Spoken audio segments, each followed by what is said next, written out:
dear masters, completely be with your breath. Every moment, every single breath, be aware of it. You are witnessing your total self. Do not analyze it. Totally be with yourself. Be with your breath. Be here. Complete surrender to your Guru, that is your breath.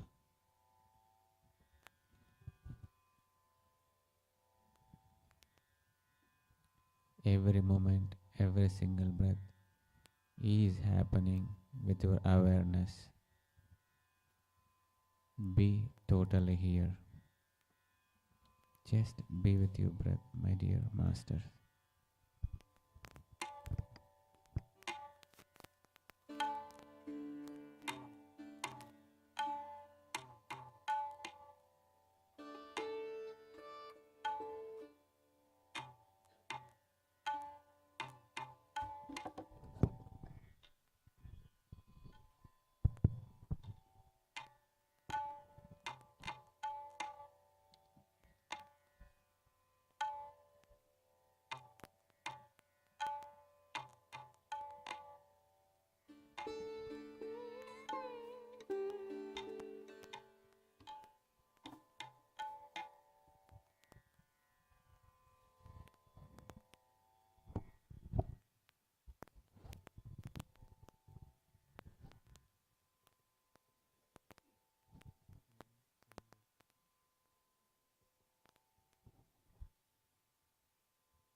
Be with your breath, masters.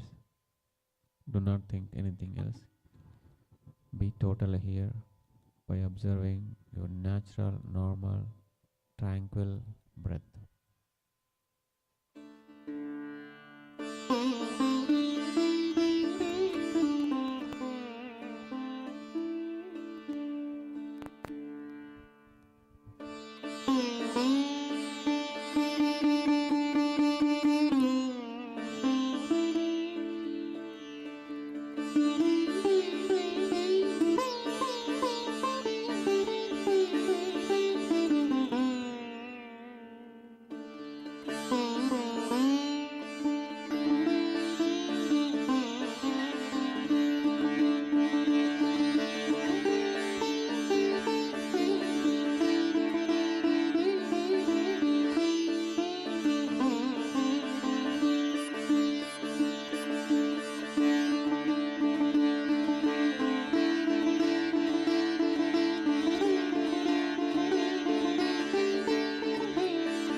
absolutely no thoughts, friends.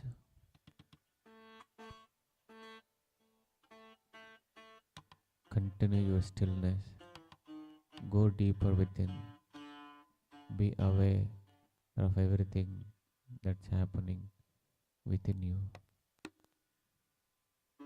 Just observe your breath every time you get lost in thoughts. Be aware of every moment. Go deep within. Experience your totality. Transcend your body mind and know who you are. This is the moment to realize yourself. Know that you are everywhere. You are everything. Just be with your breath.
absolute stillness, friends.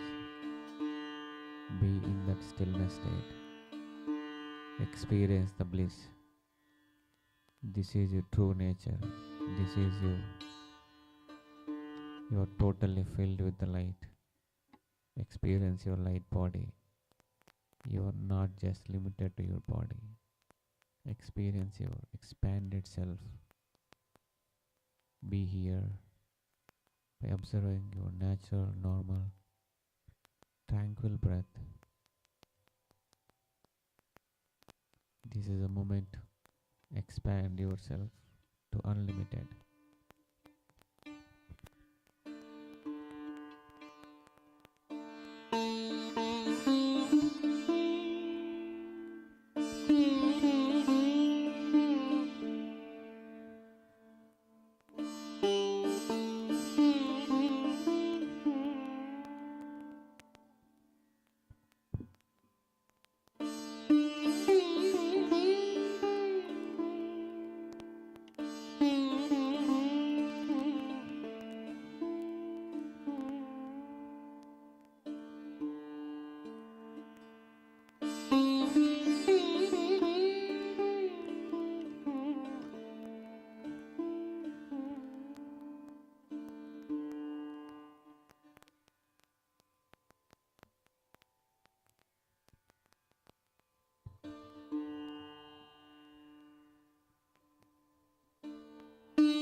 10 seconds.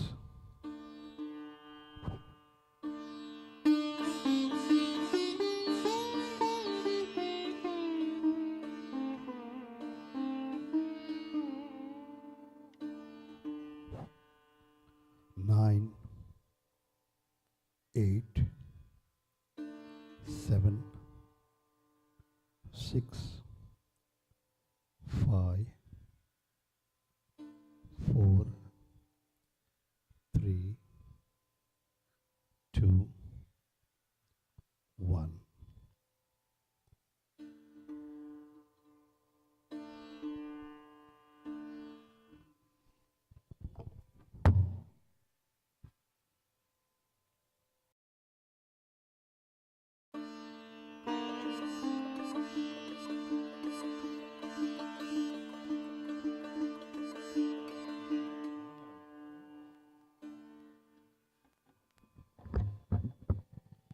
Open your eyes and enjoy the last jhala.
Thanks, everybody.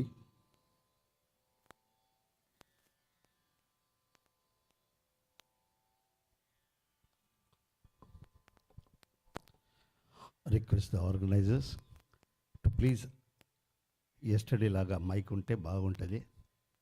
It gets me pain to play in front of mic. If it is line out, it will be nice. Please try. Please try. Thank you. Thank you. ఇవాళ నడిచింది పని నడిచింది కానీ బాగుండదు. Okay, thank you. Thank you sir.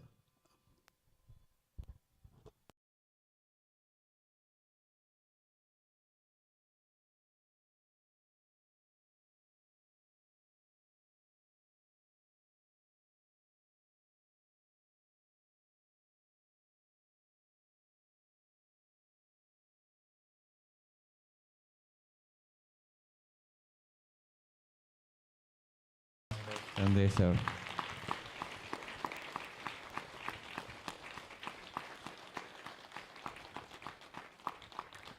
I have seen him today giving his energy through this sitara. We all watched him on the TVs and YouTube, but today sitting next to him, and every drop of his energy came out today. I have seen that literally here. So big round of applause for Sanjay sir.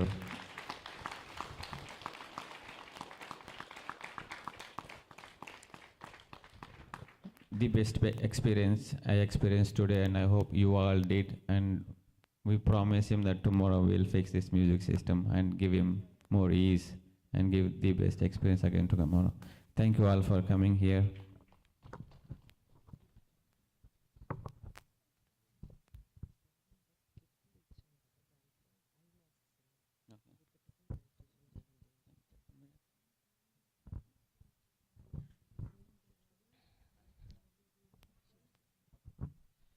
If the organizers are ready, and if the mic systems comes at about 10 o'clock, I am told. If he comes, I am ready to play again today to give you good meditation.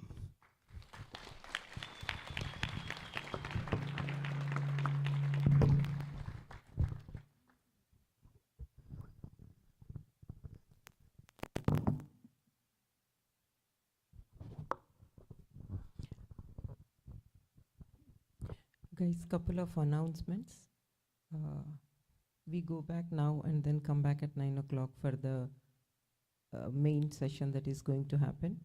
And after the main session, in the evening, there will be workshops. Please do attend each and every workshop if you can. That would be nice. And yesterday, we have given the gifts in the registration department. In that gifts, there are eye masks that will help if you wear it and then meditate. That will help you to meditate better. So use those eye masks every time when you meditate. That will help you. Thank you. We all will see you today at 9 o'clock. And before the main program starts, there is breakfast. Enjoy the breakfast and tea will be served. And come back soon on time. Thank you all.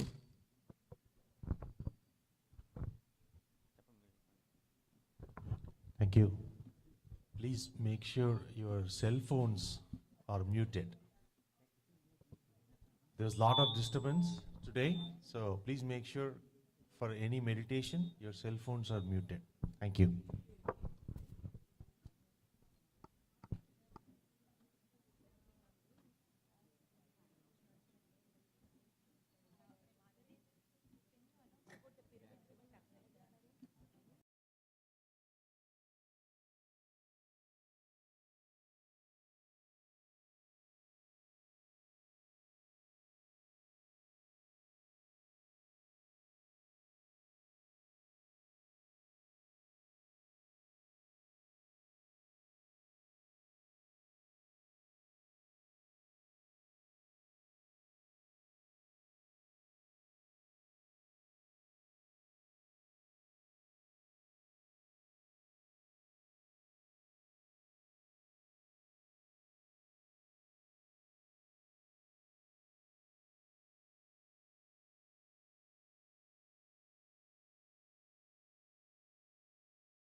Dive into the transformative world of meditation with meditation masters like musician Dr. Sanjay Kini of the Pyramid Music Meditation Academy, Ram and Mayadu, founders of Pyramid Spiritual Societies movement in Germany, and masters of breath energy awareness. Adrigan Ains Seal, founder of Quantum Dragon Alchemy and Breathwork Master, and shaman Linda Starwolf, founder of Venus Rising Shamanic Breathwork, who will be leading us in a transformational shamanic breathwork ceremony.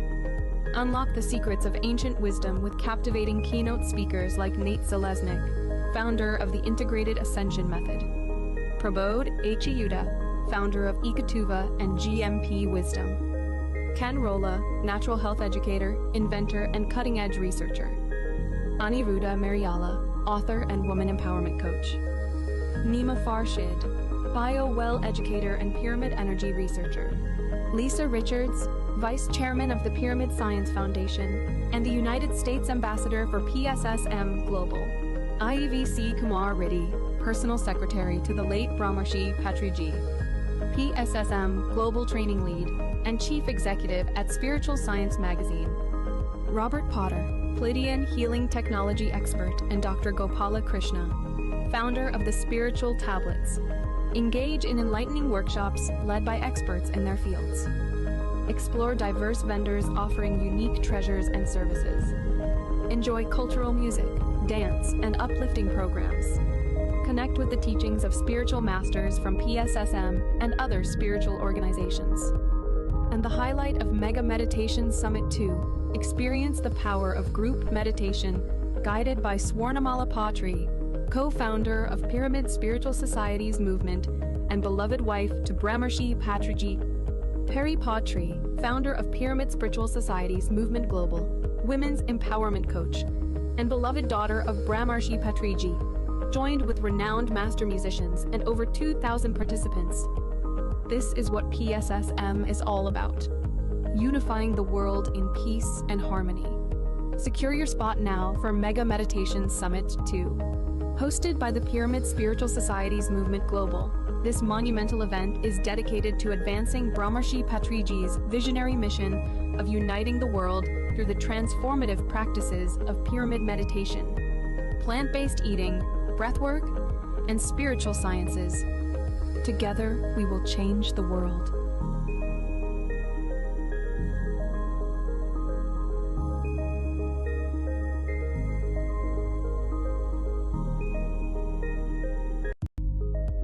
Calling all seekers of inner peace and mindfulness.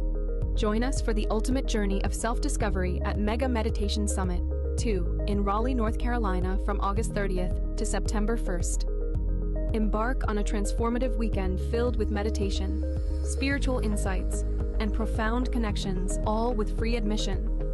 Indulge in delectable vegetarian or vegan cuisine on us. And rest assured your little ones are taken care of with our free kids room. Together, we will create a ripple across the globe. Dive into the transformative world of meditation with meditation masters like musician Dr. Sanjay Kini of the Pyramid Music Meditation Academy, Ram and Mayadu, founders of Pyramid Spiritual Society's movement in Germany, and masters of breath energy awareness. Adrigan Ains Seal, founder of Quantum Dragon Alchemy and Breathwork Master, and shaman Linda Starwolf, founder of Venus Rising Shamanic Breathwork, who will be leading us in a transformational shamanic breathwork ceremony. Unlock the secrets of ancient wisdom with captivating keynote speakers like Nate Zeleznik, founder of the Integrated Ascension Method, Prabodh H. Yuda, founder of Ekatuva and GMP Wisdom, Ken Rolla, natural health educator, inventor, and cutting-edge researcher, Aniruddha Mariala, author and woman empowerment coach, Nima Farshid, bio-well educator and pyramid energy researcher, Lisa Richards, vice chairman of the Pyramid Science Foundation and the United States ambassador for PSSM Global, IEVC Kumar Reddy, personal secretary to the late Brahmarshi Patriji, PSSM Global Training Lead and chief executive at Spiritual Science Magazine, Robert Potter, Pleiadian healing technology expert, and Dr. Gopala Krishna, founder of the Spiritual Tablets. Engage in enlightening workshops led by experts in their fields. Explore diverse vendors offering unique treasures and services. Enjoy cultural music, dance, and uplifting programs. Connect with the teachings of spiritual masters from PSSM and other spiritual organizations. And the highlight of Mega Meditation Summit 2, experience the power of group meditation guided by Swarnamala Patri, co-founder of Pyramid Spiritual Society's movement and beloved wife to Brahmarshi Patriji. Peri Patri, founder of Pyramid Spiritual Society's movement global, women's empowerment coach, and beloved daughter of Brahmarshi Patriji, joined with renowned master musicians and over 2,000 participants. This is what PSSM is all about, unifying the world in peace and harmony. Secure your spot now for Mega Meditation Summit 2.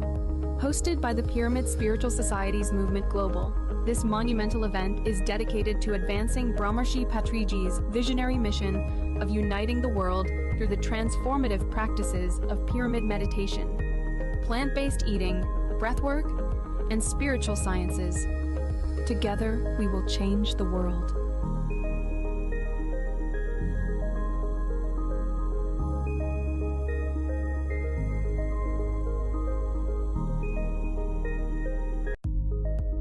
calling all seekers of inner peace and mindfulness. Join us for the ultimate journey of self-discovery at Mega Meditation Summit 2 in Raleigh, North Carolina from August 30th to September 1st. Embark on a transformative weekend filled with meditation, spiritual insights, and profound connections, all with free admission. Indulge in delectable vegetarian or vegan cuisine on us. And rest assured your little ones are taken care of with our free kids room. Together, we will create a ripple across the globe. Dive into the transformative world of meditation with meditation masters like musician Dr. Sanjay Kini of the Pyramid Music Meditation Academy, Ram and Mayadu, founders of Pyramid Spiritual Societies movement in Germany, and masters of breath energy awareness. Adrigan Ains Seal, founder of Quantum Dragon Alchemy and Breathwork Master, and shaman Linda Starwolf, founder of Venus Rising Shamanic Breathwork, who will be leading us in a transformational shamanic breathwork ceremony. Unlock the secrets of ancient wisdom with captivating keynote speakers like Nate Zelesnik, founder of the Integrated Ascension Method, Prabodh Yuda, founder of Ikatuva and GMP Wisdom, Ken Rolla, natural health educator, inventor, and cutting-edge researcher, Aniruddha Mariala, author and woman empowerment coach, Nima Farshid, bio-well educator and pyramid energy researcher, Lisa Richards, vice chairman of the Pyramid Science Foundation and the United States ambassador for PSSM Global, IEVC Kumar Reddy, personal secretary to the late Brahmarshi Patriji, PSSM Global Training Lead and chief executive at Spiritual Science Magazine, Robert Potter, Pleiadian healing technology expert, and Dr. Gopala Krishna, founder of the Spiritual Tablets. Engage in enlightening workshops led by experts in their fields. Explore diverse vendors offering unique treasures and services. Enjoy cultural music, dance, and uplifting programs. Connect with the teachings of spiritual masters from PSSM and other spiritual organizations. And the highlight of Mega Meditation Summit 2, experience the power of group meditation guided by Swarnamala Patri, co-founder of Pyramid Spiritual Societies movement and beloved wife to Brahmarshi Patriji. Peri Patri, founder of Pyramid Spiritual Societies movement global, women's empowerment coach, and beloved daughter of Brahmarshi Patriji, joined with renowned master musicians and over 2,000 participants. This is what PSSM is all about. Unifying the world in peace and harmony. Secure your spot now for Mega Meditation Summit 2. Hosted by the Pyramid Spiritual Societies Movement Global, this monumental event is dedicated to advancing Brahmarshi Patriji's visionary mission of uniting the world through the transformative practices of pyramid meditation, plant-based eating, breathwork, and spiritual sciences. Together, we will change the world.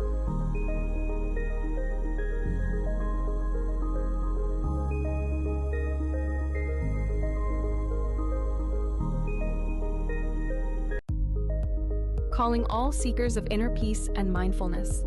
Join us for the ultimate journey of self-discovery at Mega Meditation Summit 2 in Raleigh, North Carolina from August 30th to September 1st. Embark on a transformative weekend filled with meditation, spiritual insights, and profound connections, all with free admission. Indulge in delectable vegetarian or vegan cuisine on us. And rest assured your little ones are taken care of with our free kids room. Together, we will create a ripple across the globe.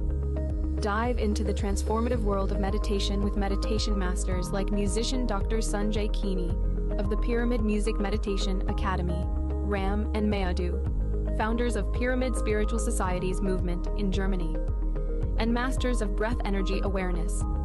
Adrigan Ains Seal, founder of Quantum Dragon Alchemy and Breathwork Master, and shaman Linda Starwolf, founder of Venus Rising Shamanic Breathwork, who will be leading us in a transformational shamanic breathwork ceremony.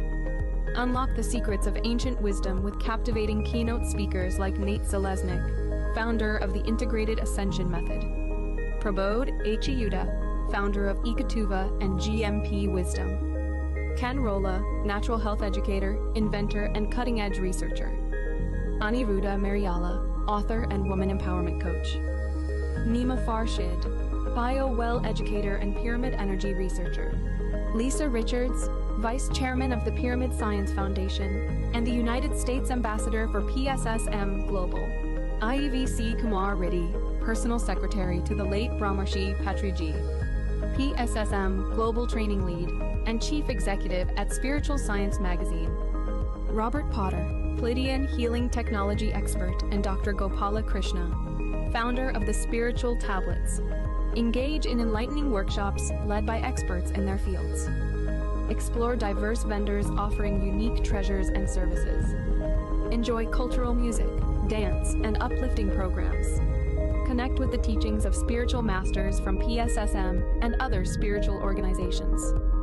And the highlight of Mega Meditation Summit 2, experience the power of group meditation guided by Swarnamala Patri, co-founder of Pyramid Spiritual Societies movement and beloved wife to Brahmarshi Patriji. Peri Patri, founder of Pyramid Spiritual Societies movement global, women's empowerment coach, and beloved daughter of Brahmarshi Patriji, joined with renowned master musicians and over 2,000 participants. This is what PSSM is all about, unifying the world in peace and harmony. Secure your spot now for Mega Meditation Summit 2. Hosted by the Pyramid Spiritual Societies Movement Global, this monumental event is dedicated to advancing Brahmarshi Patriji's visionary mission of uniting the world through the transformative practices of pyramid meditation, plant-based eating, breathwork, and spiritual sciences. Together, we will change the world.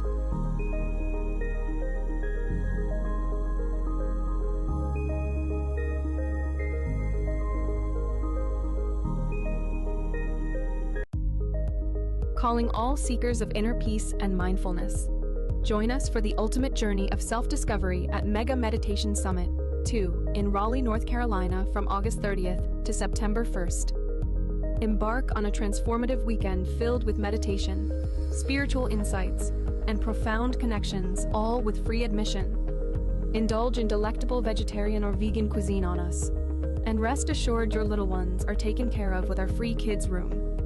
Together, we will create a ripple across the globe. Dive into the transformative world of meditation with meditation masters like musician Dr. Sanjay Kini of the Pyramid Music Meditation Academy, Ram and Mayadu, founders of Pyramid Spiritual Societies movement in Germany, and masters of breath energy awareness. Adrigan Ains Seal, founder of Quantum Dragon Alchemy and Breathwork Master, and shaman Linda Starwolf, founder of Venus Rising Shamanic Breathwork, who will be leading us in a transformational shamanic breathwork ceremony.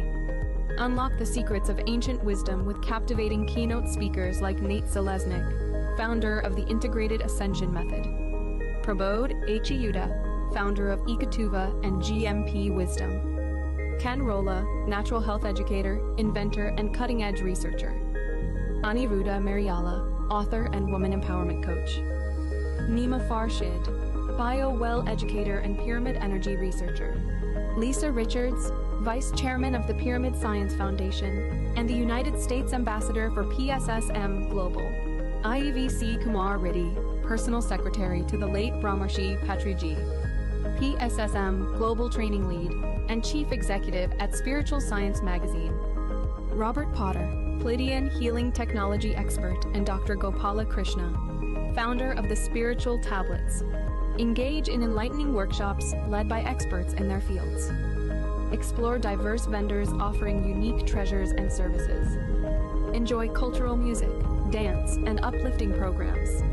Connect with the teachings of spiritual masters from PSSM and other spiritual organizations.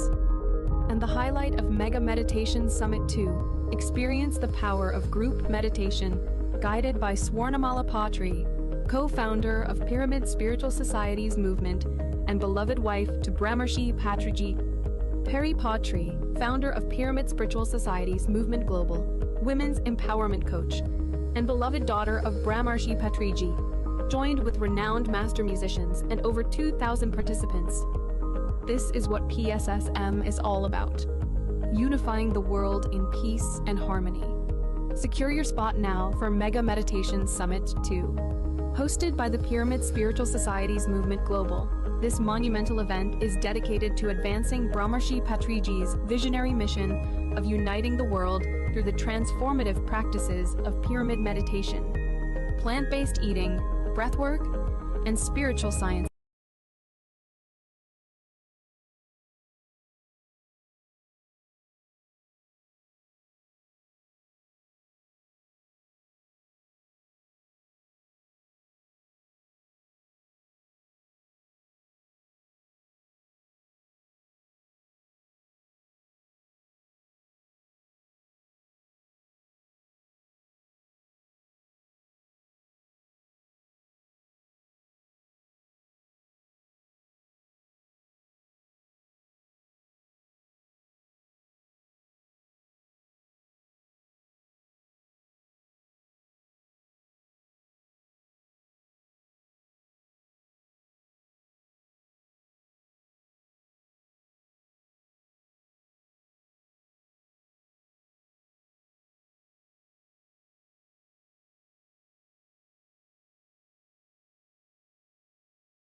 thank you to Mother Earth for her love, for her compassion, for her patience, and for her tolerance. Thank you, Mother Earth.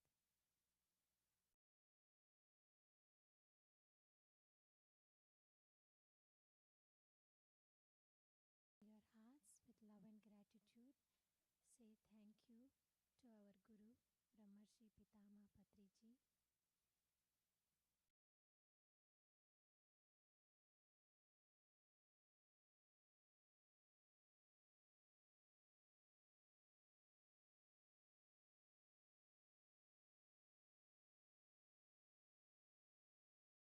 Your hearts with love and gratitude say thank you to all the people in your life, to all the situations in your life, good, not good.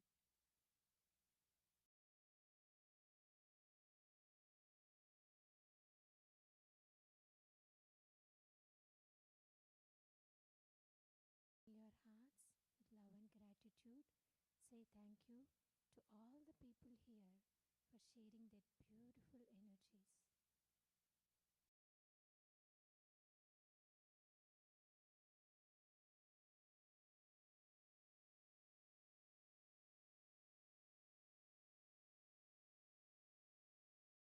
Your hearts with love and gratitude say thank you for yourself for being part of this beautiful meditation, and special thanks to Theta Phoenix for this enchanting and beautiful meditation.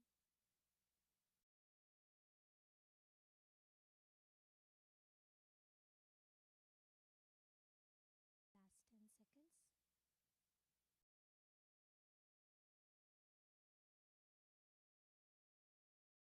Slowly unclasp your hands. Place them on your eyes for 10 seconds. 10, 9, 8, 7, 6, 5, 4, 3, 2, 1. Slowly open your eyes with big smiles. Thank you.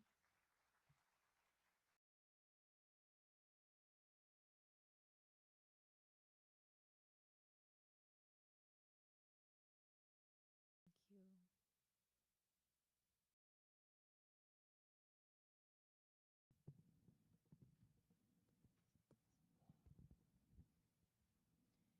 Wow. It was amazing experience. I have no word. Thank you, Tita, for taking us this mesmerizing journey.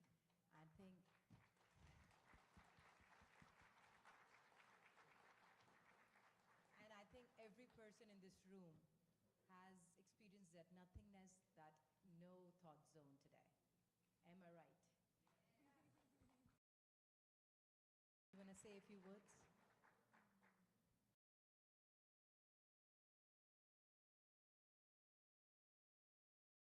It's my honor to share this with you, and I would love to stay connected with you, so we can continue to share this beautiful energy and raise the vibration on the planet. Thank you for your hearts and for your meditation, your practice, your connection with the divine.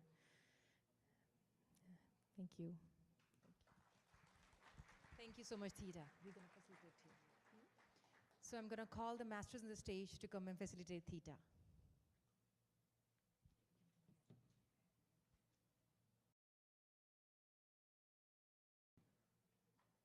Music. Can we have the music, please?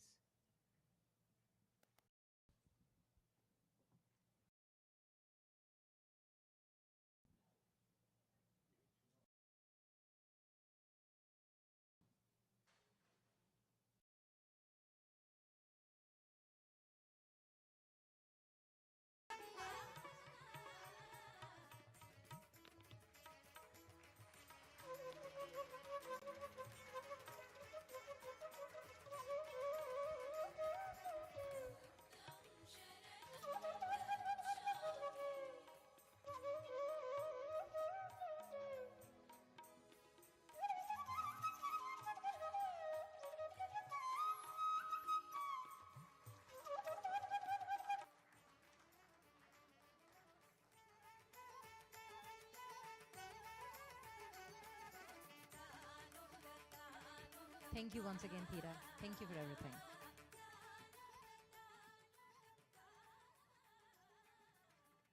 So after this,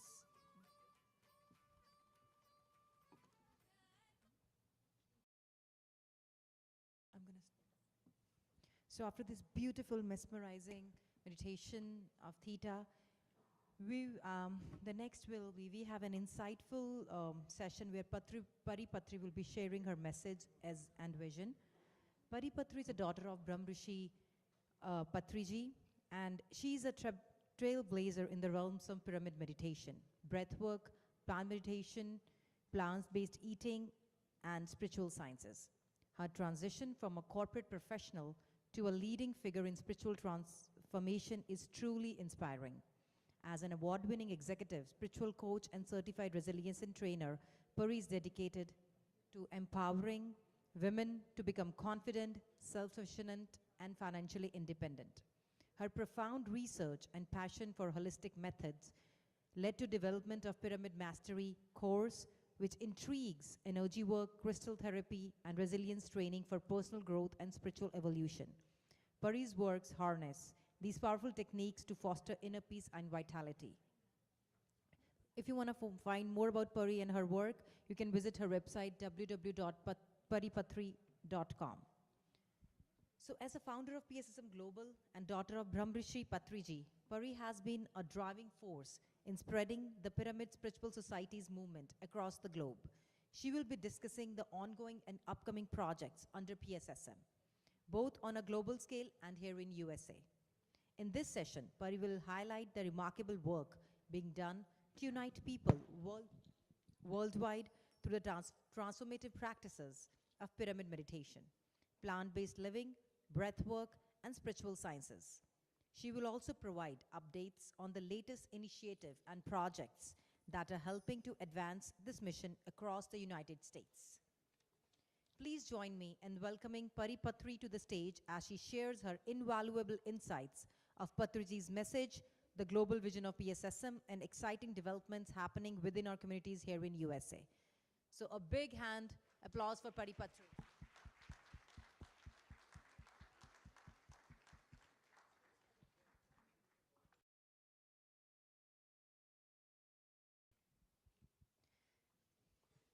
Stage is all yours.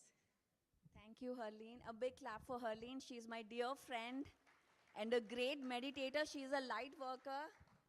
She's an absolute light worker and channels in light language and a truly, truly, truly a great gem for PSSM. Thank you so much. Can we put on lights so I can see you all?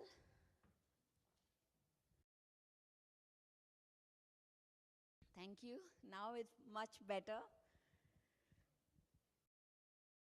How was the meditation?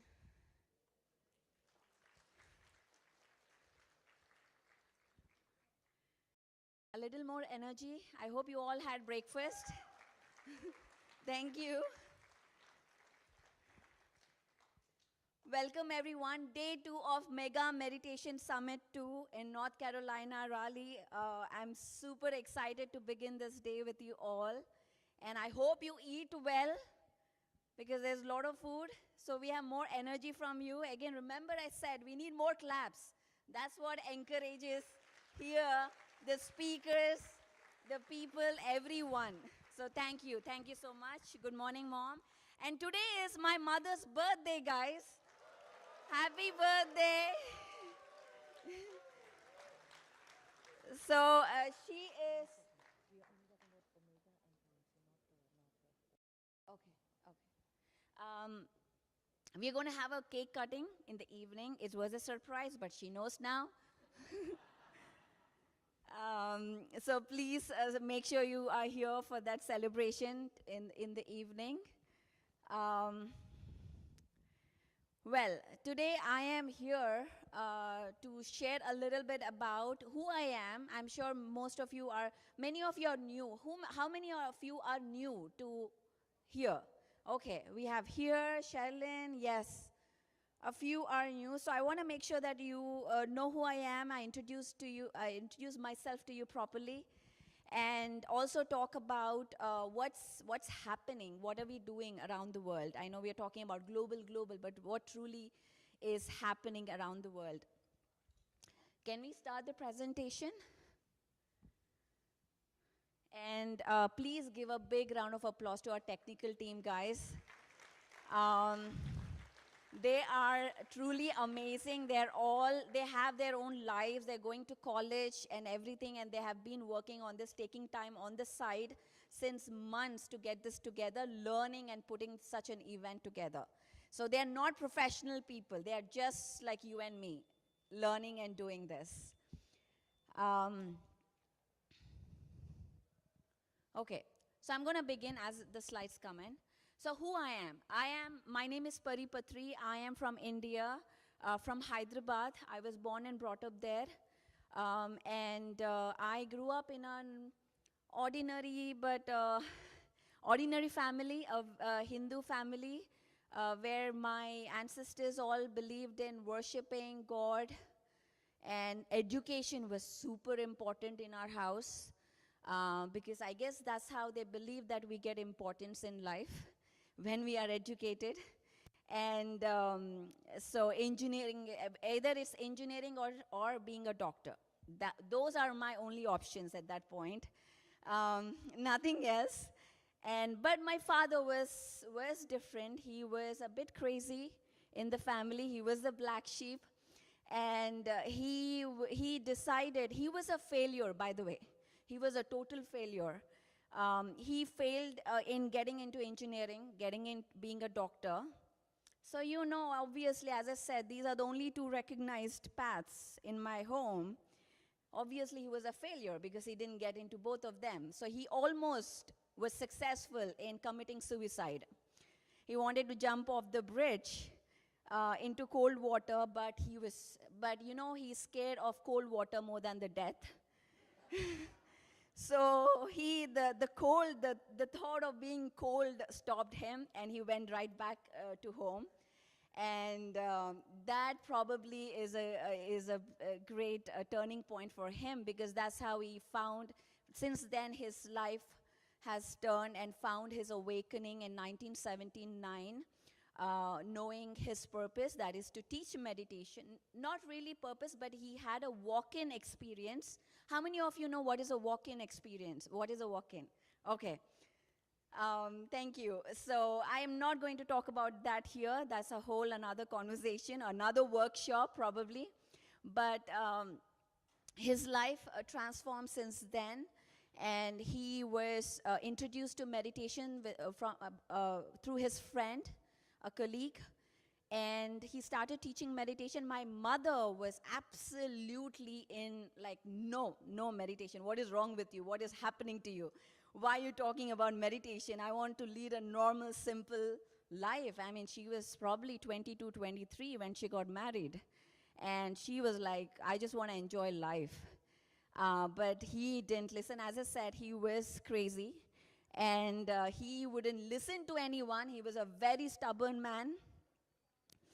And I like to take his trait in being stubborn, in making this possible. But and he went on teaching to anyone he knows. Anyone who comes to him will be like, sit and meditate. Close your eyes, observe your breath, and tell me your experience. I'm waiting here. He would not leave you until you share your experience.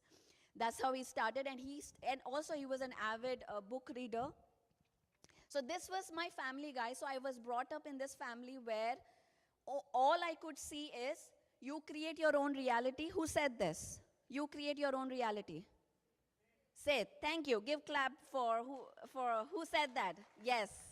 Seth, you create your own reality. So he read the books of Seth, who was channeled through Jane Roberts, Osho, Rampa, Lobsang Rampa, many, many books from here, from the USA. All the masters are from here. And he would find them there was no internet, so I'm talking about this in late 80s and 90s. He would go to the second-hand store there on the roads. They would put books in India. He would find one, read. That's all he spent his salary. And again, my mom would be super mad because he's spending all his money on books. And he was actually, he got into agriculture. He was a marketing officer selling fertilizers, I mentioned.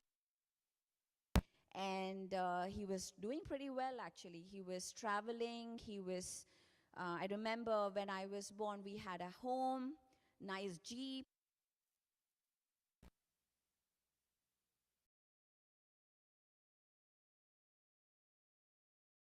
Something right is going in my life. And then after 2 years, he said, okay, done of security, I'm going to resign my job now. I'm done with this. And again, her world changed upside down. Because the moment I see this, the moment she felt like, okay, now is the time I can just relax, everything is going fine, he would turn upside down. I probably see that pattern in my life right now with my husband. Because the moment he thought that the life was going well, I said, I'm going to resign my job. So I'm kind of seeing that ancestral or whatever that pattern is in my life. So I can understand what she went through. I'm sure my husband can understand what she went through. That's my husband. Please say hi to everyone. So, yeah, so and then he said, and then he started learning about pyramids. So many people teach meditation. Anapanasati, we are not the only ones who talk about it. Vipassana, there are so many other organizations. Many people talk about pyramids, science. I mean, there's so many scientists all over the world. We have a lady here, she's not here, but Martha Thomas, who is, she sits in the vendor room. She would not be here on the stage. But she is a super awesome lady because she does, every year, she does a conference called Global Pyramid Conference, where scientists from all over the world come and talk about pyramid science, talk about the physics and science behind it. Well, Ken can understand more than me. When I was in school, I was an engineer, mechanical engineer. And then I quit my job. I mean, I quit being an engineer and I got into IT because it makes more money in US. And then I got into IT, and then one fine day I said, this is not where I want to be. This is not what I want to do. And you would think, Pari, you grew up in a spiritual family. I mean, everything must be great for you. Absolutely no. I had a time where I was in my complete rock bottom, where I lost, I mean, standing like this and talking would be like, not even in my dreams. I had zero confidence even to talk about meditation. Because all my life I grew up thinking meditation and money cannot go together. Because my father taught for free. So you could imagine how, that for me, even thinking about money and spirituality was a complete, like I would feel the cramp in my stomach when I think about it, like money and spirituality. So I believe that I had to struggle in life. I had to do what I don't like. Money doesn't come for free. How many of you think this? Money doesn't come for free. Money doesn't grow on trees. It's hard to make money. You have to struggle. You have to be very lucky to follow your passion. All these were my beliefs. Yes. Sanjay ji raises like Prithvi raises his hand. So I used to have all these beliefs, thinking like, no, I can't do. I have to struggle. I have to do what I don't love. But because I didn't understand the concept of money and abundance, I didn't understand that. My relationships were in a total mess. I used to fight with my husband. I wouldn't be happy in the social circles. I had migraines, severe migraines. I had shoulder pain. How many of you have thyroid? Okay, yeah, so many hands. I had thyroid. Suddenly thyroid started. Migraine started. How many of you have migraines? Anyone? Yes. So you know how a migraine is. Oh my gosh, my husband, if I call him onto the stage, he will talk for 1 hour about that. How crazy Pari was at that point. I would shut myself in the home for 3 days, no light. I see Seema there, hi. No light, no sound. I would be a crazy bee, if you understand what I'm saying. At that point, when I had migraine. So coming from that space, so I was completely in my rock bottom, and I said, okay, I know, because all my life I saw, you create your own reality. Be a master. No complaints, no judgments. This is all I've heard. Take responsibility. And so I knew, okay, I'm sure if my life is like this today, I created this. So if I created this problems in my life, then I have the power to change my life. I have that within me. How many of you want to change at least one thing in your life right now? Okay? So if you are here to change, this whole workshop is about manifestation. I believe I'm like a Amazon Prime girl. I want delivery next day, not 10 days after. Like how my father waited for so many hours outside people's home and waiting for them to meditate. I don't have that patience that man had. So now, if I have to manifest much faster, change my life, then what is the secret? I knew this when I was young, things would manifest, but I didn't know the recipe of it. I didn't know how I was doing it. It was just happening. So now I had to relearn all of that, understand, and also I didn't believe in what my father taught at that point. I didn't, pyramids, whatever. Meditation, whatever. He just talks. You know how kids think about their fathers. They don't really give that value, right? I mean, have you ever taught your kids meditation and they don't listen? And I was that person. So I never listened to him, and I was like, oh, whatever. It works for him, but not for me, not for the real world. And I live in the real world. I want to be successful in the real world. How do I become successful? Get money, get houses, get a nice, sexy Mercedes in my garage. And that's how I am successful and I feel important. Or get a title, a director of a company, or whatever the title. So I started looking my importance in titles, in money, in relationships. Do you relate to that? Or I'm just making no sense? Yes?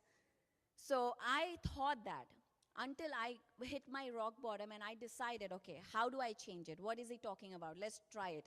That's when I started investing in myself, spent all my husband's money in going to workshops, understanding everything what my father taught. Like Ken said yesterday, he always said, don't worry about science. If I say, Dad, I have this problem, or anybody comes and says, just close your eyes, meditate. I have this problem, close your eyes, observe your breath. And I'm like, how do you just close your eyes, observe your breath, go and all the problems are gone? I couldn't understand that part. I was like, what are you talking? How can my problem go away? How my health problem go away? So, but after spending around $20,000 to $25,000, yes, I said that name and he's right there. He's listening to me. After spending so much time and money, I realized all there is close your eyes, observe your breath. That's all I learned. I mean, I had to go through my whole circle here. And we all have to. So there's a lot of compassion that I learned to have for people who do not believe in what we are saying. They have to go through their own circle of life. So we can't force things on people. They have to come when they are ready, and they will come. Yesterday, if you see the message, we all will we all come from the same source. We all come from the same source. We go back to the same source.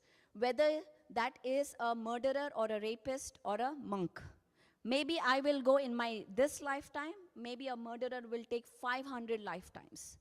But it's all about vibrational frequency. Truth is like this, a circle, a sphere. When I see the truth, I am seeing my thumb. Oh, this is my truth, Ken. How dare you say that the ring is your truth? That is not my truth. You see the ring, but I am seeing this. How dare you disagree with me? Get out of this workshop. We fight, we kill each other because we don't believe in each other, in each other's belief systems. So the truth is, it's a frequency. Like Nikola Tesla said, everything is energy, frequency, and vibration.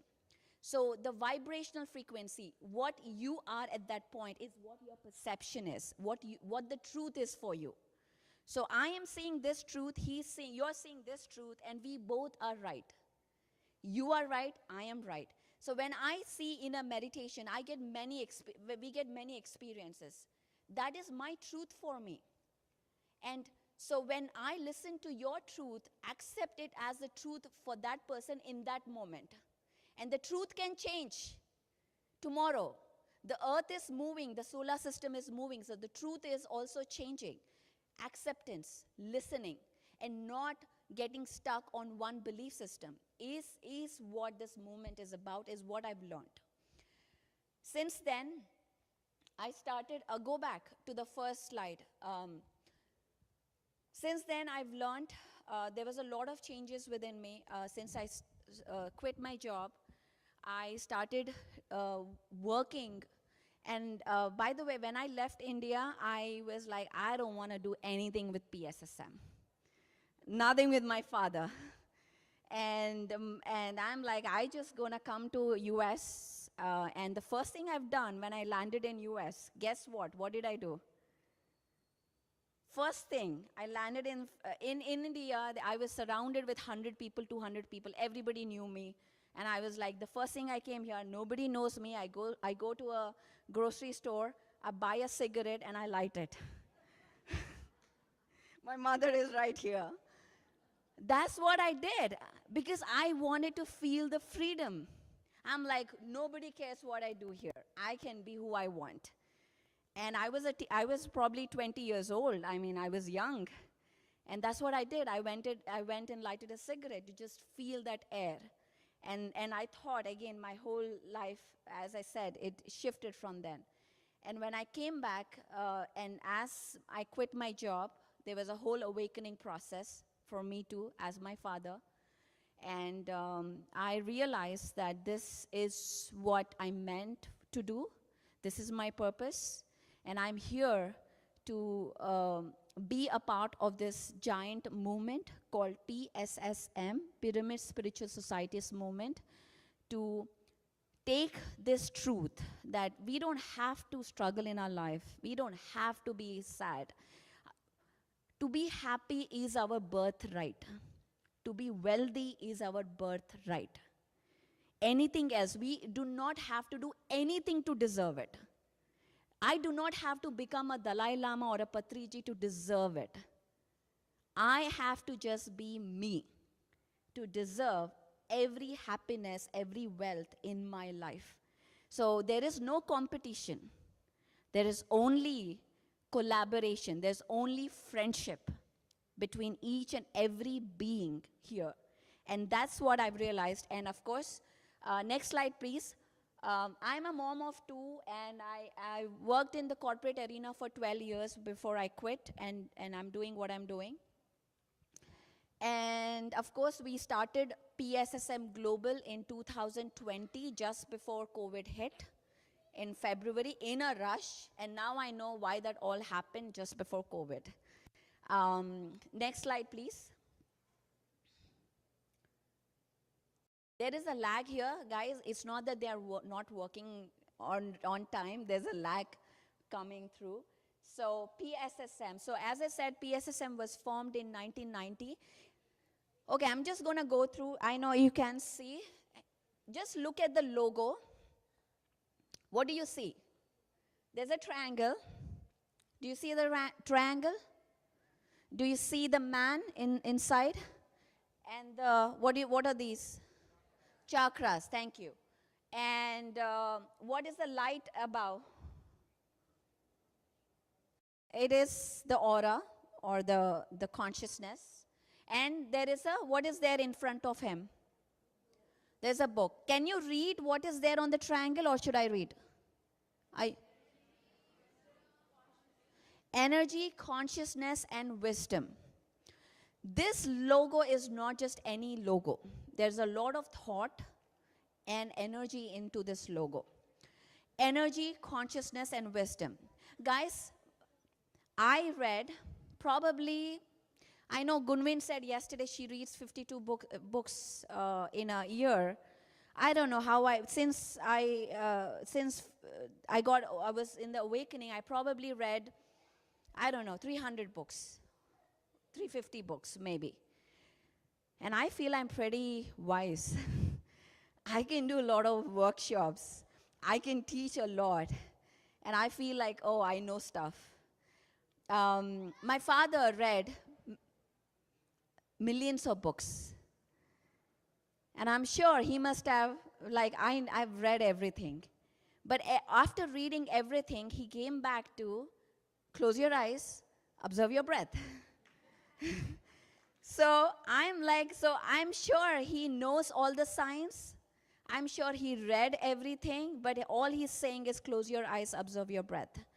And all these 18 principles, we'll go through that just in a bit, has come from all those books, the essence.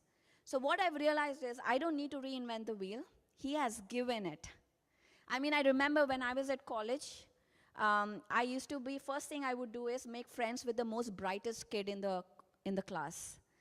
And all I would do is get his notes, read his notes, and I'm done. I get 80%. It was not hard work. I was always a smart kid in, making things because I was lazy. I'm not like Ken, who is extra intelligent. But so he has given all this. All I have to do is take this thing and take it forward. So that it made my life pretty easy. So this energy, wisdom, and consciousness, these are, Ken, would you say they are the same thing? And wisdom.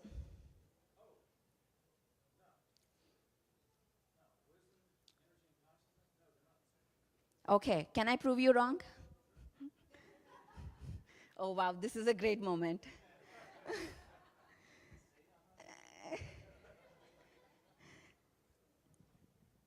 Energy, consciousness, and wisdom. Do you guys know who Barbara Marciniak is? The book she wrote. Her first book was Bringers of the Dawn. She was actually a neighbor of mine. She used to do channelings in this area over in Chatham County. Oh, okay, wow. That's how I encountered a lot of this early information in my life, was through her channelings. And you were her neighbor? Yeah, she lives in Apex, right around the corner. Can I get an introduction? Sure. Thank you. So Bringers of the Dawn. If you haven't read that book, an amazing book by Barbara Marciniak, and there's a very specific line in that book. Information is light. Light is information. So any information you read, anything you read, it has light. It is light. It is energy. Light is energy. Can I say that? Yeah. So, and I'm not talking about, okay, I'm going to be wrapping up soon. I'm not talking about reading People magazine. We are talking about reading a Bible, reading a Quran, reading a Bhagavad Gita, reading Bringers of the Dawn, or, reading books like that. High information, high vibration, light. Your electricity increases. Again, in physics, he will explain better with that. Your voltage increases. So light is information, energy, frequency, and vibration. They are the same things. Again, everything is energy, frequency, and vibration. And consciousness. So as you meditate, your energy increases. You connect to cosmic energy, your elevated energy states. As you read books, you are gaining wisdom. You're in an elevated state. You're light. You're filling yourself with light. And as you meet other people, listen to their experiences, you connect with other people, your consciousness increases. You have more perception. Your perception increases. So it's all connected. These are the three things. So it is the same thing. You're elevating your energy, your consciousness, with wisdom and applying that, but in different states, like water, gas, and solid. There are different states. but they're all connected. So that is this logo. So when this logo has extreme, what we saw over the time in last 30 years is, this logo when we put on our flyers, there's a lot of energy in that, the PSSM logo, which I didn't know before. I didn't realize this before. But over the time I saw, like the moment I put this logo, there's a group, absolute group consciousness, universal energy attached to it. And the manifestation is going much faster. That's one thing I realized. I didn't know this before. And how many of you have seen that? Anybody who has seen that? Okay. The next slide. So, and again it says, be a light unto yourself. It is clear. Nobody is your savior. No God is coming to save you. You have to save yourself. Only your breath can save you. Next, no doctor can save you, by the way. No doctor can save you. Only you, your breath, your inner wisdom, consciousness is going to save you.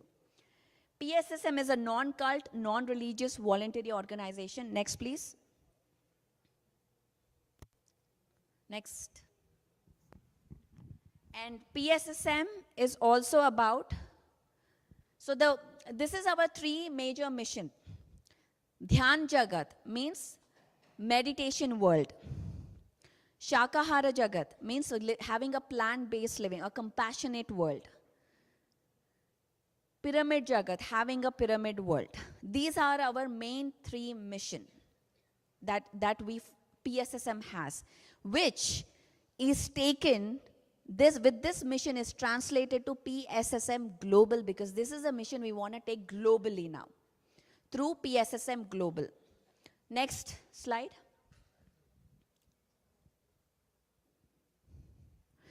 And PSSM is a decentralized organization. There is no central head here. I am not the central head, by the way. There are different organizations that come together under PSSM and teach this principles. So PSSM again and PSSM Global are these verticals that goes across the world. So there are so many organizations, like there is India, USA, UK, Meditation Magic. Here she is. Yes. Okay. There is Spiritual Tablets, which you will hear him today. Where is GK? Is GK here? Okay. There is Buddha CEO who teaches in corporate. There are so many organizations that come under this verticals, and this is how we expand into the world in different rivers. So PSSM is an ocean, and there are rivers that connect to different fields, different faces, and different way of expression. Next slide. 18 principles, I'm not going to go. You can go read it here. Next slide. Go to 13 guiding. So on pssmmovement.org, if you go, you will see there's a lot of content. By the way, we are looking for some web developers, some technical help to come and volunteer, because we have that platform from 2004. So we want to shift it. So if you have any help and you want to help in to do that, please reach out to us. And 13 guiding principles, you can see this is our personal values. One of the things that I will say is, second one, we should always maintain a beautiful smile on our face, all pyramid masters, even if the things go wrong, even there are complaints, always have a beautiful smile. One more I will say. Next, let's see, the next one. You do the work, but always give credit to others. That is one of the value. Always do the work, but give credit to the whole team, to the whole group. That is one of the values. So, and again, these are just a couple of them. Go next one. Again, so Global was formed in 2020 with the mission, next slide, with the mission to take this initiative internationally to for personal and global transformation and into masses. Today we are here, next slide please. Today meditation is even in Middle East. We have meditation taught in the countries like Pakistan, Saudi Arabia, Qatar, Dubai. And in Pakistan, we have our teachers teaching meditation to children. She's a university teacher, so she teaches in schools and universities. And the kids are now talking about meditation and plant-based living, being a vegetarian in Pakistan. Can we give a clap to that? How amazing is that? That in a country like Pakistan, talking about being a vegetarian, it truly melts my heart when I hear those kids talk. We don't have time for those testimonials, but you can go to channels, our PMC channel, subscribe. Please take out your phones, please. Take out your phones. Go to YouTube. Type PMC English. Type PMC English. And do a subscribe. You did it? Thank you. Thank you. Everyone did it? PMC English, subscribe. Thank you. That's how you support us, guys. When you give a like, it will show up more in YouTube algorithm, and I know Ken knows more about it. I don't even know if Ken has an account in that on YouTube. Never mind. You do? Okay, I know. I know. That's why we are there. That's why we are there. So we want more light there. We want a more truth there. And so please support in sharing these messages, doing a like, doing a subscribe, sharing it. That's how you support, guys. It takes just a second, but your contribution means a lot in taking that light up. Because if I put just an entertaining video, I will get million likes instantly. If I put a meditation video, I get 0 likes. So please encourage such information so we take this forward. Next slide, please. Next slide. So again, if you want to collaborate with Global and become a volunteer, we are looking for volunteers to work with me, to go into countries, teach meditation into different, we want to go into South Africa, South America, Europe, China. Anyone know any other language and you want to teach in that language, that is great as well. And if you want to learn language, you always had a childhood passion to learn Spanish, Italian, Chinese, this is the time. Do it, sign up so we can start teaching meditation in those languages. Next slide, please. Again, there is outside, as soon as you walk in near the entrance to your right, there is a table called which is PSSM Global Table. Go there, give your details so we can start contacting you and work together. Let's work together. Next slide. This is all the presents we have as of now. And we, again, as you see, there are a lot of countries. We have very less in South America.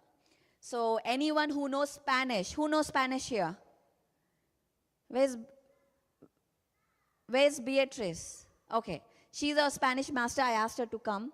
And we are having actually a lot of Spanish classes right now. So if you have Spanish-speaking friends, please connect so we can start teaching meditation to them in their own language. Next slide.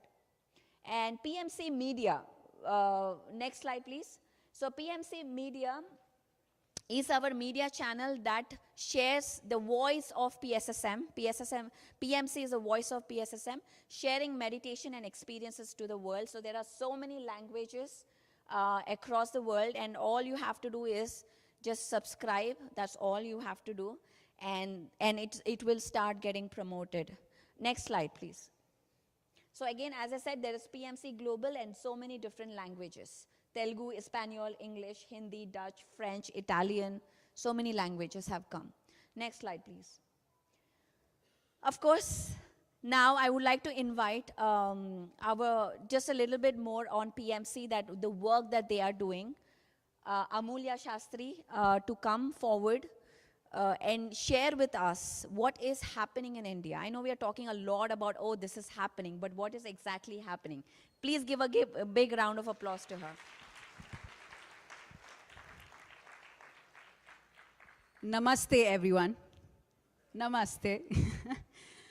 My name is Amulya, and I'm from India, from New Delhi. My story started when I was in school. I was in a Christian school. I studied in a missionary school, all my schooling. And I'm a Hindu at home, but a Christian in school. And I used to be very confused about religion. Why do we have different gods? Why is there Christianity as a religion? Because I'm also a musician, so I would, in school, I would sing Christmas carols, I would sing hymns, I would perform. And on the other hand, when I used to come home, because I'm a Carnatic musician, which is a South Indian classical music form, I would perform there gods like Ganesh, Shri, Hanuman, Krishna, all of those sort of songs. So I used to be very confused about religion. Why are the different gods? And I would see my parents, because we are Hindu, so we would, and Brahman is another caste, culture in it, and we would sort of always wake up in the morning and pray to God. And I used to wonder, why are we praying to God? Is there some place where this Ganesh is sitting? Is Jesus Christ sitting? And do I have to meet them? Will I meet them maybe when I grow older? I used to have so many questions, but no one would answer those, because my parents were doing it because they knew no better. And I would always have those questions. I remember, but in my 5th standard, one of my teachers said, you know, the kingdom of God, the God that we see outside, the kingdom of God is within. I was like, that sounds like some sense, because I do have a voice inside my head, and I used to think that voice is only mine, and I realized, okay, there is a voice that is not only mine. So I was open to the idea, but again, circumstances, life just goes on, and I continued my normal, so to say, life. And around in my 9th or 10th grade, my father was starting to have blood clots in his brain. So he used to have, because he used to be in a very stressful job, so he used to have a lot of stress, and he used to have blood clots in his brain. So he used to take very heavy dosage of steroids. So I don't even remember my father for two to 3 years, because he used to be in a partial paralysis, and he would just lie down on, he used to come home, he used to just collapse on the bed. So it was a very traumatic sort of time for me and my sister. And my mom was just stressed. She was like, okay, and the doctor, neurologist suggested that this is going to go on forever. You're on steroids forever. This is it. And there was one point when his doses started increasing, and he had to go and get an operation where it was a make or break operation. And the whole family was shook. And then in a business meeting, when he had gone to Nagpur, one part in India called Maharashtra, he went there, and the guy did not talk about a job. He spoke about meditation, and he gave us a magazine you might be seeing outside. It's called the Spiritual India magazine. It's an English magazine. And he was like, I don't care about all this stuff. I've seen this. I've seen these babas. I've seen these gurus. They have nothing better. They're just growing themselves. There's no purpose. So he just left it. And then slowly, because I was going through my own turmoil, I was in my school, and in 2009, that's when I started meditation. Through this experiment of meditation, he started, I started, my mom started, and we started to realize that there's so much more to meditation than just, and then I connected with God, the God within me. I felt full of myself. I felt complete. And then slowly I started spreading meditation, that yes, and every time in a room, I would be the youngest person in the room. I think for a lot of people, I'm quite much the youngest in the room. But I would speak the same words that Patriji started speaking. I started to absorb what he started speaking. And the first thing Patriji spoke about is, if you know meditation, you practice meditation, you've got to spread meditation now. And you're a mouthpiece for it. So as a mouthpiece, I used to use pamphlets, brochures, collaborate with institutions. So we have collaborated with Mahabodhi International Meditation Center in Ladakh. It's one of the highest pyramids in the world. I'm assuming, I hope in the world, where we collaborated with a monastery, and we built a pyramid in their monastery. So every year, 21st of August, we celebrate, 21st of June, we celebrate International Yoga Day with meditation at Ladakh. So mostly next year, maybe we'll all meet at Ladakh and meditate. But yeah, that's what the modes of spreading meditation started to increase. So obviously, as me, I was always very passionate about meditation. I would always go to schools, colleges, jails, corporates, because I started like obviously my parallel with my spiritual life, I was growing materially. So I decided that I'm going to earn so much money, I'm going to have so much money that I'm going to pump it all into PSSM. That's my vision. That what do I need? I just need 2 rotis, I just need 3 meals, and that's it. What else do I need in my life?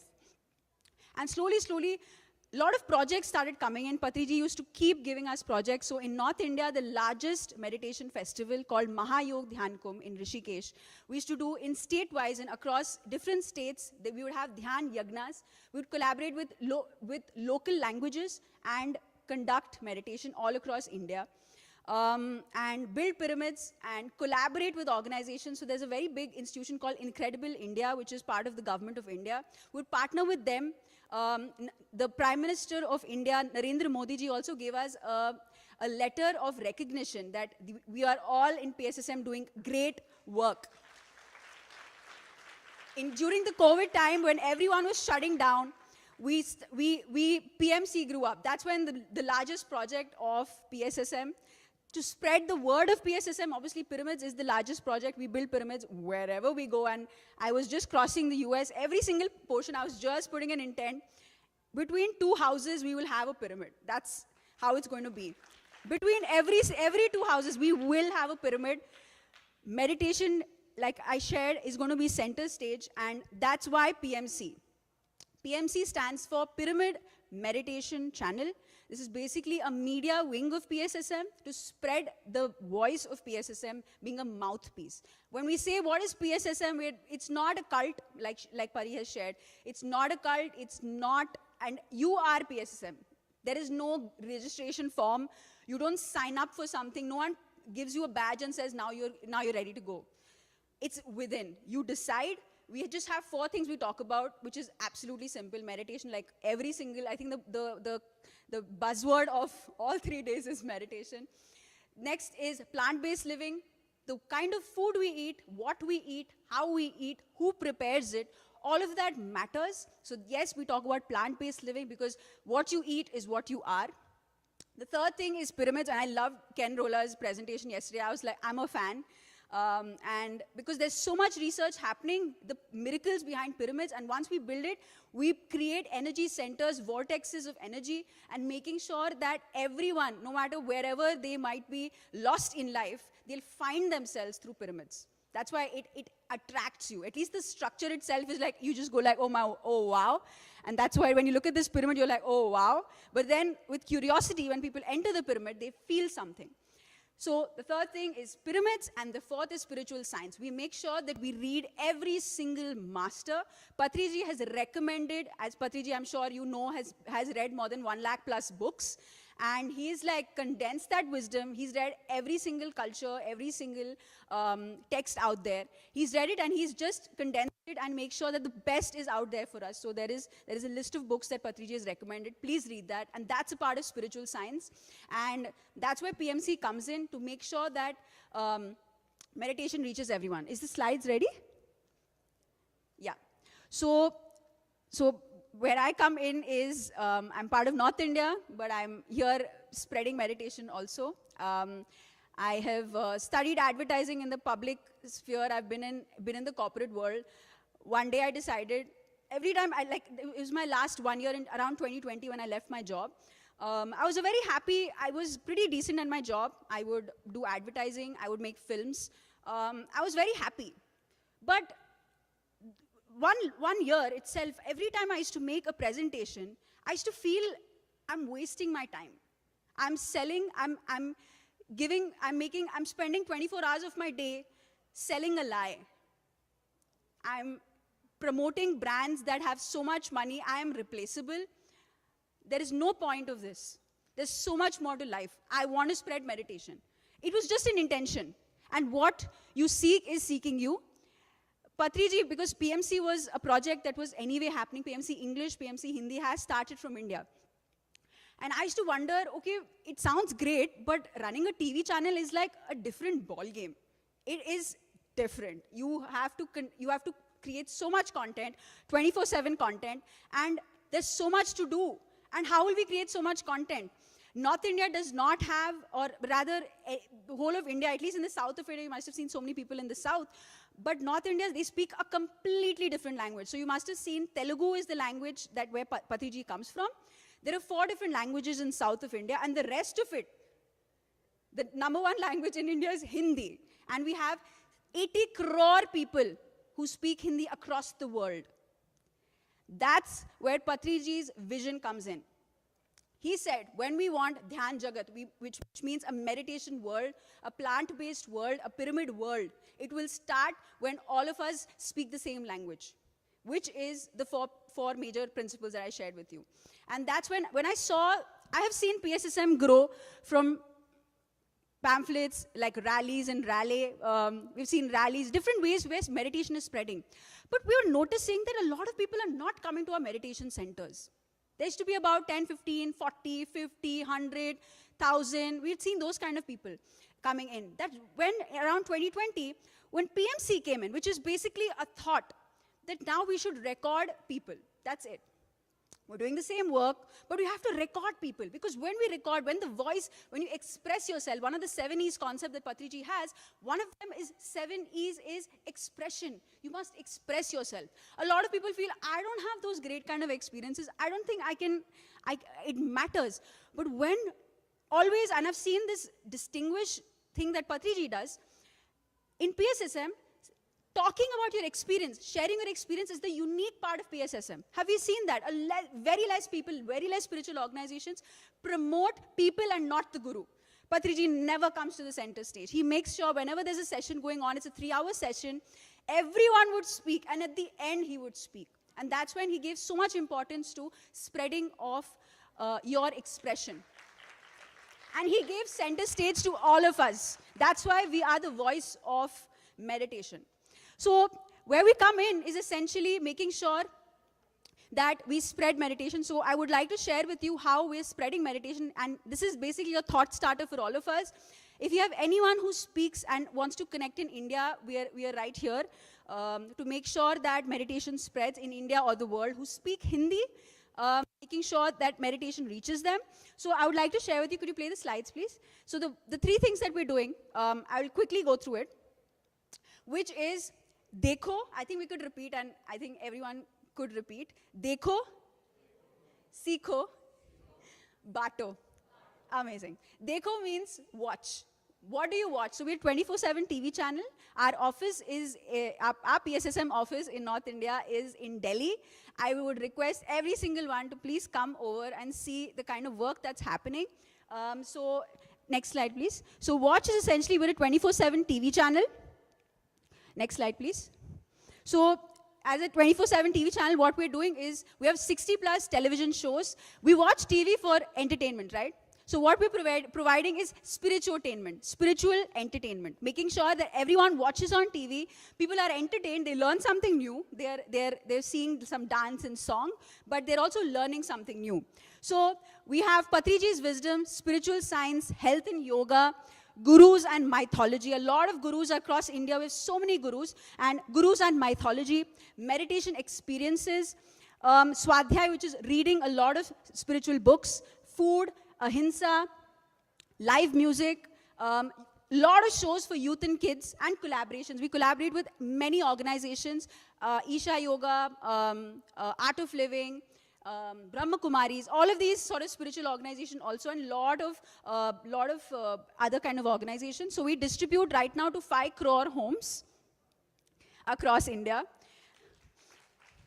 And through YouTube, we distribute to 4 lakh homes, 4 lakh individuals, 4 lakh mobile phones.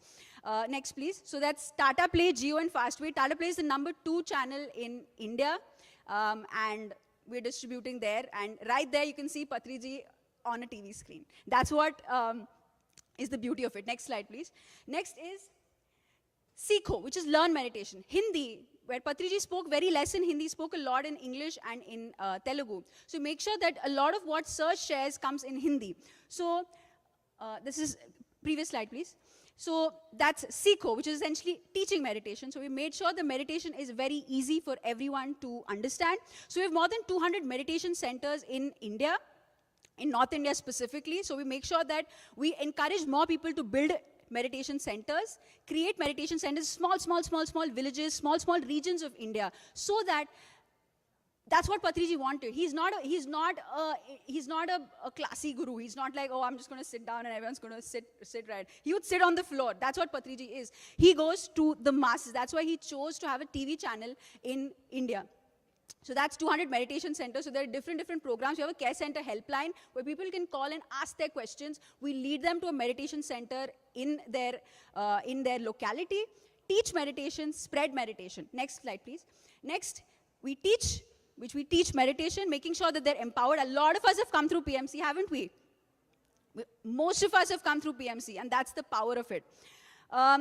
We teach because now once you learn meditation, now you want to spread meditation. So we've created a training program so that it's very simple, a 5-week training program where people can learn how to teach meditation. So we teach in schools, colleges. Next slide, please. So in school, we have this program called Jagrat Yuva. So we have meditation masters who are leading these programs. It's not one person, it's not 2 people. I'm just a representation of the largest group of people to spread it. So we have, like I shared, there's a website, pmchindi.com, where if you just type the name of the city in India, you would we're going to make it more advanced, but right now we're just like, let's just have it out there. And on a weekly basis, we update it. On a monthly basis, we track what work that is happening. And we also make sure that a kit of spiritual wisdom reaches them. So we have Patriji's book, we have Shakahar, we have meditation, we have pyramids. We make sure, like the smallest region who speak Hindi, they don't speak any other language, mind you. They don't speak English. They don't speak any other language but Hindi. So we make sure that Patriji reaches to their home, and they will be the mouthpiece. Next, please. Next slide, please. And like I shared with you, spiritual science, making sure first that Jagrat Yuva, which is making sure meditation reaches schools, colleges, institutions. After that, we also have Project Azadi, which is essentially reaching jails, making sure in jails. Right now, as we speak, in Bhopal, which is in central India, and in west of India, which is Gujarat, which is Navsari, there in jails, PMC Hindi plays 24/7. How beautiful is that? A TV channel reaches your home. In a lot of clinics in Gujarat, PMC Hindi is playing. Patriji is playing. His message is playing. People, when Patriji said that I'm going to reach that meditation is going to reach everyone's home, what does he mean? You can't just knock on the door. People are not going to open the door for you and to teach meditation. But when they watch a TV channel, because everyone loves entertainment, the first thing we do is pick up our phones. We all have phones in our hands. Media has that power. And that's how we're going to make sure that meditation world, pyramid world, and plant-based world happens. So that's Project Azadi, Project Jagrat Yuva, schools, colleges, youth societies. Project Kaushala, making sure that in corporates, in NGOs, we reach. So right now, when I was in LA, I took a meditation session in an old age home. It was so beautiful. They all loved meditation. They said, please come again. Please come next week. Please come next month. We want to make sure that it happens. That's what everyone is seeking, meditation. Next slide, please. And next, holistic health in medical camps, in old age homes, like I shared, in medical institutions, integrating meditation. That's it. Just reach out. We have a lot of doctors in PSSM, making sure the doctors in their clinics, in their institutions, integrate meditation into their prescription. Just say 2 hours of meditation. Experience it. See the difference. This is how easy meditation is. And in villages, making sure in villages, panchayats, in those common places where everyone meets, there are a lot of common places in villages, meet at that meet point whenever people discuss about, nonsense stuff about, the water is wrong, this is wrong, that is wrong. They'll be like, you know what, let's just 2 minutes of meditation. And that's what we do. We do social experiments in parks, in public parks. And I'm a musician, and my husband is also a musician. So like at 4 or 5 musician friends get together, we play music in the park, everyone gets along. They just wonder, why are we doing this? Are you getting money to do this? No, it's our passion. It's truly our passion. And then we start doing that, and so many people are coming into meditation. That's called social experiments, which I've not added here. But yeah, we do social experiments in public parks and making sure in public places, just 5 minutes of music. Everyone comes, music gets everyone together, and then teach them meditation. So these are some ideas that I just want to put it forward. There is no other way to spread it than just taking a step forward. That's all. Do I know enough? Is anyone going to, some master going to come and certify me? No, you are empowered. The only thing is we need to have an open mindset and a seeking attitude. You'll never know enough. We'll never know enough. We have to keep seeking. Patriji, till his last breath, he was still reading. He was making sure everyone else reads. That is the power of simplicity. And he was also playing chess, by the way. He was enjoying his life. That's what we really need to do. As we keep forgetting that we need to start achieving, even in this place of spirituality. I just want to just end with this last note. A lot of us feel, I'm here and I'm going to change the world. That's not possible. You're giving too much self-importance. You're no one in this whole realm. No one cares about you. I will be replaced by next person. Like my dad, he vacated his body 3 years ago. I thought, oh my God, the biggest North Indian pyramid is going to come through him because he's done so much work. Next moment, he vacated his body. He's like, bye-bye, I'm a leave. And he left. And we understood the practical spirituality is when death comes to you. How are you dealing with it? We talk big things, we talk big words. But the major thing is, can you accept death? And we celebrated his death. We danced. And that's the power of spirituality. And we did the same thing for Patriji. We all danced. We all enjoyed ourselves. Because when a person graduates, it's a cause of celebration, not a cause of sadness. And that's what Patriji wanted us, all of us to do. He's our friend, guide, mentor, whatever you want to call him. And to make sure that the vision reaches more people, that's what we're standing here for. This is not a cult organization. This is complete freedom. And the freedom to speak, this freedom to voice your expression. And thank you so much for this opportunity. I'm so happy that meditation is spreading in the US. And like Pari said, what do you do to support? Just subscribe. So there's PMC Hindi, there's PMC English, there's PMC Telugu, PMC Tamil, PMC Spanish, Espanol, and different languages. Just all you need to do is just go there and just press subscribe on all the channels. That's it. That's your contribution to PMC and PSSM. Thank you. Thank you. Thank you so much, Amulya. Again, a big clap for her. She's come all the way from India to just share this message with us all. And we're going to have a team come from India with a photographer and editor, to Ken, to Nate, to Amy, to share your experiences so we can take your voice to the rest of the world through media. And not just every one of us here.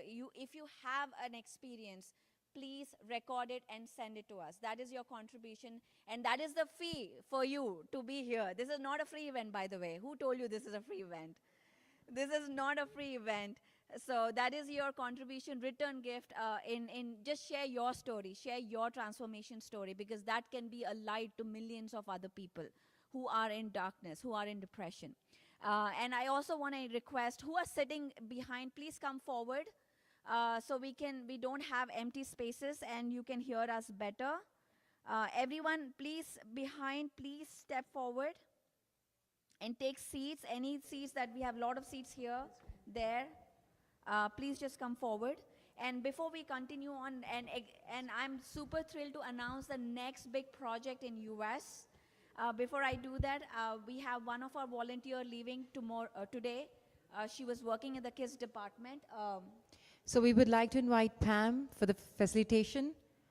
So Pam is the Wellness Director for SAS Institute and an advocate for holistic living. She believes that taking care of yourself is the first step to being able to take care of all those around you. Pam is a yoga instructor, group exercise instructor, and personal trainer, and believes meeting individuals wherever they are in their mental health and well-being journey. Meditation and drawing are practices that can improve creativity and mood, decrease anxiety and blood pressure, and both energy and calmness to one's being. In Zentangle, there is no mistakes, as each line, circle, curve, and dot brings about its own beautiful and unique pattern. So welcome, Pam.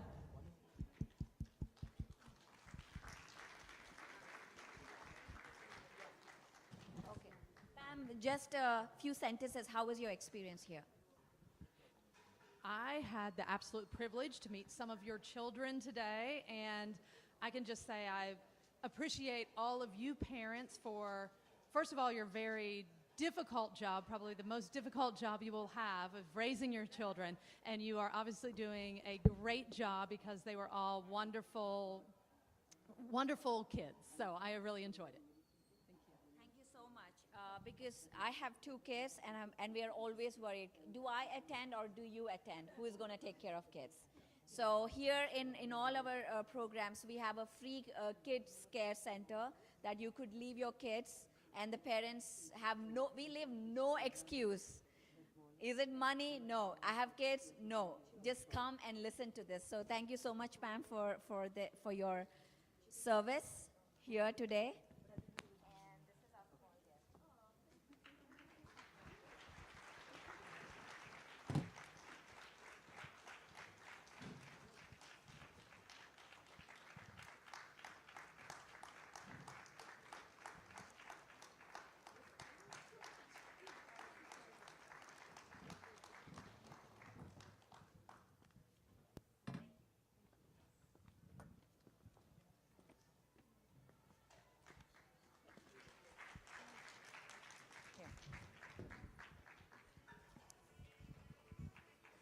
Now next Omega.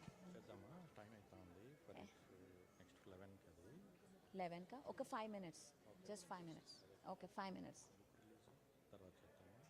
Nima tarot cheddama? Okay. Okay.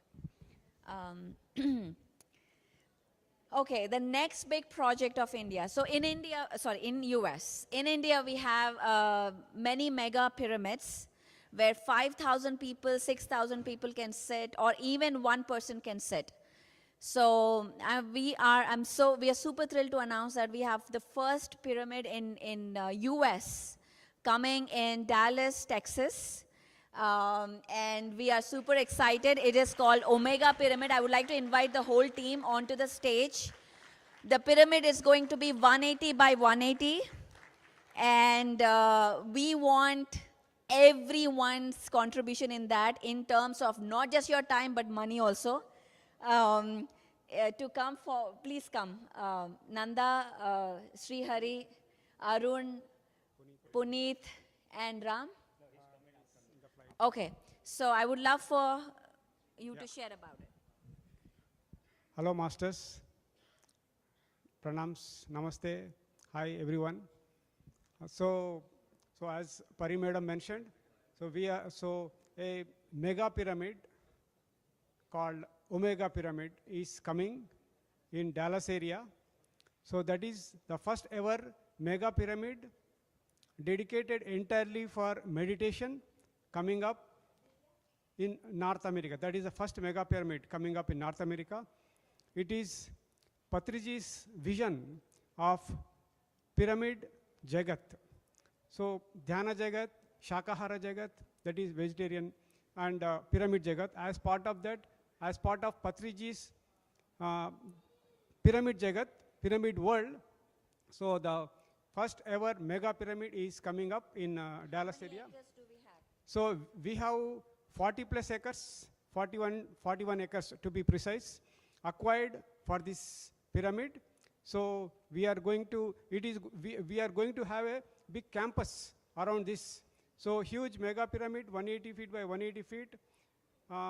And there will be another, so that is called Omega Pyramid.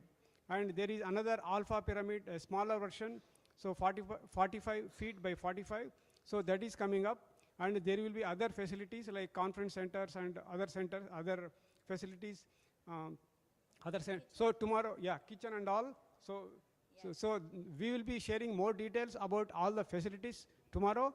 But so it is the magic of Patriji. So that is we are working for. It is because, so it is his vision we are working for. And so it is the magic of PSSM. This pyramid, Omega Pyramid, is coming in Dallas area. So let us all be part of this divine initiative. We are all blessed to be part of it. Let us come, all of us, take part in it and be part of it in every possible way we can. So I would like to I can give to. Okay, we're gonna. Okay, 2 minutes. Friends, yesterday Kenrola sir was talking about pyramid power, right? So we all know how big pyramids, mega pyramids are going to change this world, right?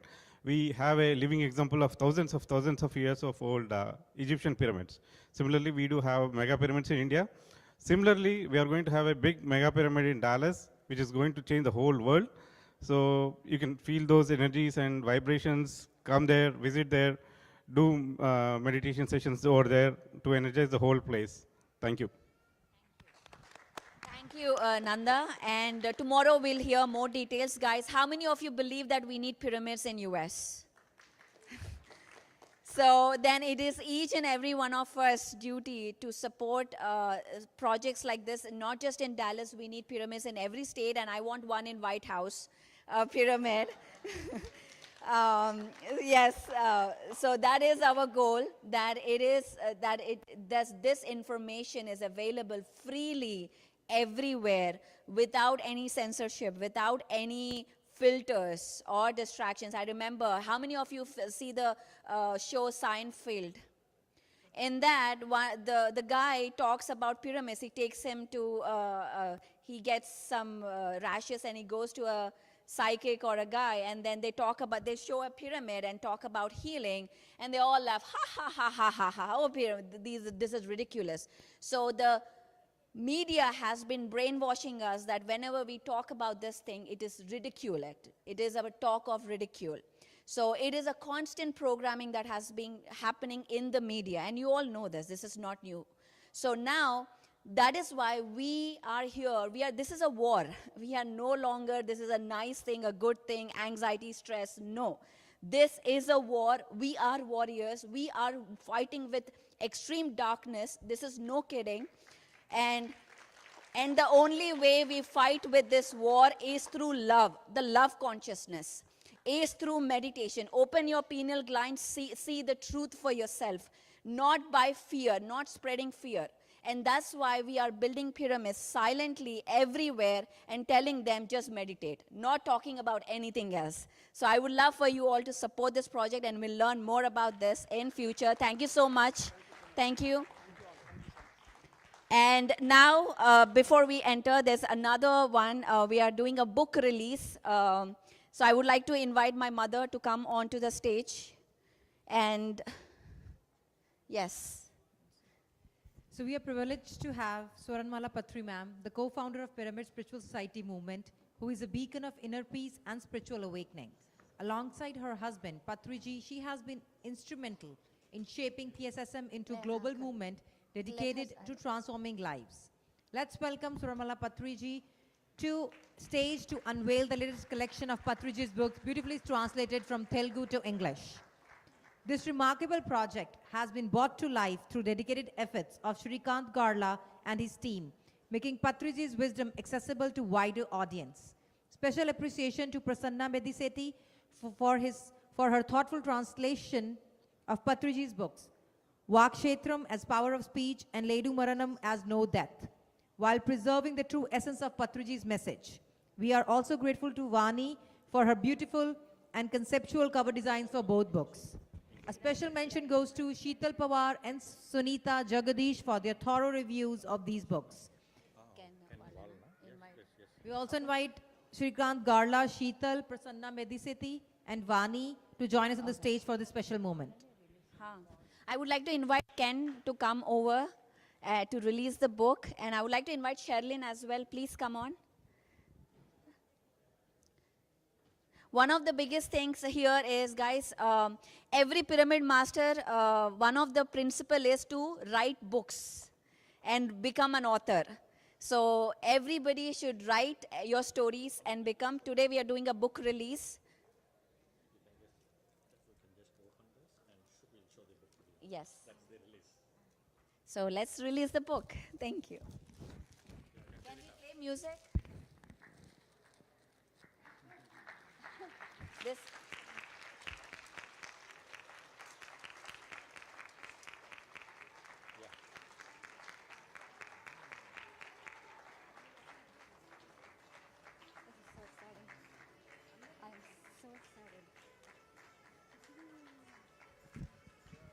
Power of Speech and No Death. These are the two books. Aha. Yeah.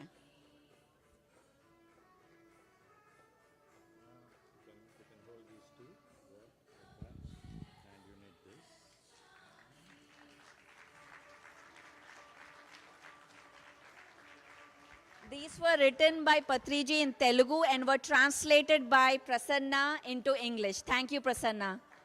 And we need more writers who can translate from Telugu to English. So if you are good in writing, please reach out to us.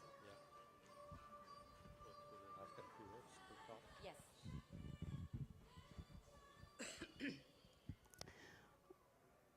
Good morning. I take this opportunity to thank Universe for giving me this opportunity of translating Patri's profound knowledge into English so that it can reach to the many people. My experience while translating was profound, and it is so intricate that the concepts that he mentioned or that he told through these books was internalized, because it is not only the linguistic skills that we need, it is that we have to contemplate ourselves, the depth of the knowledge that he is trying to give it to us. The Power of Speech, the book that influenced me more, and the Trikshetramai, that is the actions, the thoughts, the words and the actions. He has talked the three things. If we can correct these things, the thought that we are getting, the words that we are speaking, and the deeds that we are doing. If these three things were corrected and did it in a right way, our life will be so peaceful and happy, we need not learn anything else. If these three things were corrected. So this knowledge, because each and every word, the way actually we are translating, it is not just the English that we need to know. We need to know that kind of, like we need to maintain his intent and his content as well as his tone. These are the three things I just kept in my mind. So his intent, what intent that he has presented this content, as well as how the tone was maintained. Because he used to, wherever he used to tell very strongly, he used to use the word, very strong words. Whenever there is a very lightly that we have to, in a subtle way that he has to maintain, right? He used to maintain the subtle words. Those words, to take it took a long time for me. I have put the hundreds of hours to translate one small book. You may be feeling this is a very small book and can be translated in few days, but it is not so. We have to maintain his voice, we have to contemplate, we have to internalize. So many things that we need to do while we are actually doing it. But I am so grateful and thankful for the PSSM and for the universe for all the opportunities that I got through this. And also I will mention of this because the Patri sir, before he is leaving this particular realm, right? So, he just gave me this thinking and destiny. That is the one thought, the great one that he has given me to teach the thinking and destiny, and which I have been doing the 2.5 years. With these translations of this Power of Speech, I will be more careful while actually doing it, while teaching or while doing all the things. I'm very thankful for that, and I'm very much thankful for Vani, because we have given a last minute. Vani, we are just going for this for printing, so can you give me the thing? The book that is there on your hands, if you see, right, the butterflies, how actually the word should be like such a beautiful words. She has represented with the butterfly, such a colorful words we should get it. We should not get the sorrow, right? We should not get the negative words. So that kind of, I'm thankful for her. And one more request before I close it is, these are all the Telugu books that we want to translate in English to reach Patri sir messages into the different countries, different people. So I invite all the authors who have the sufficient time to translate these books. I mean, on behalf of PSSM, I'm inviting you all to meet me in the PSSM USA stall or in the vendor stalls. I can give you what books that we wanted. I welcome you all. Thank you. Yeah. So thank you, friends. So you can contribute in any way, right? Like how Lakshmi ji, she sponsored the book, right? Somebody is doing the artwork. and somebody is translating, right? So there are a lot of opportunities where you can be part of. So if you have any skill set of any kind, please reach out to Prasanna Garu and we can take this project. Thank you, thank you, thank you. And we have one more thing. Thank you. We can all leave. Thank you so much. Yes, you can sit down. Thank you. Thank you, Ken. You can give it to anyone, or you can keep it. We have another quick launch of a channel called Brahmarshi Patriji Official. Can we launch it, please?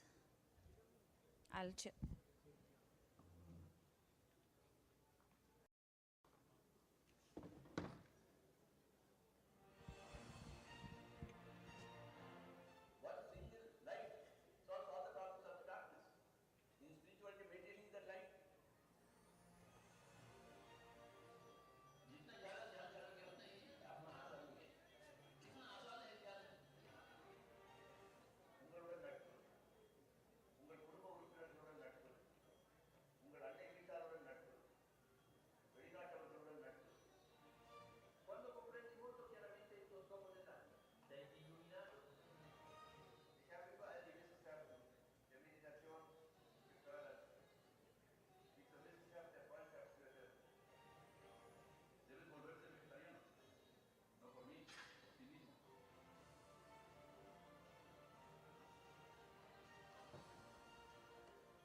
You want to say? So this is another use of technology to translate his speeches in every language. So we have seen Spanish, German, Italian, and now we are trying to bring all the information in this channel of his teaching specifically in every language. And this is my personal, this is my mother's personal project now. And I'm just a word.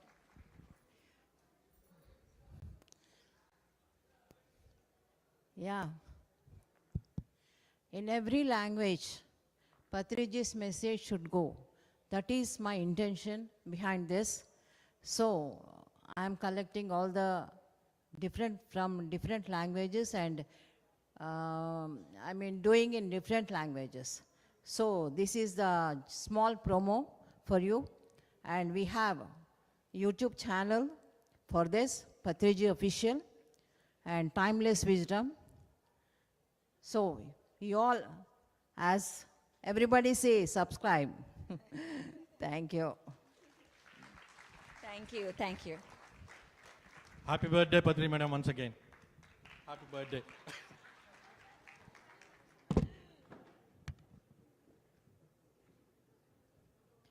Now I would like to invite my wonderful co-host, Simona.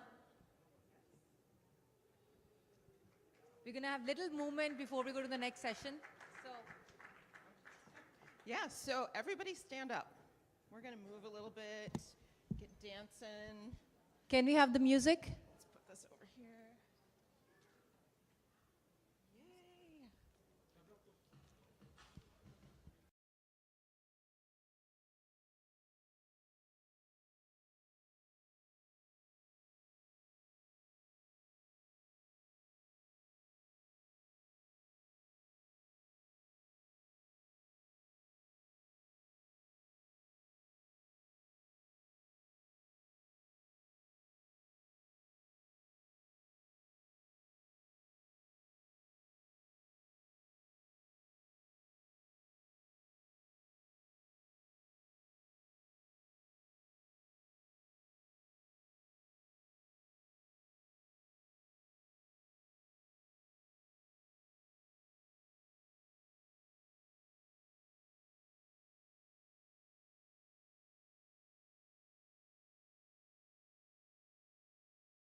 technology and holistic wellness.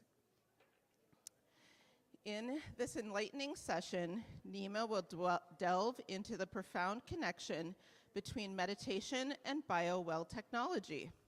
He will explain how this technology can measure the physiological and energetic effects of meditation, presenting scientific studies, real-time data, and visual demonstrations to showcase its capabilities. Nima's expertise lie in teaching meditation techniques that promote mental clarity, emotional stability, and overall well-being. By bridging the gap between traditional holistic practices and contemporary scientific approaches, Nima makes the benefits of meditation accessible and measurable for everyone. For more information on Nima's work and to explore his teachings further, you can visit his website at GaiaHealers.com. And also check out his booth out in the entryway there. Please join me in welcoming Nima Farshid.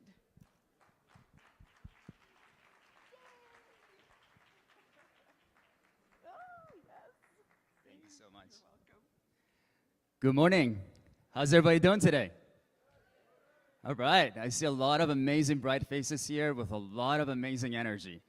We came here yesterday from Orlando, Florida. I'm one of the global educators and distributors at BioWell, which is a technology based on biophotonics and Kirlian photography. So I was amazed. I feel so honored and so privileged to be here among you amazing souls with your amazing understanding about meditation. Because this is something that I had to learn during my healing journey. Doctors gave me 2 weeks to live 12 years ago. And I had to, this was my wake-up call in my life, that I had to learn how to, I had an option. I had to choose that do I want to do a surgery or do I want to heal myself naturally? And I was born in Iran, so I have had a very deep understanding about you know, the Eastern culture and how we look at health and how we look at healing.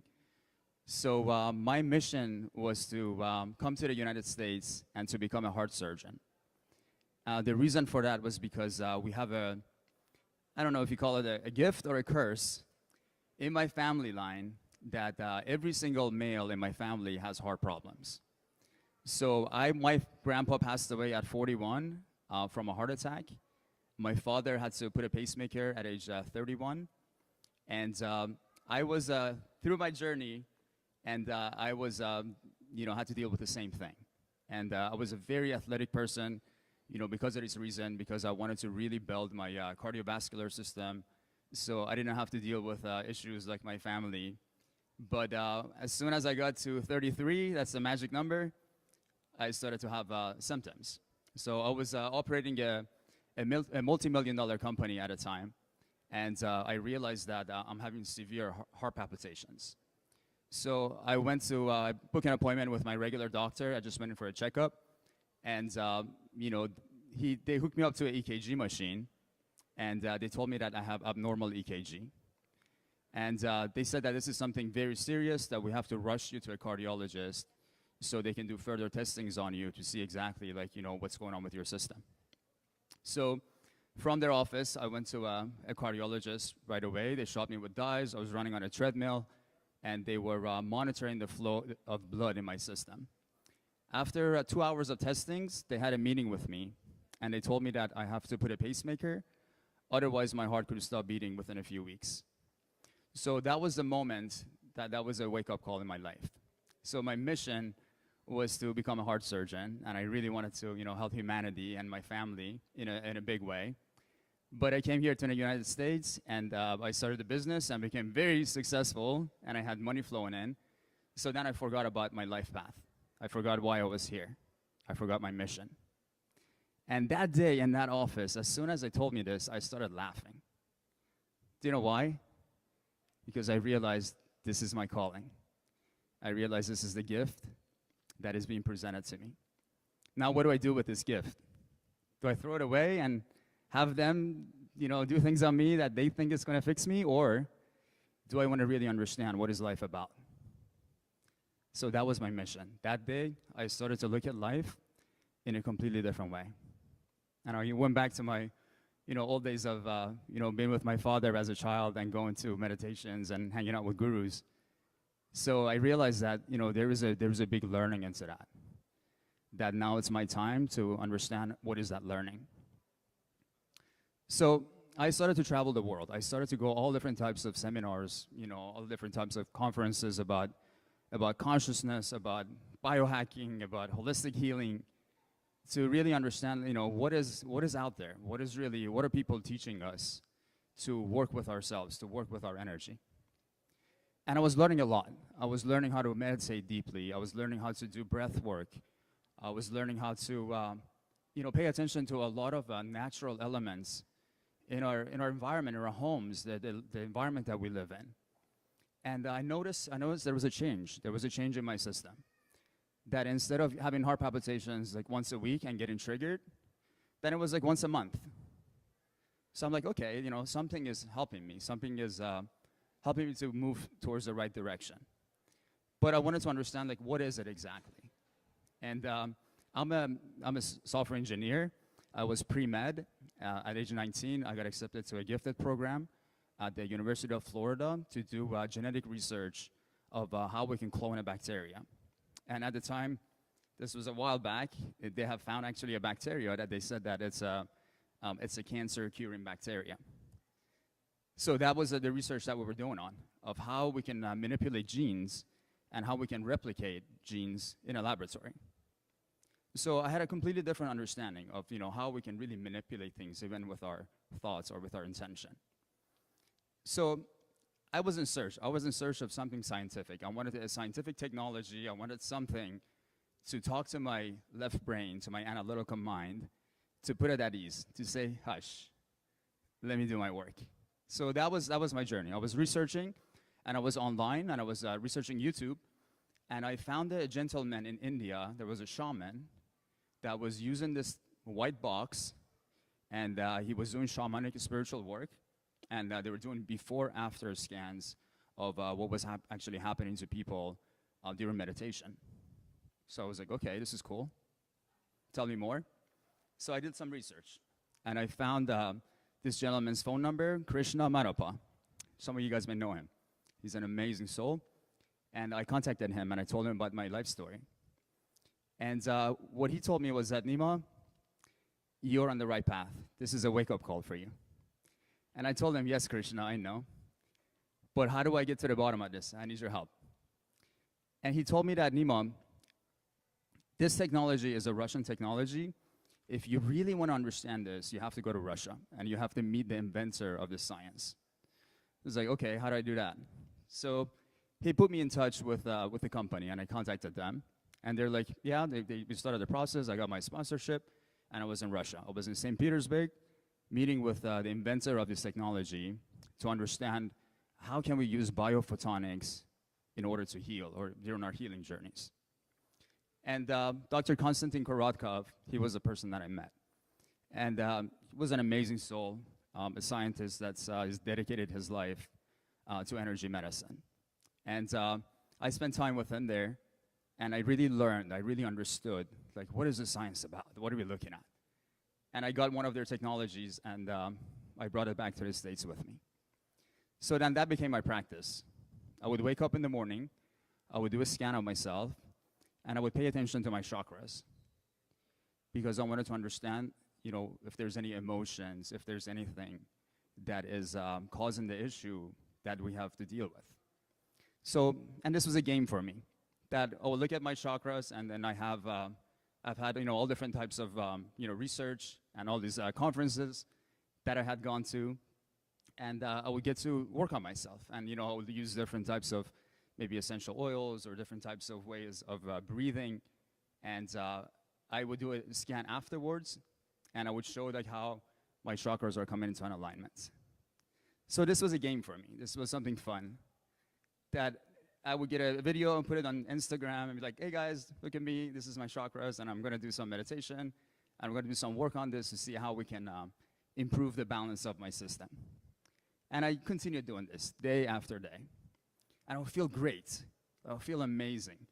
I would wake up with the sunrise, and I would do my breathing practice, and I would use a bottle of water to absorb the photon emission of the sun.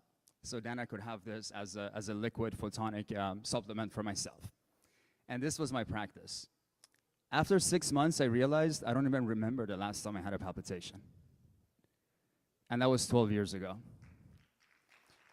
So I'm here to tell you guys how powerful we are, and the power of our mind and the power of our thoughts. Because in my journey, that was the most powerful influence, is to learn and to control my thoughts and my intentions.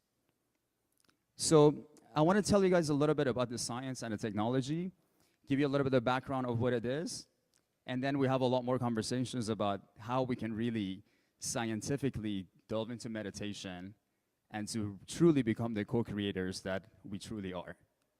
And that's what I see here. I see many co-creators here. Because you guys that can tune into your mind and can slow time down, you have the power to create. And how lucky are we to be among all of these co-creators today. So I would love to start my presentation and go through some of these slides. And we'll open up to a Q&A, so if you guys have any questions, I'm sure there'll be many. And we have a booth out here on the hallway, so if you guys have any questions after my presentation, you're more than welcome to catch me on the hallway, and this is why I'm here, so please ask any questions that you have.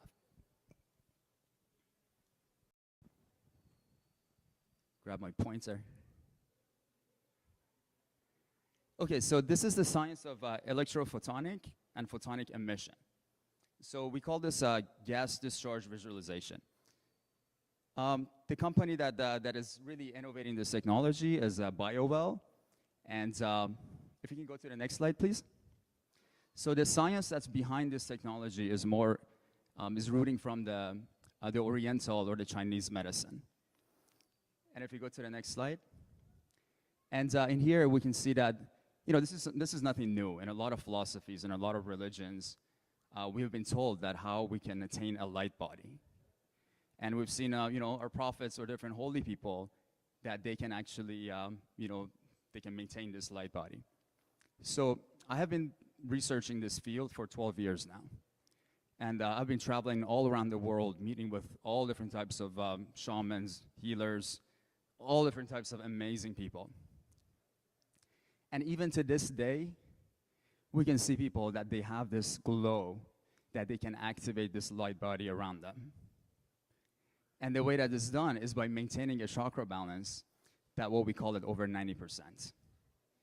That if we can have our emotions and our feelings that resonate with existence and our higher self, then we'll watch out.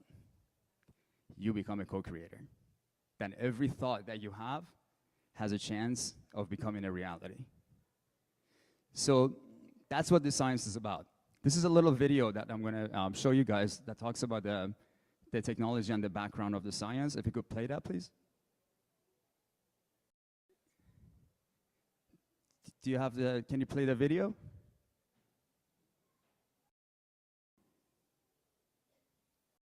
And one thing you guys are gonna realize, when I talk about energy, I start to sweat like crazy. So just to give you a warning. So okay, I think we don't have that video here, so I'll quickly talk about what the video was gonna show you guys. So this science came around in the 1930s, and this was based on a complete accident. There were two couple that they were electricians, and they would go to hospitals, and they would work on high voltage hospital equipments. And one time on accident, they put one of their tools on one of these machines, and they realized that there's a glow of light that appeared around their tool.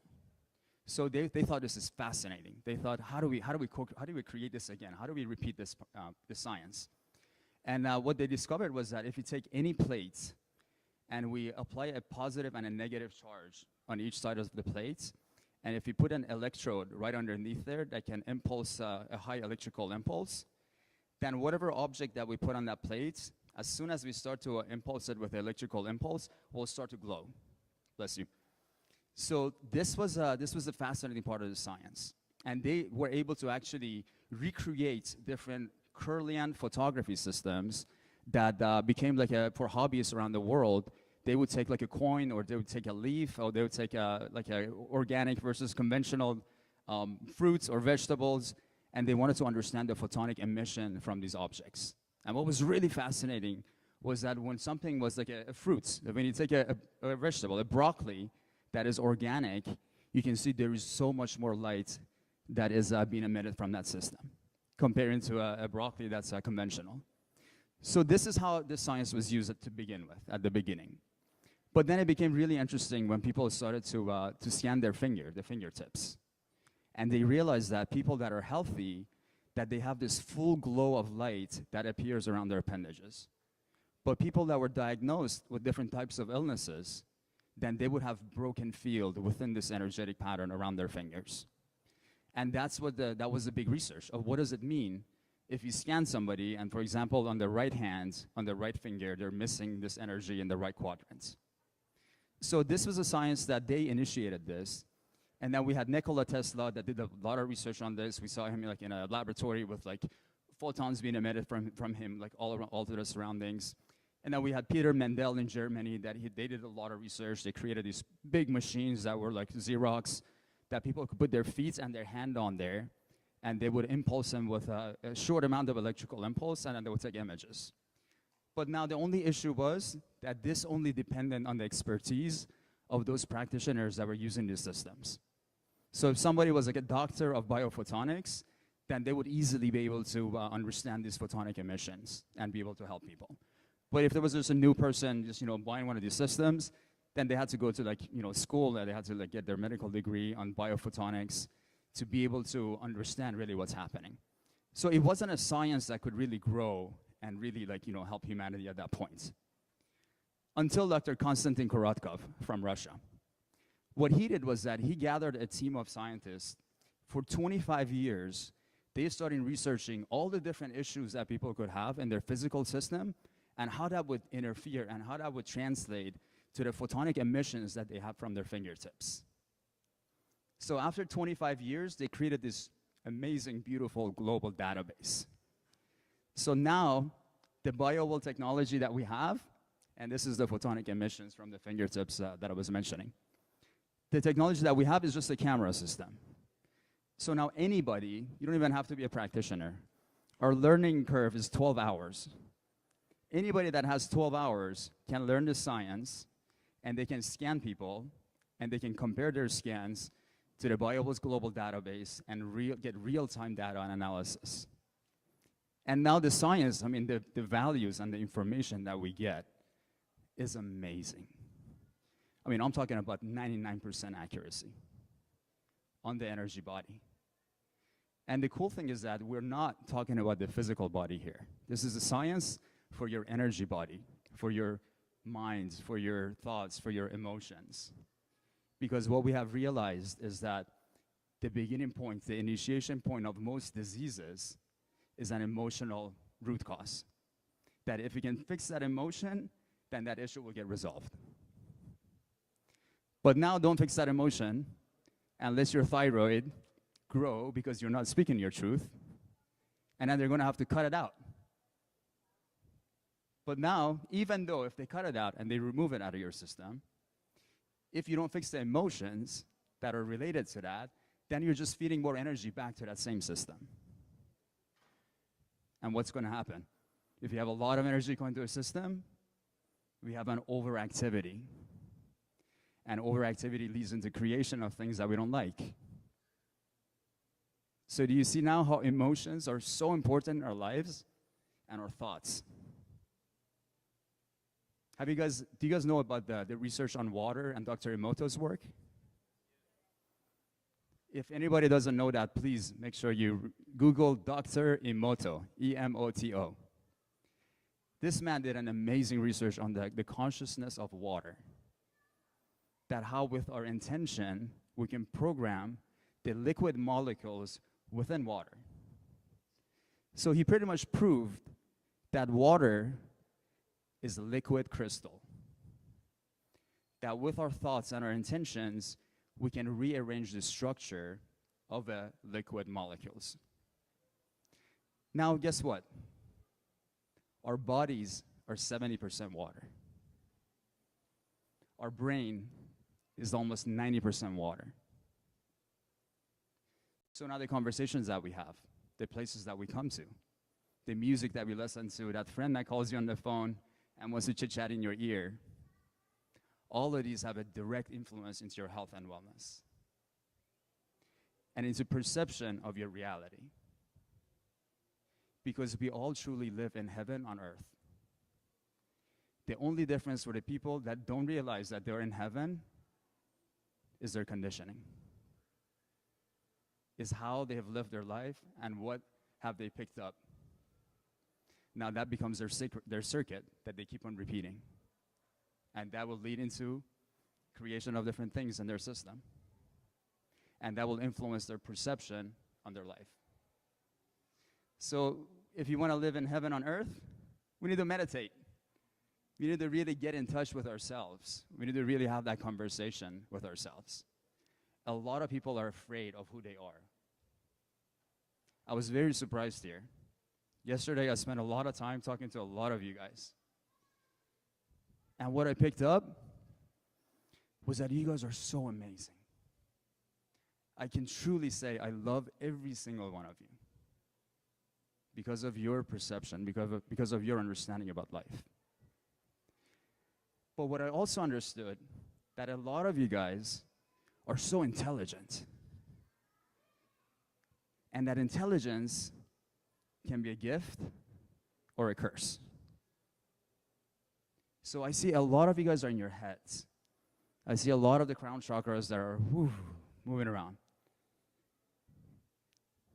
But I didn't see too much the hearts. If you truly want to understand life, and if we truly want to get into the unseen, our brains are very limited. Have you noticed the more you learn, the more classes you take, your decision-making changes? So that we never have enough information. We always have to learn more, and then that will change our decision-making. But what if we were to feel instead of think? What if we could depend on our heart instead of our brain? That is what makes a big difference. That is what makes powerful people that truly understand oneness. Because we are all truly one. You are a different image of me, I'm a different image of you. And we're all going together to this beautiful journey of life. So, not to get too philosophical here, let's get back to the science. So if you go to the next screen, please. So BioWell is, I don't know if you guys know about Gaia TV. Gaia TV is a spiritual channel like Netflix that they're pretty much owned like part of the BioWell company. So there's a lot of videos from, I don't know if you guys know Dr. Joe Dispenza, like Greg Braden, Bruce Lipton. These are the people that, we do a lot of research with, a lot of work with. And that's that channel that you guys can get a lot of information on. Next screen, please. I had a beautiful video of Dr. Joe Dispenza talking about BioWell, but I don't think that's going to come up either. Do we have a video there or no? No video. Okay, next screen. So different ways that we can use this technology is we can use it for mindset and psychology. So we can understand by the alignment of the energy centers. This software will give us exact information of like what emotions could be shifting those energy centers. And then that becomes our homework to start, like while we're meditating, then we can meditate on those feelings that are not residing with our higher self. And we can also use it for nutrition.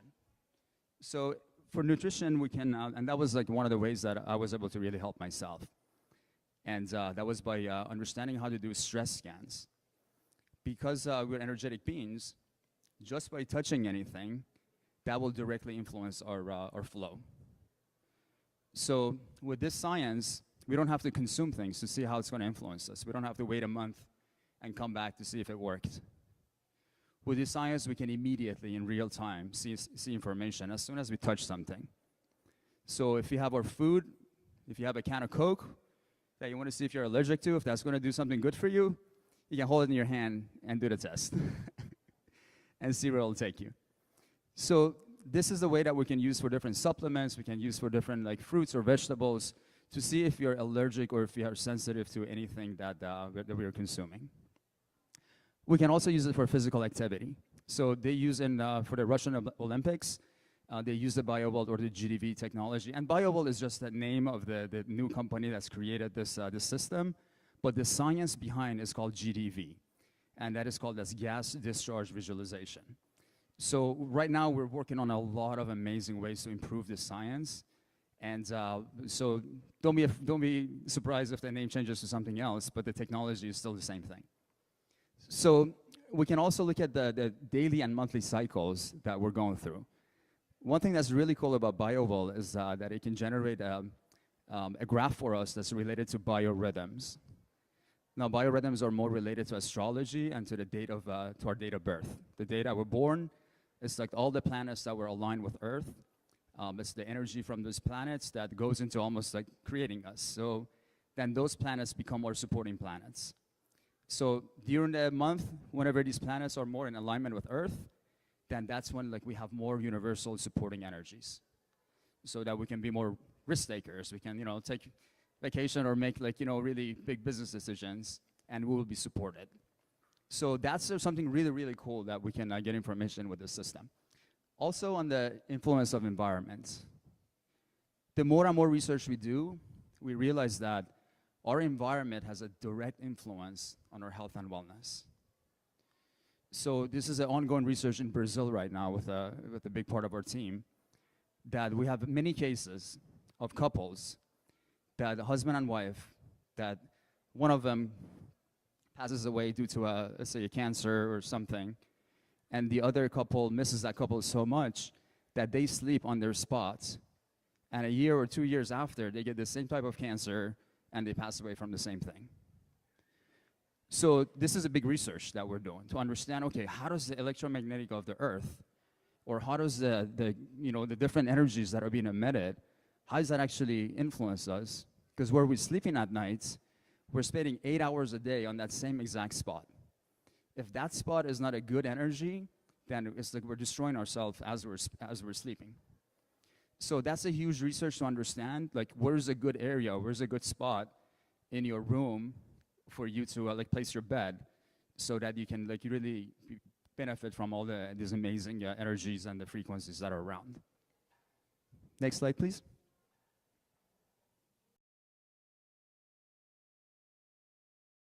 You can go to the next one.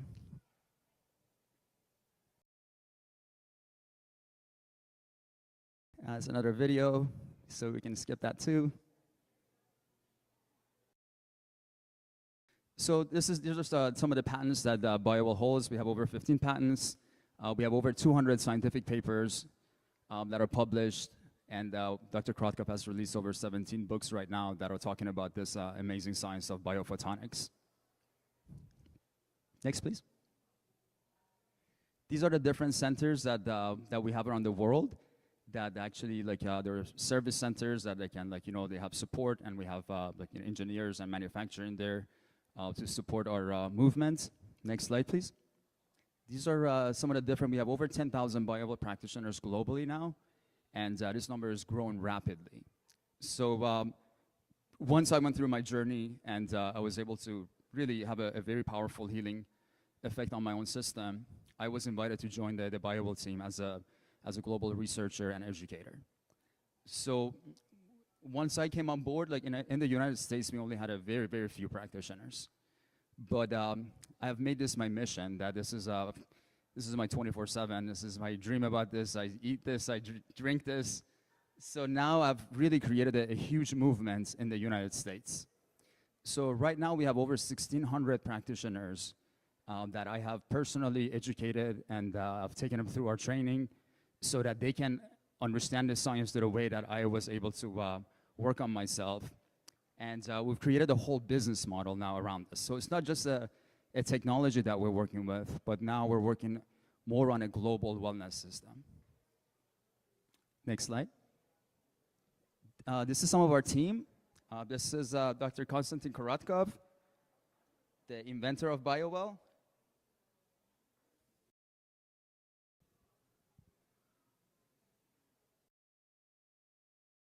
guys can see that.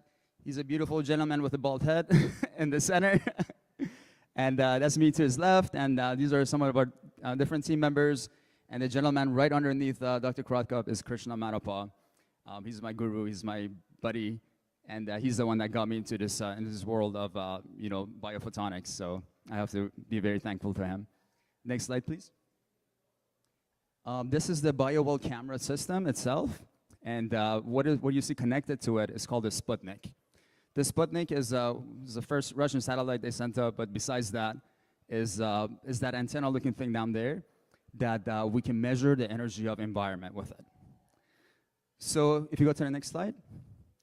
This is my trip with Dr. Krotkov. I travel around the world, and I go to all different types of sacred spaces to understand how the energy of different areas can actually help people during their healing journey. And we compare these energy values to understand how we can, let's say, take somebody's home or a meditation center and raise the vibration and energy to get to these sacred spaces.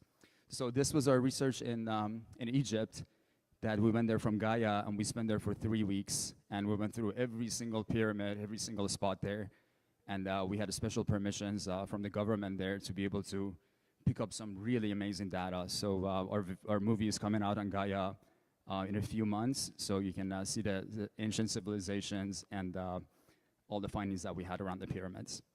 Next slide, please. These are some of the universities that have done clinical studies on the BioWell around the world. So we have St. Petersburg, Russia, Moscow. We have, all different places. NIH here in the US, we have done a lot of research with, and these numbers are just growing. Next slide.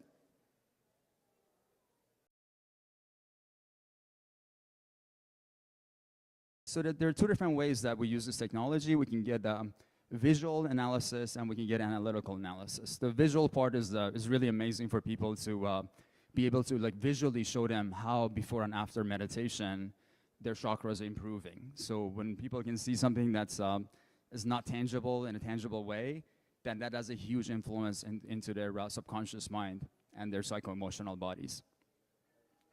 Next slide. This is one of the books that Dr. Krotkov has published, The Energy of Health, and it's been translated to multiple different languages. So if you guys are interested in that, you can find that on Amazon.com. Next slide. So this is what we study. When we are talking about biophotonics and photonic emission, after we scan the 10 fingers, then the software that was created after 25 years of medical research will translate that information to a hue around the physical body. I wish this was working good so I can show you guys, but I'll just walk up here. So when we're looking at this system, what we pay attention to, we pay attention to this light blue color that's going around the body. So the light blue color here is the energy of health and wellness. So for people that are very healthy, we see that this blue color goes around the body without any interruptions. It's more of a universal look. And it's kind of like if you look at a light bulb and how light is being emitted from surroundings, it has a movement that's being emanated from around the field. So like in this person, when we're looking at the flow of energy, we can see as energy is moving up, right in this area, we're seeing a lot of overactivity, is what we call it. And that's usually related to our hips.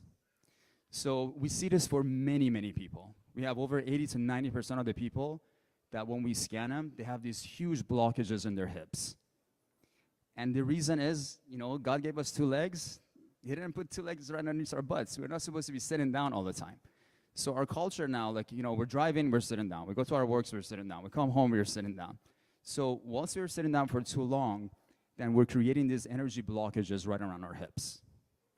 And as you can see here, once that starts to happen, then we have this energy that's moving from the legs coming up. Once it hits that, this is the energy blockage. So once we have an energy blockage in the system, then we see that there's an overactivity that gets built up because now we have multiple blockages in these other systems too. Now imagine if this light blue color is like is a river, and the light blue color is water that's passing through a river. Now if you go and put a bunch of rocks and blocks in the flow, what happens? We create a dam. And a dam has a lot of power. We can generate electricity from it. So now, if that much energy stays in a system, or other systems, they weren't designed to handle that much energy. Based on this research and this science, we're supposed to have 4 to 6 joules of energy. That is the optimal flow of energy within our systems. But when something like that happens and we have a blockage that stays in our system for a long period of time, that's like 8 or 9 joules of energy. So now imagine everything else that's around that area. Imagine your sexual systems, your kidneys. Everything else is around there. Now all of that energy, they have to handle that energy. They have to somehow work with that energy to redistribute it. And if they don't have a way to want to redistribute that energy, then imagine a light bulb. A light bulb that's supposed to work with, let's say, a 40-watt light bulb. We're supposed to send 40 watts of energy to it. And that will last for the lifespan of that bulb. But now if you go and send 100 watts to it, what happens? It will get really bright, and it will blow up over time. So it will decrease the lifespan of that system. And that's what we experience every day with people. That once this energy stays there for too long, that can really damage the system. So if we can learn about this, and the beauty of this science is that we're looking at the energy body before the manifestation of those misunderstanding or misinformation into the physical system. So now if we can quickly understand when we're sitting the wrong way, or when you picked up something heavy and your back got stuck, if you realize that that energy got stuck there, now it's not moving, you just go get a massage or something, right? And they can open up that blockage and the energy will flow and we won't have issues. Something that simple. But if you don't know that there is a blockage there, and let's say you go through your life a year, 2 years with that blockage on your back, now imagine what's going to happen to everything that's around those systems. It's so simple, especially our posture. If you pay attention to our posture, our necks, that's another big thing that we see for a lot of people. Now with the cell phones, and they put the address bar at the bottom of it, now you have to even bend your head down lower to want to look at your phone. That's causing a blockage for your necks. And guys, these are like, they may seem simple, but there is a lot behind these things. So if you have your neck that's blocked, you're not getting energy to your third eye, to your pineal. And what happens if you lose your insight? Then people can easily control you. Because you lose your sight. You don't know what you're doing anymore. So pay a lot of attention to your posture, please. Get some massages, work on your neck. Don't sit down too much. That would help so much in your energetic system. And I have so much to say, but so little time. Next slide. So this is like an influence of osteopathy. And somebody that has like a spinal issues, this is like a before scan, and then after they went and got treatments from their osteopath, we can see that immediately how much energy came back to the areas that were missing. Next slide. This is different ways that we can look at the stress level of a person. So we can do like a analysis of stress and energy of a person. Let's go to the next slide. These are different tabs that we have. So that's showing you like the chakra tab.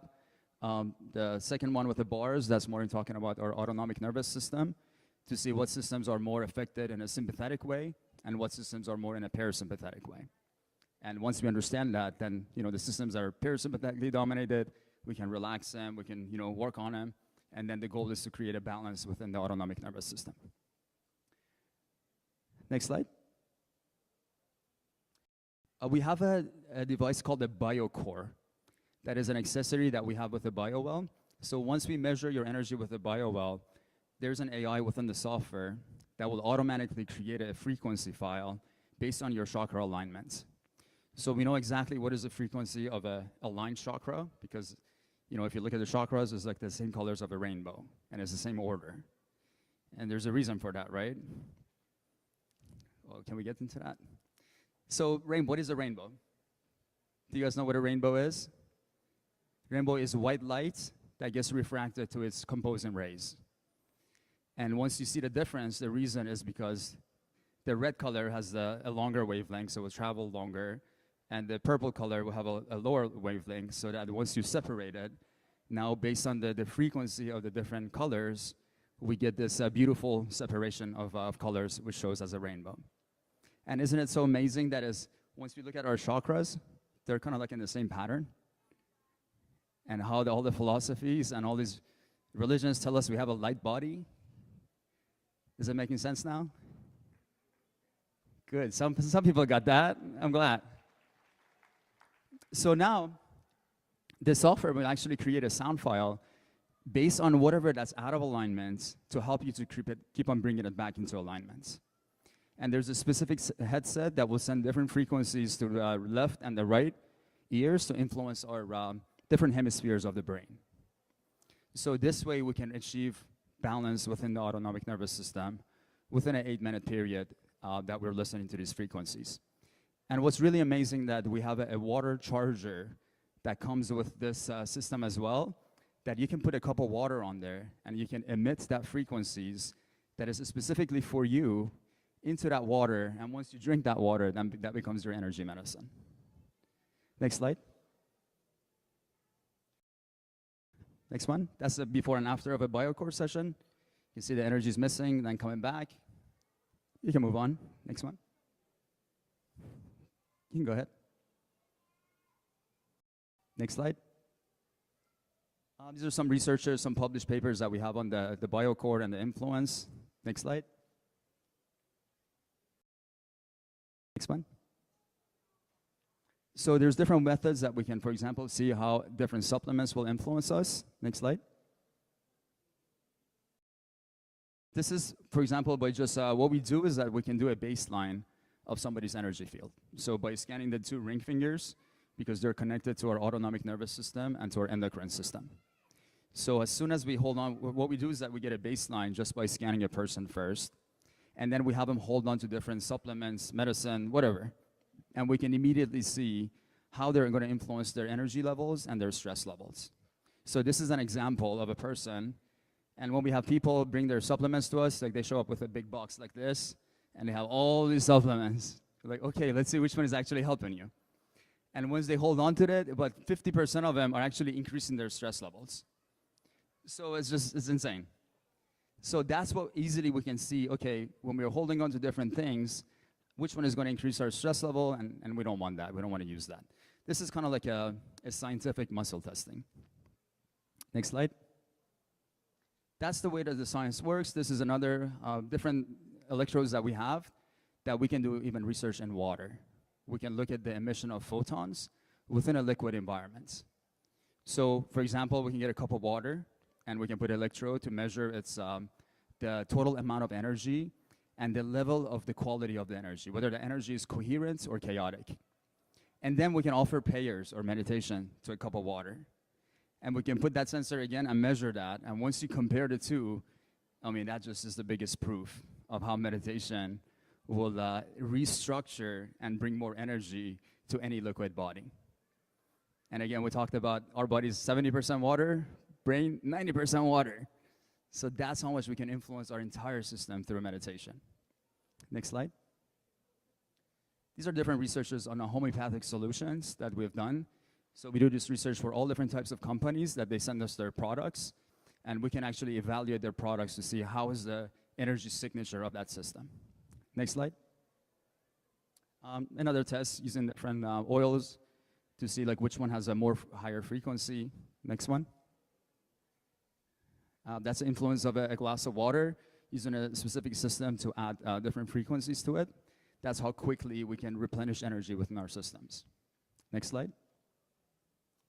This is an experiment we did with Lynn McTaggart. I don't know if you guys know her.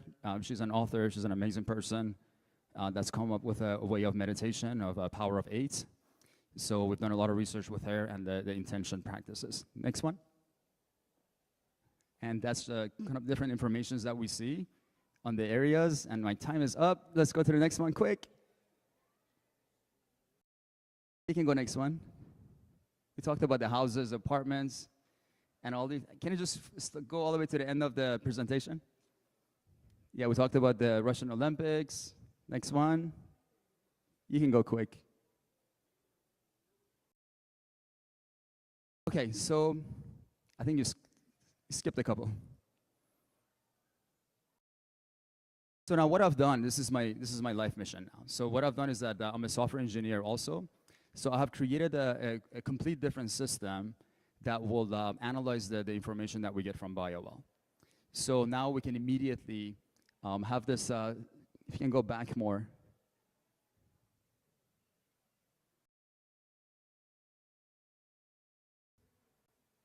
So if you guys go to, we have a special website that's created that our practitioners can join there. We market our practitioners, and we've created the software that will take the BioWell data, and we have the special APIs. We take the information. Now, based on the 12 years of research that we have done, all these different companies, and we've tested many thousands of people, now, and we have the special APIs. We take the information. Now, based on the 12 years of research that we have done, all these different companies, and we've tested many thousands of people, now we're able to actually make a recommendation engine so that once you scan people, you can use a database that we've already built to quickly look at the information that's been introduced to people. So when you look at the BioWell, it would take a little bit of knowledge to want to go around the biofield and understand what's going on. In this software, we have simplified everything. So you can just come in here, you bring in the scans, you just click on attention, it lists all the systems that need attention, and once we create an account, it will make a back end for our customers as well. So this is a new system that we're putting together to help our healthcare system. So now every doctor can create an account with their customers that they will have an access to a back end. And every time that they look at their scans of what's being continually shown that they need attention, they can just click on those stars. And when the customer logs in, they will see exactly the systems that they need to start paying attention to. Now, we've also built in the recommendation engine to this. So our practitioners can also click on different systems, see what are, based on the research that we have done, what are the systems, what are the products that are going to influence those systems in a positive way. Then they can make those recommendations to their back end. And this is like the ecosystem that we've created. Now, based on all of the research that we do here on the before and afters, we can actually save this information to specific researches. So let's say I have a supplement that I want to understand exactly how is this supplement influencing every single system in my body. So we introduce this as a research to our community. And once we have, like, let's say 100 scans of people that are holding onto these products, then we're able to show exactly, if you go to the screen with the percentages, then we can see how that product will actually, this is the recommendations that we can make by clicking on those minus signs, and we'll add them to the customer's backend. Next slide. This is a comparison that we can add into the information for the products that we recommended for them. And next one. This is the way we can say, like, after 7 people that held onto this product, now how many of them actually improved? Next one. That will give us the different percentages of, okay, like this person, let's say 20 people held onto this product, 70% of the people, their stress levels or their energy levels in different systems were improved. Next one. And these are the customer backends. So when the customer logs in, they see exactly what are the systems they need to pay attention to and all the recommended products for them there. Next slide. You can follow us here on social media. We're at gaia.healers, and on Facebook, gaiahealers.com. And I think that's the last slide. Thank you so much, guys. Thank you so much for your attention. I hope this was beneficial to your journey. My pleasure. And they're going to come out. And the facilitators for NEMA, stay right here. They're going to come out and they're going to come out and say thank you to you. There they are. Good job. Thank you. I know, there's a lot of energy. And it's just like from there and from here. Lots of good energy. Way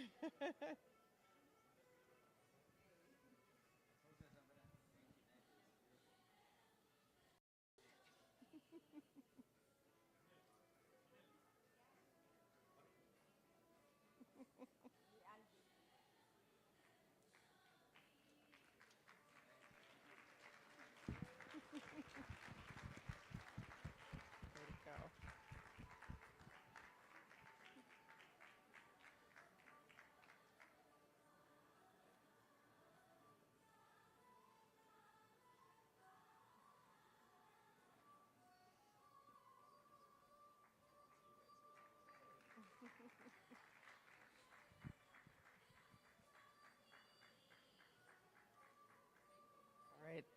Thank you, Nima. Amazing talk. All right. So next up, we have Sherilyn Healing Spirit. It's my pleasure to introduce a true master of spiritual healing, Sherilyn, who brings 46 years of profound experience of Akashic record healing, intuitive emotional body healing, soul retrieval, curse removal, angelic intervention, and laying on of hands. For 35 years, 52, not 35, 52 years. Sherilyn has been a specialized reader of the Akashic records, focusing on healing negative genetic code, parentheses within the DNA, influenced by both personal life experiences and ancestral pain. Her unique approach includes asking for the healing of all descendants from all those lifetimes until now, releasing deeply embedded pain across generations. Amazing. As the author of Remembering Creator, God's Gift of Love, Sherilyn is committed to transmuting darkness into light, releasing pain, and spreading love wherever she goes. Sherilyn's specialties extend to dream and vision interpretation, intuitive counseling, teaching, writing, editing, and art. Today, we are blessed to receive a special channeling message from her, guided by her deep connection to divine wisdom. So please welcome Sherilyn to the stage. Thank you so much for being here.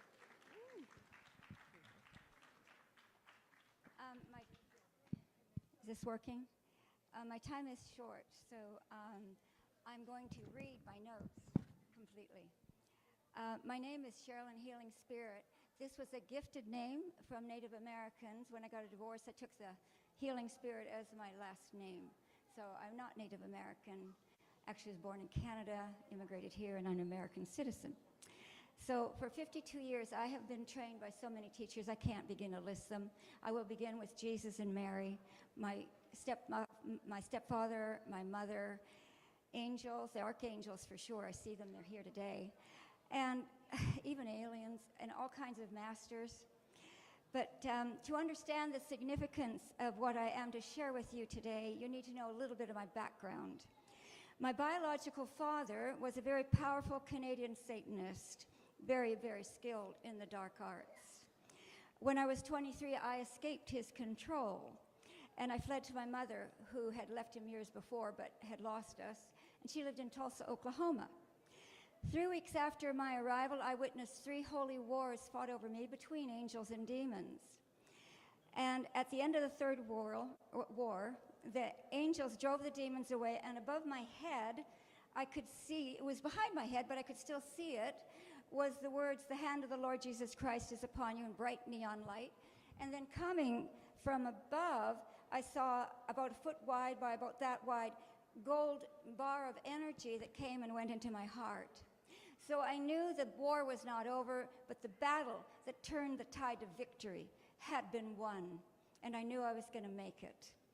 So since that day, 52 years ago, I have been the handmaiden of Jesus, and I serve 24/7. I am utterly devoted to humanity, and I love everyone, even my enemies. So anyway, on May 20th or 19th of 2020, I had an odd experience. I was driving, and I saw Hadakan Babaji's face outside the window, and he said, "Come to me." And, you know, the love was soft and gentle, and he kept repeating the same thing for the hour, and then he disappeared, that I was driving to my destination. Well, that night, May 20th, at 20:20, 2 a.m., the wall in front of me disappeared, and I saw Shiva off in the distance. And to my stunned amazement, I saw me jump in my bedclothes, out of my body. I'm still in my bed, sitting in my body, but this part of me ran over there and said, I surrender to you. I put my hands up, and I said, I surrender to you. And so I sort of say I live in the house of Shiva, which is basically the entire universe, I guess. I don't know. But from that moment on, things, of course, did become very rapidly changing in a powerful way. So I'm going to go back to 2017 because you need to know how the information I'm going to give to you, which I think is the most significant spiritual information I can share with anyone. So when I was in Tamil Nadu, friends of mine took me up to Ramana Maharishi's ashram. And we went up the mountain of Arunachala where there was a little cement building where he had meditated in a cave there for 9 years. So I was there, and there's pictures of him all around. And after the third hour of meditating, I had to keep changing because my legs would bother me sitting on that stone floor. But I see this picture. It's just his portrait, you know, just like here, and he's smiling. So I looked at it, and I said, okay, Ramana, I saw a video once where somebody asked you how you healed, and you said you loved yourself. So I'm saying this mentally to the picture. I said, so your body's in samadhi down below. You're so revered. There's an actual post office in your ashram. So you got to be around here somewhere. Your consciousness has to be somewhere. I need help. And I just kept repeating this over and over and over for about only 10 minutes, and I saw pale little ephemeral light come from the picture into my eyes. I said, okay, I'm going to assume you're communing with me. All right. So I need help. I love everything and everyone, even the rocks on the road, bugs, everything, people, the air I breathe, but I don't love me. How did you do it? He said, look inside, look at the light. I said, I've looked at my light. I can't find it. It's just black. And I said, I see it in other people, lots of them, but I can't find it in me. And all of a sudden, everything changed. I saw this vision. There was a little gold man, 5 inches tall, and he was emanating light because he was like liquid gold, but he was alive. And I knew it was Ramana, and he's walking down a slope. When he got 2 steps from the bottom of the slope, there was an oval. It was a pond, and it was 10 inches by 3 inches. And so like the vision's like right here in front of me. And I could see there was like a black cloth over this pond, and there was kind of a bump at the end of the pond, so about a third of it had a bump on it, and then the rest was flat. And the cloth all of a sudden started moving. It moved twice, and then the third time it slammed against it and popped over in this ucky black mess. And it landed off to the side. And I said, cover her back up, because there was a woman just from here. She was kind of plain looking, nothing beautiful about her, but the anguish in me was so immense. I said, I'm not worthy to look at her. She's too beautiful, even though I knew that was the light I had asked to see, because my father had so programmed me through hypnosis how unworthy I was. I wasn't worthy. And he said, your father knew she was here, and he covered her up so you could never find her. And I said, well, I cover her back up because I can't look at her. You don't understand, I'm not worthy. He said, love her. I said, I can't. She's too beautiful. I'm not worthy to love her. And so he just ignored me. And he said, love her. And for the next week, don't tell anyone, but you're going to love her as often as you can all day long. Well, I don't know about you, but, you know, I had a monkey mind, so 3 hours could go by, and I never thought about it. So all of a sudden, oh, God, I didn't love her. Oh, gosh, I've got to try and love her. And it was awful trying to love her. Don't take my notes, dear. Oh, she didn't.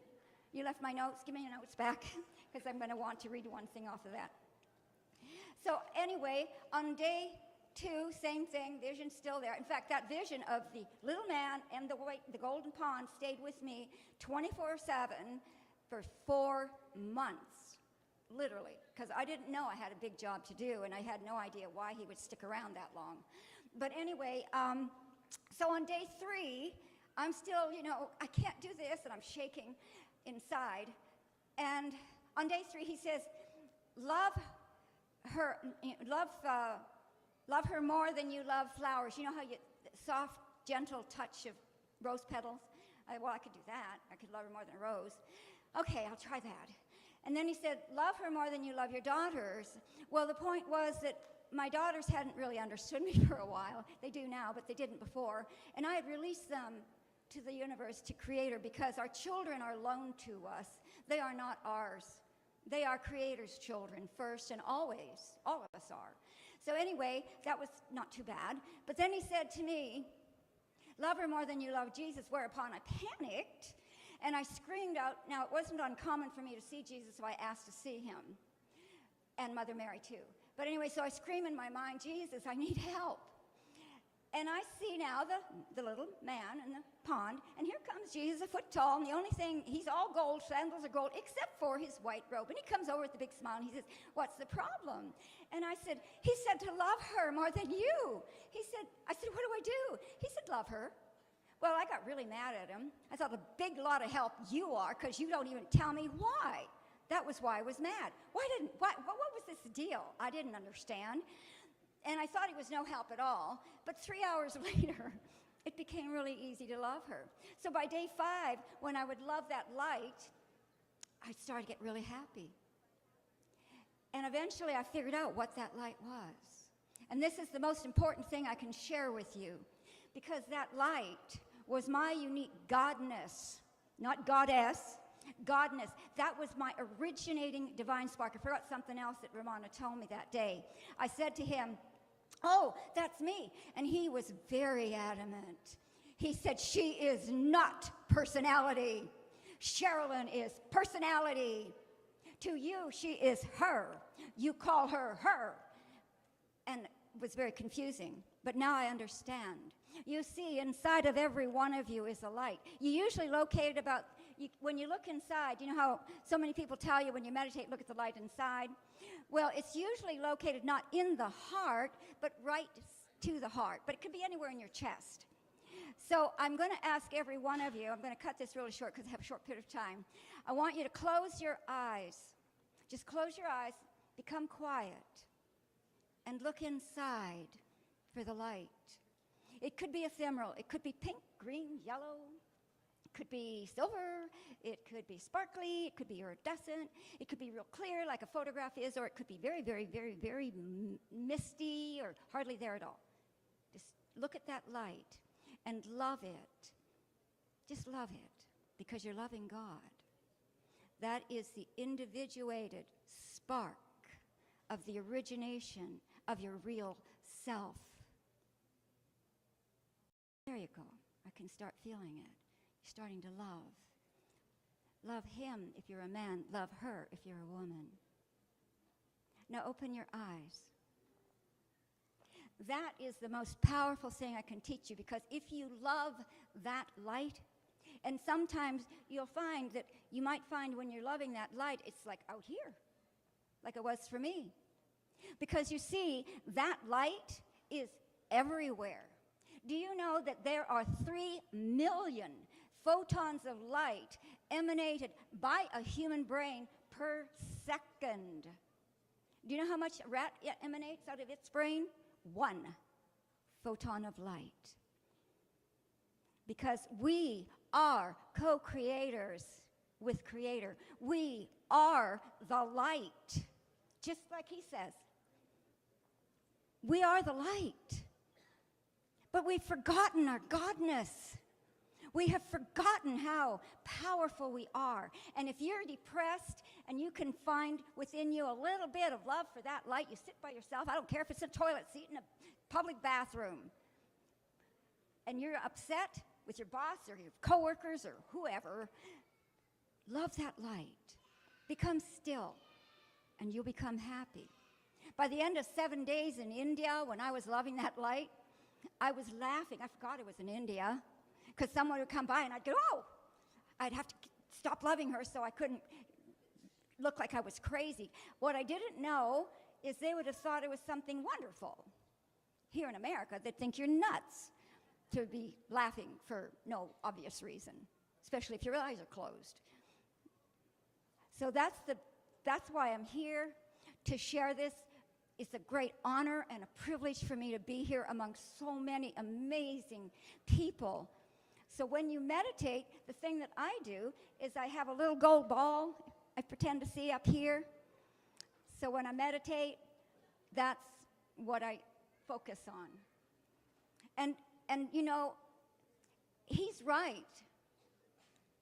There really is no one God, because we all are. We're all that. But you know what? There's two things too, and then I'll have to probably go, I'm not sure.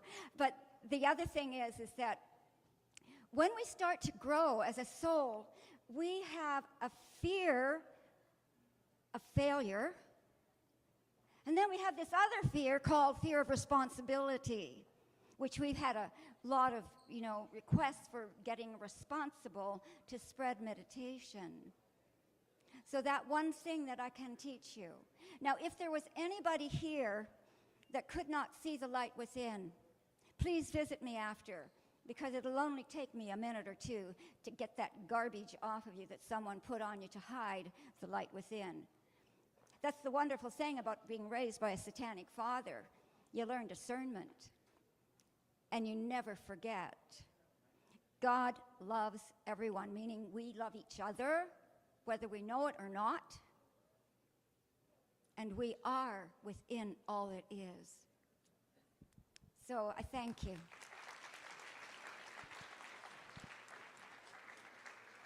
Okay, there we go. Here you are. They're gonna one second. It's okay, 1 second. Excuse me. Thank you. Thank you so much, Sherilyn. And we have, come on out, you guys, facilitation. She wants you to stay here. They're going to do a little facilitation, and thank you for being up here. Amazing. You were amazing. Thank you. Will be done by Patriji. Yeah. Oh my goodness. Come on up.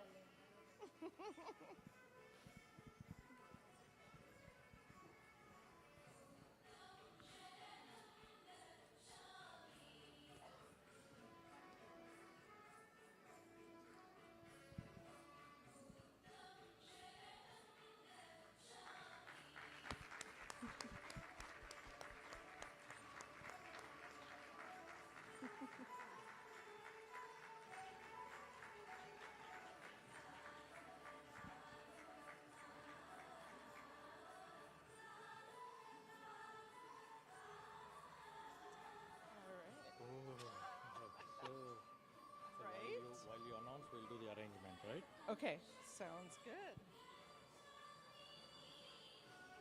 All right, next up, we are honored to have with us today esteemed local officials who have made a significant impact on our community.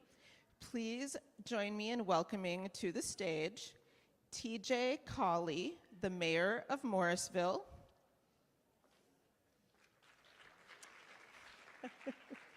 Satish Garamella, Mayor Pro Tem, Morrisville. Steve Rao, Council Member of Morrisville. Oh, sorry. Devi Sakar, Geeta Val, Heartfelt Meditation. Okay. Kavitha Kumareth, President of Big Help. Marali Sagli, President Anurug Foundation. Madhu Sunku, President SV Temple. Nandu, President NRIVA. Harish, TATA. Siva Bodula Guhukulam. I am sorry, I'm having a hard time pronouncing everything. Manojo Padya from HSNC. And Honorable Rativ Anush from the Indian Embassy. We are grateful for their continued support and dedication to our community. Let's extend a warm welcome as we invite them all onto our stage.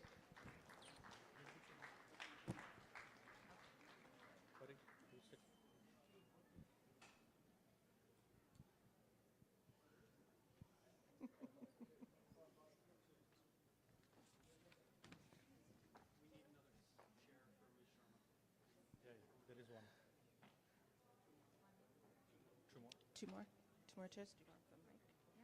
Do you want the mic? Give it to NJ. Which one is that? Just say NJ. Okay.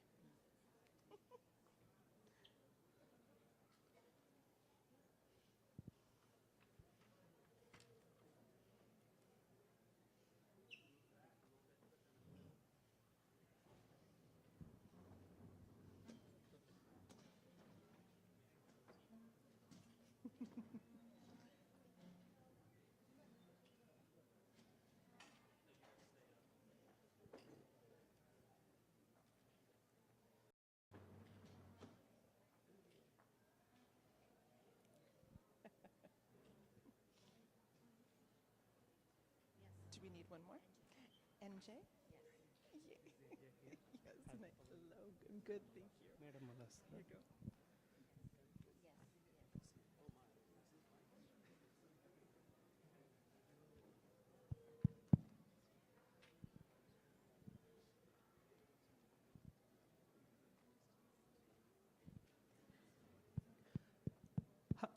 Hello everybody. How we are doing today? I won't take not more than 10-15 minutes. Please bear with me. I know everybody is wanted to go for the lunch. Lunch is ready, but wait for the some time, okay?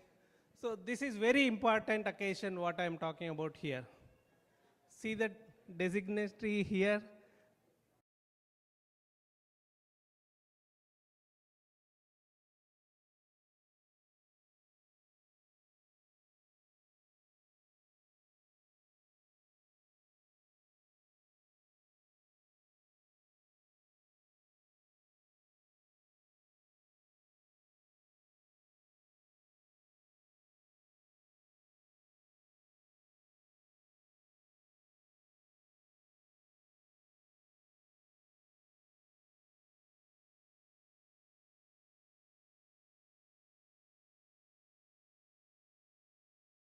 Say we have so many mini dhyana, events we have done.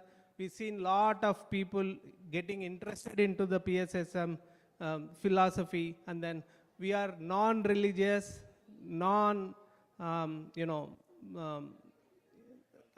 cult or any of the sort of the organizations, and then we do the meditation, and then we promote the meditation and also the harmony across the whole communities. Okay, so I would like to welcome all these people in the here who are assembled here, and then it's a great pleasure for us to invite you to this event, and then I would like to give a chance to talk to introduce each one of you, correct? Rajiv Ahujaji. Okay. Okay. I would ask TJ Kohli, Mayor, to come and then talk a little bit about what we are trying to do as a meditation, and then thanks for all the help you are providing from a council of Morrisville, and then it's a great pleasure for us to include the event here in our own local yard, and then I hope you can definitely see the amount of enthu what we have as a part of the event here. And then please, your message here. Excellent. Thank you so much for having us. We're honored that you chose Morrisville to hold this auspicious event.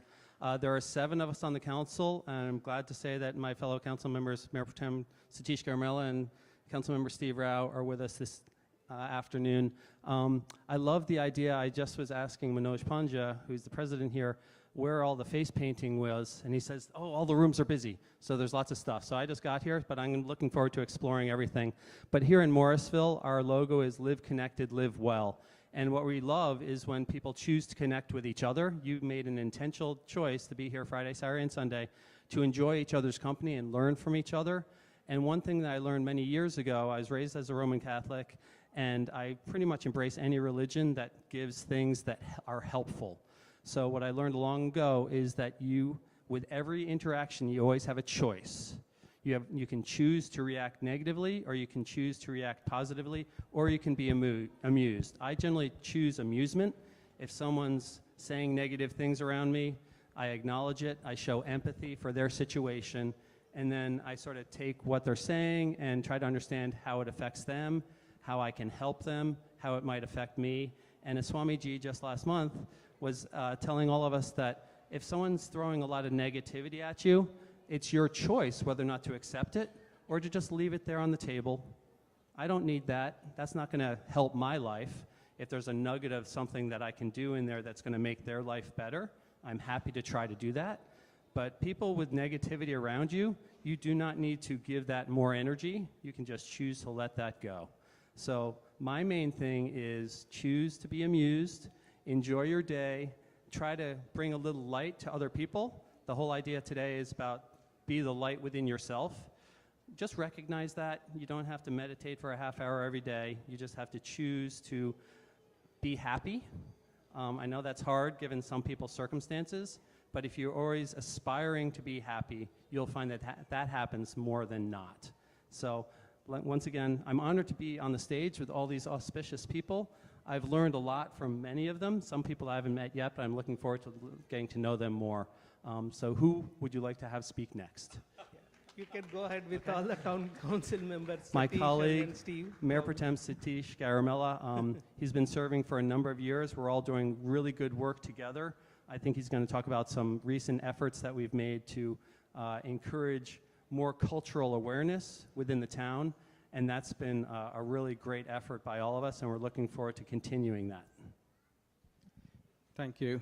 I'd like to stand and speak then. First of all, it is amazing that you have a summit of this stature in Morrisville.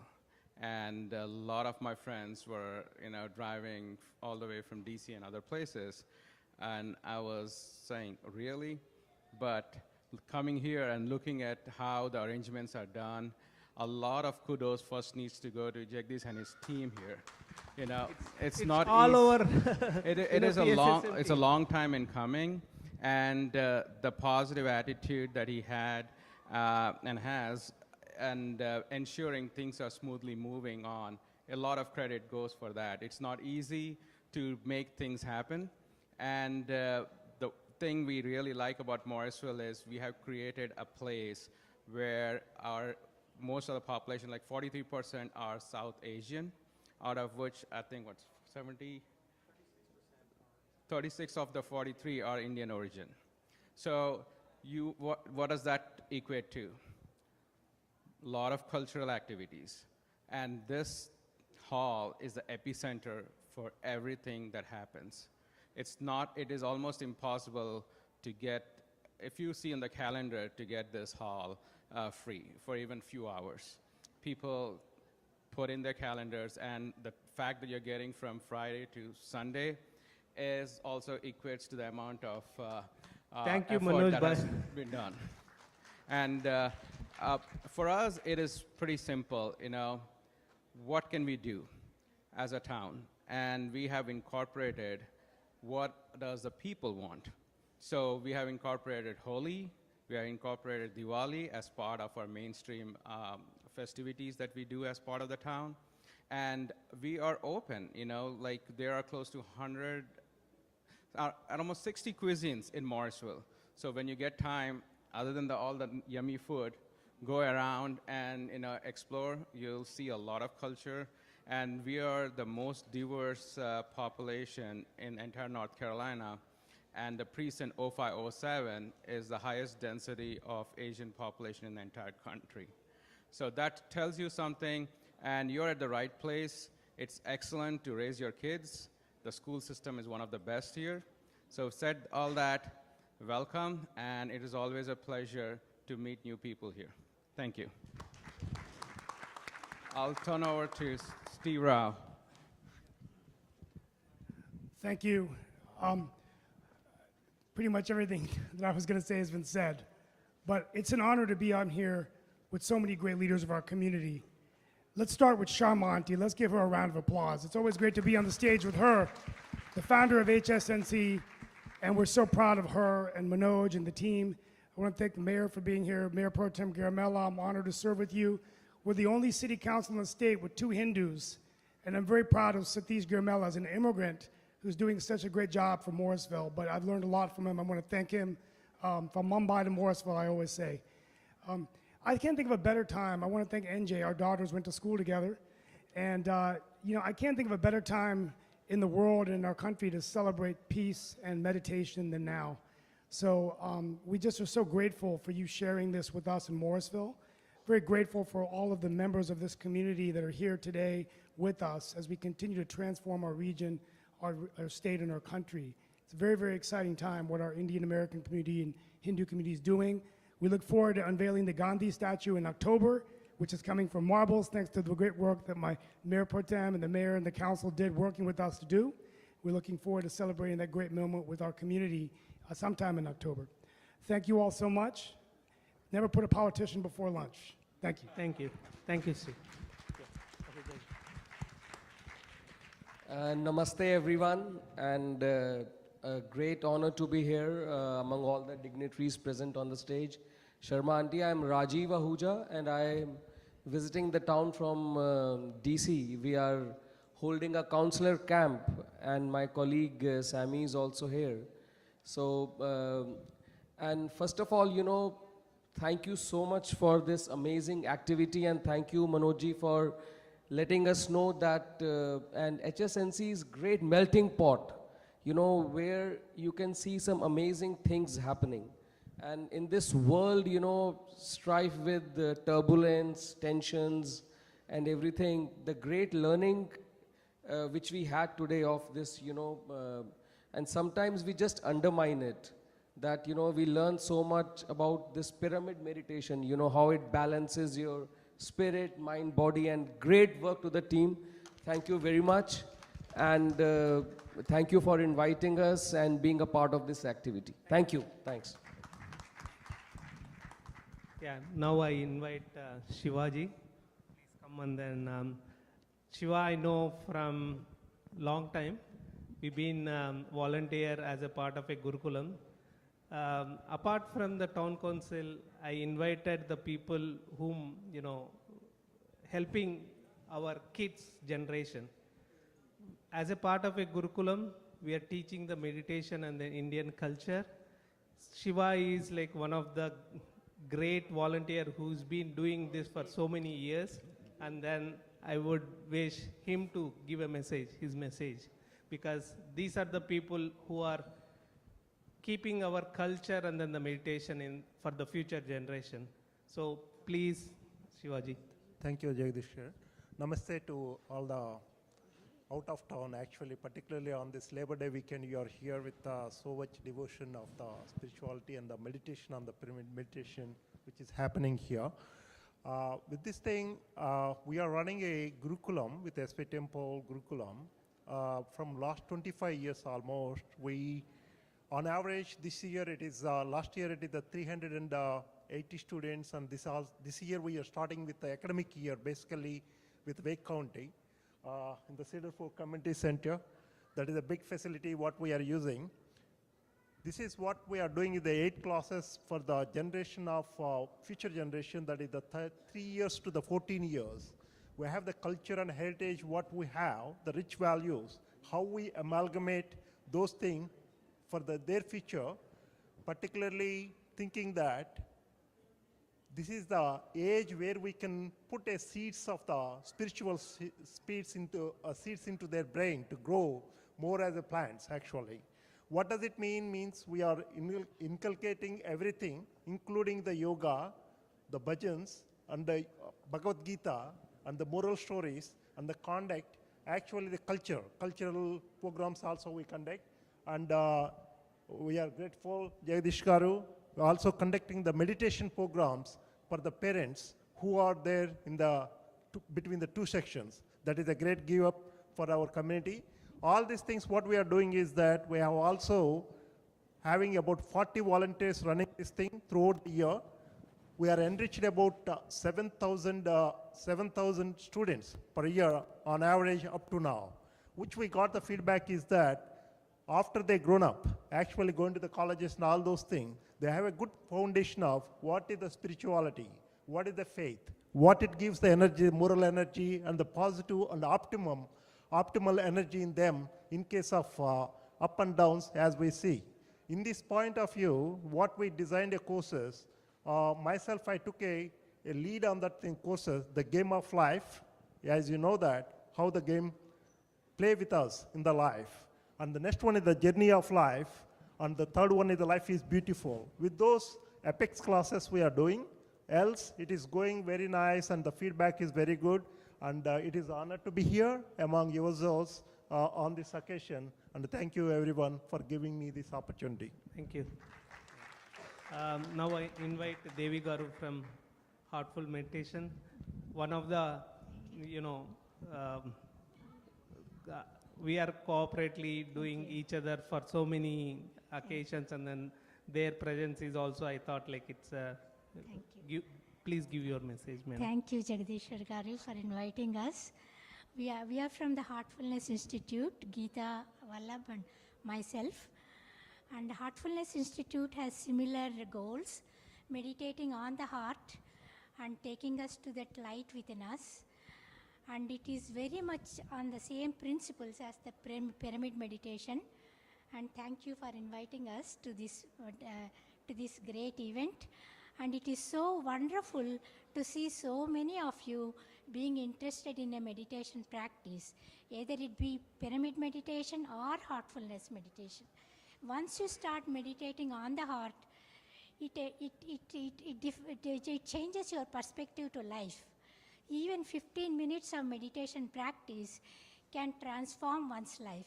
So continue with this practice, either be it pyramid meditation or heartfulness meditation. They all have great benefits.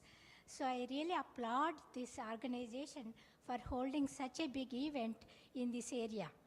And we also, from the Heartfulness Institute, we have something called Brighter Minds program that is increasing the intuitive abilities of the children from age 5 to 15, and that is going to be there is going to be a demonstration event tomorrow from 9 to 11 a.m. Please try to join if you can. Appreciate it. Thank you for the opportunity. Thank you for organizing.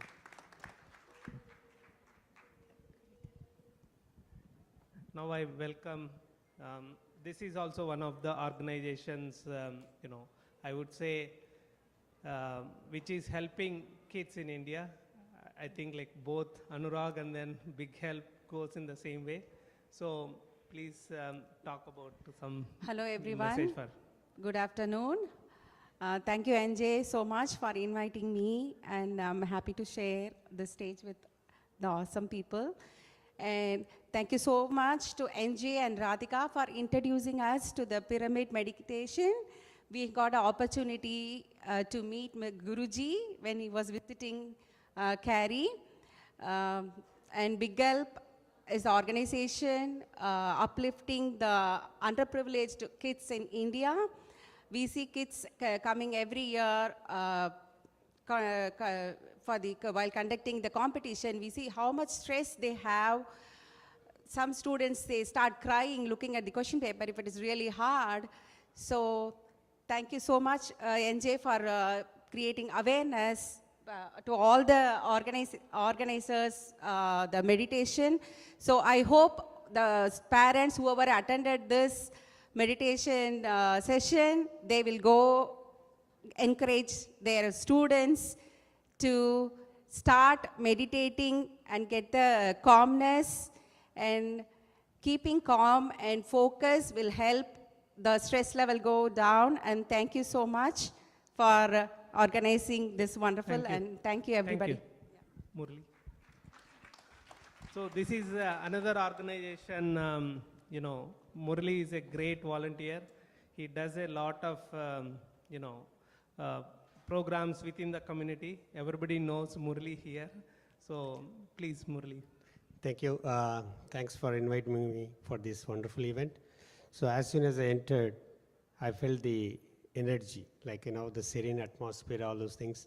Thank you guys. So you are very blessed to have this event here. and keep meditating. I always a fan of meditation. I do the different type of meditation, but so that is a part of my life as well. Even in our school, actually, we support a school for mentally challenged kids in India, intellectually challenged.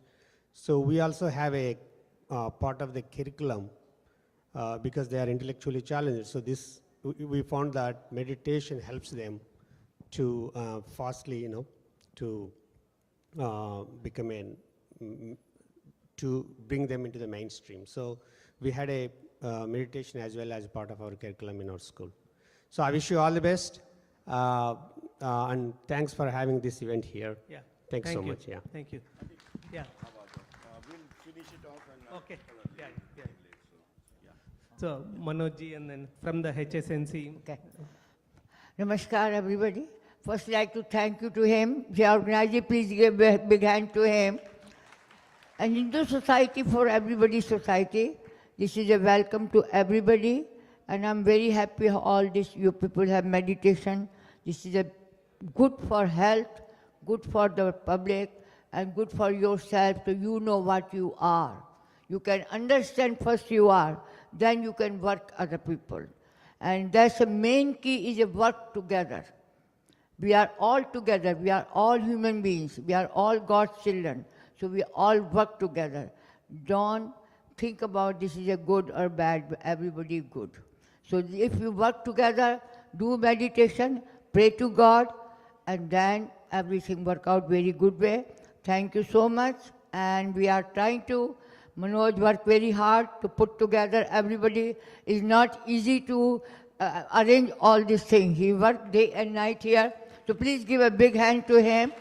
And because he's arranging all different kinds of program, you need a different kinds of activities there. But thanks God, He giving him his energy to do this thing. And I pray all the time that people come here and do all this thing. Thank you so much. God bless you.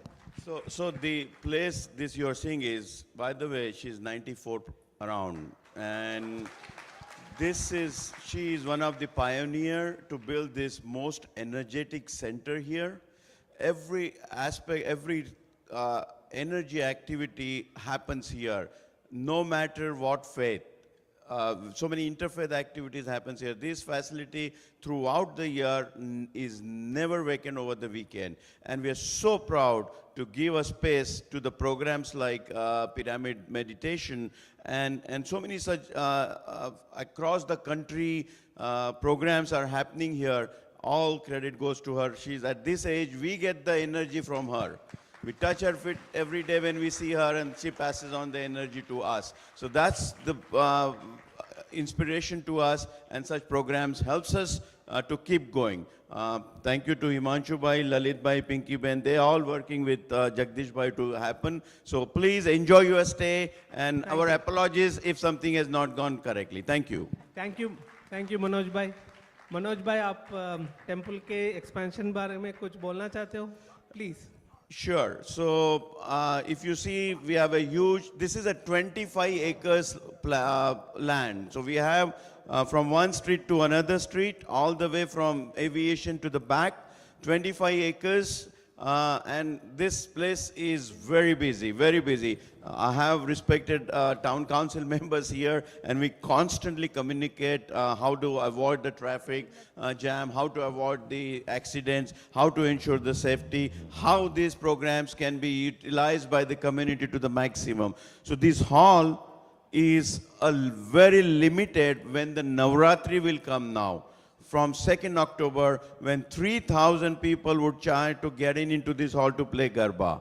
When on next Saturday, we have Ganesh Chaturthi. We have a huge Ganesh program for all 12 days. We will have 1,500 people dancing here on dhol, like Bombay dhol. And so to accommodate more, when Auntie and our trustees built this hall, pioneers, population was 20,000-30,000. Now, Satish can vouch, could be close to 80,000, 100,000. And Morrisville is catering to all the RTP near about towns. Everybody is coming here because this is a source of energy. programs like this increases the energy level very high. And so everybody wants to come here and take a darshan. And so we are building a huge, beautiful temple, another activity center, so that we can give more space to organizations like Pyramid. We already have 10 allied organizations utilizing the learning center 12 rooms every day. 2,000 plus 2,500 kids are here over the weekend to learn Hindi, Marathi, Gujarati, Sanskar, our own school. So it's a very vibrant, happening place. And we're going to do this, and Town Council and Morrisville Town is very supportive to us for that as well. So it's a huge campus. 40 to 50 million right now we are talking about. You have the pictures available, and this is community help. Only if community helps, only it will happen. Yeah. I would thank you, Manoj Bhai, for great opportunity for organizing this event here. And we desire have a, from the Pyramid Meditation, to be a part of this great expansion project. And then we wanted to make sure whatever the way we can support the local community here, please, please, accommodate. Right. So we have so many institutes here, Rale Sai Center, Sanskar School, then Dada Bhagwan, Jain, and so we would love to have Pyramid also as part of a place where in our campus, and we're going to build a meditation ground somewhere on one of the land, on one of the parcel, where natural surroundings can be built in and people can do. And Jagdish Bhai has been asking me ever since he learned, hey, can we have a pyramid there? So we're thinking it's been happening as a part of Morrisville HSNC as far as we are concerned. The pyramid is going to, and therefore I have other directors sitting here, Himanshu Bhai, Lalit Bhai, Tannas ji, Pinky ji, and our founder trustee, and we will definitely propose to our board that we should do something like that and help you out, guys. Okay? Thank you so much. Thank you, Rajiv ji, for coming. Sorry we grabbed you here, but another successful activity, the support to the community. 250 families are being getting help at BAPS. Next time it will be in HSNC. Like that we do the rotation, so everyone gets the opportunity. Thank you. Thank you. Yeah. Sorry. Nandu ji is one of my close friends. He helped us a lot in trying to get our pyramid meditation across the community, and then it's a great pleasure to have him here. Please. Thank you, NJ ji. I'm honored to share the dais with all these dignitaries. I represent an organization here, NRIVA, that is Dharmam Shilam Ahimsa. So we spread the Sanatana Dharma. So I got an opportunity to meet Patriji in India when Kanakapura Pyramid was inaugurated, and again I got opportunity at NJ's home. Thank you so much, and thank you everyone. NJ is also helping us for next in 2 weeks. We have a event, and he's helping with us with the meditation program. Thank you, NJ ji. Thank you so much. Thank you. Thank you very much. Can I have a closing remark from Patri? Pari is our Patriji's daughter, and she is heading the PSSM Global, just for your information. Yeah. Pari, please. Thank you, NJ, and welcome all the dignitaries to here and Morrisville, the people of service, and that is what connects us. It is the service to humanity, is service to self, and that is what we believe in. Welcome everyone again. We are very honored and privileged to have you all here on the stage with us to share this beautiful experience with us all. And I have a request. Can we do a 1-minute meditation? All of us, just to set an intention for Morrisville to create a more prosperous and successful city. So let's all sit together. This is how we. Yes. This is how we put the hats. This is the pyramid meditation signature of the pyramid. It's a shape of the pyramid. Once if you wear this hat and then sit, it's like 3 times more powerful energy you get it as far as without having a hat. This is scientifically proved, and then it's a great wisdom we got it from Patriji. So please, yeah. Yeah, Yeah. sure.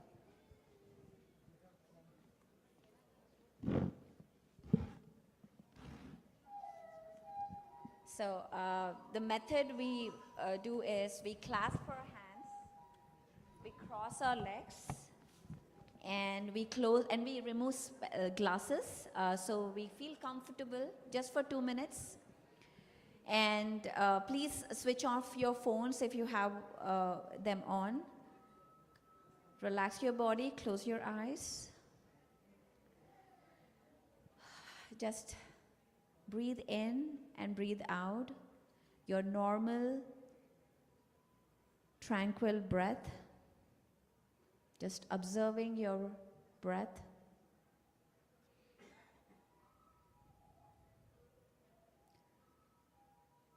Just 1 minute.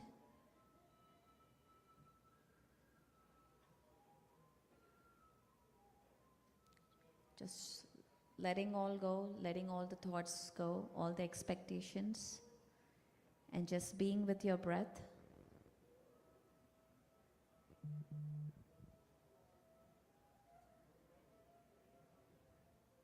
Your easy, normal, tranquil breath.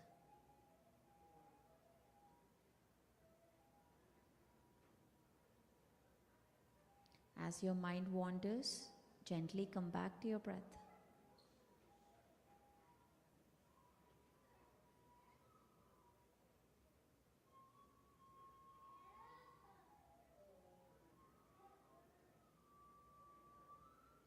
Whatever happens outside of you, let it happen.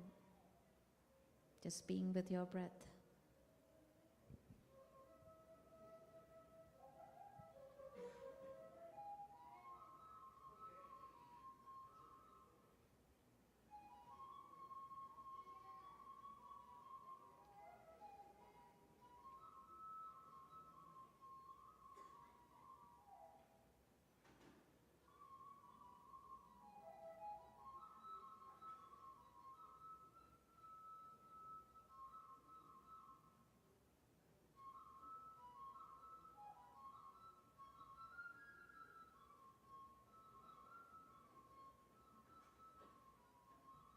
The only way when we conquer the world is when we conquer our mind.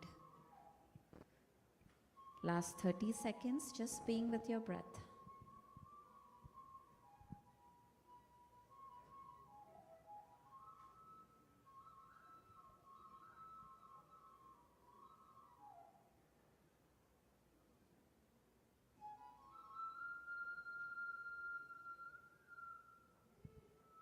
With our breath, we set this intention to create a world of light, compassion, and friendship with every being around us.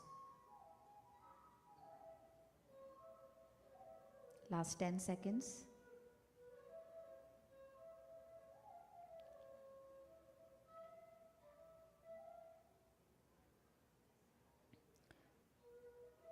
With your next breath, I invite you to bring your hands together, place them on your eyes for 5 seconds. 5, 4, 3, 2, 1. And you can remove your hands and open your eyes. Thank you.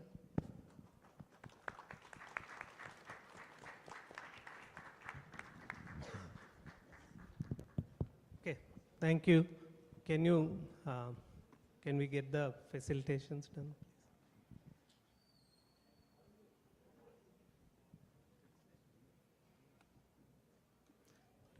Want to go each one?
You're welcome.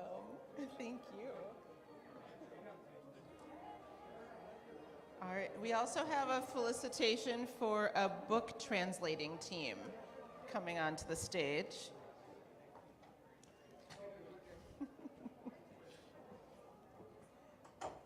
Yep. Yeah. We have a facilitation for a book translating team. Yep. Yep, so the book translating team can come onto the stage.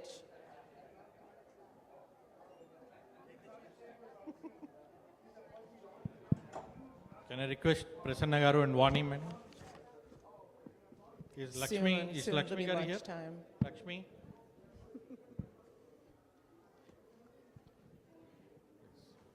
Vani Garu, please.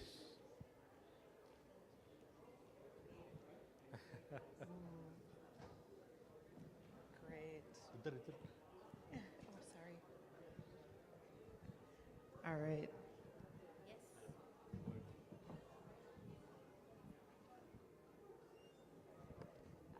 We are here to facilitate the translation of the book, writer Prasanna ma'am from Houston. And this is just the beginning, and we want more and more and more. Next year, we want how many books? 20. 20 books. So we'll have 20 books and created a team of translation under the leadership of Prasanna ma'am. She's a designer. And the designer. Vani. Vani ma'am, thank you so much for bringing this valuable message to English so that we can, the whole globe can read this. Thank you so much. And music, please.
Lunch break.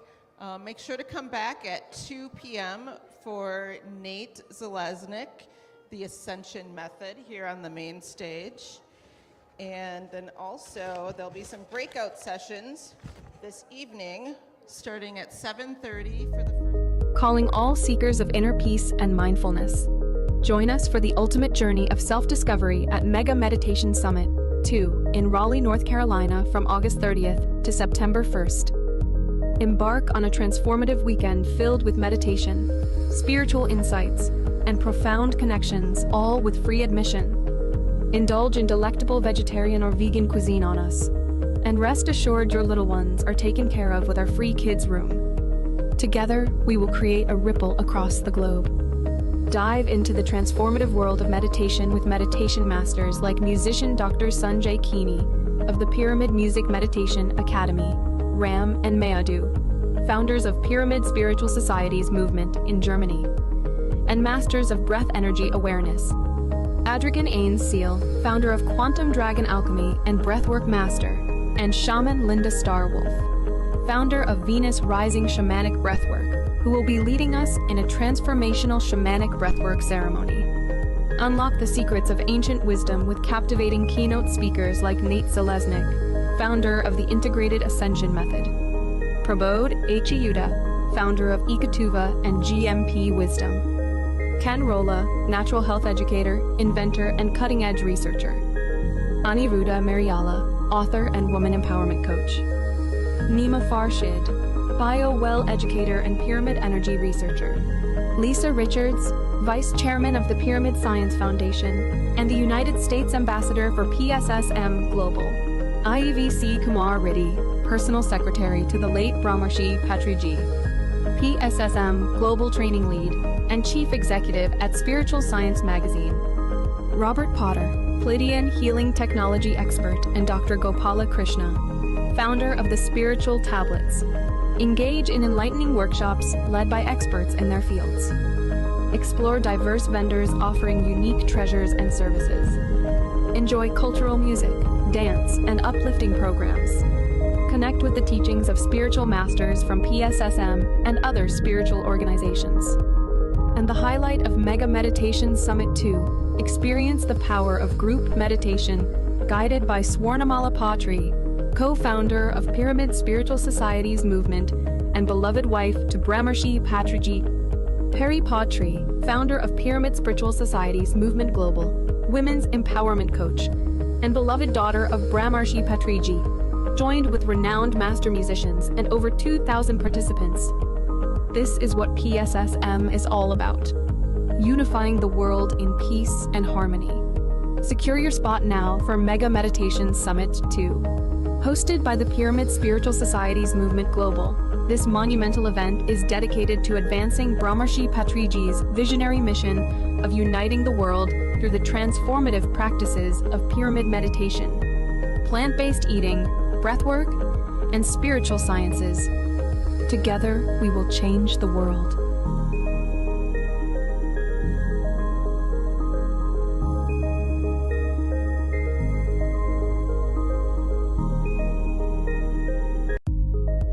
Patriji Shakti Sthal. Who is Patriji?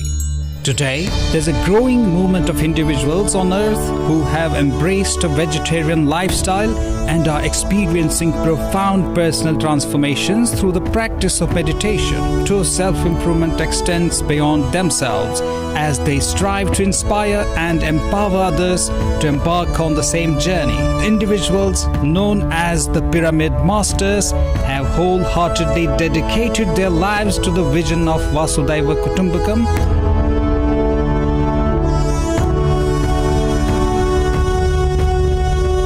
the driving force behind their passion and inspiration is none other than Brahmarshi Pitamaha Patriji.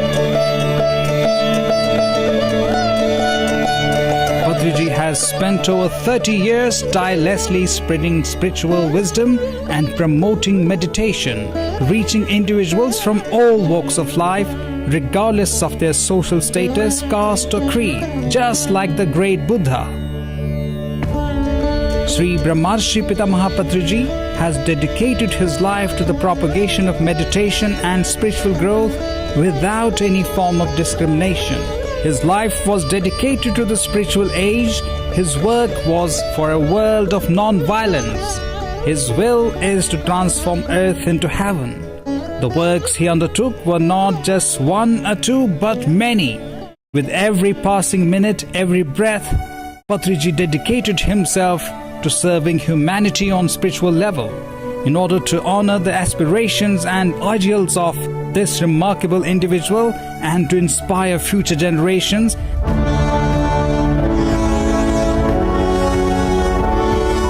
the Patriji Shakti Sthal Mahasamadhi is set to take shape as a stunning lotus with idol of Patriji at its very heart and the sacred Mahasamadhi of Patriji.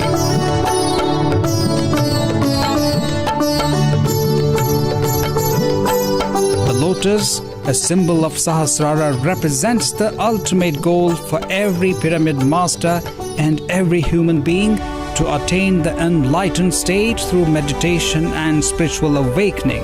It is Patriji's profound ambition that drives the construction of the Patriji Shakti Sthal, designed in the exquisite form of a lotus, embodying his vision and purpose. Patriji Shakti Sthal premises will be adorned with enchanting tapovanam, serene water pools, and captivating fragrances of diverse flowers. transporting one to the ethereal realms of Vrindavan and creating a harmonious connection with the 5 elements of nature. Through 30 plus years of dedicated hard work, Yuga Purusha Patriji has ushered in a new spiritual era, leaving a profound impact on countless lives. His remarkable journey serves as a beacon of inspiration to all. That is why a special photo gallery is being prepared to showcase his life and the cherished items he used. Items used by Mahayogis resonate with their powerful energy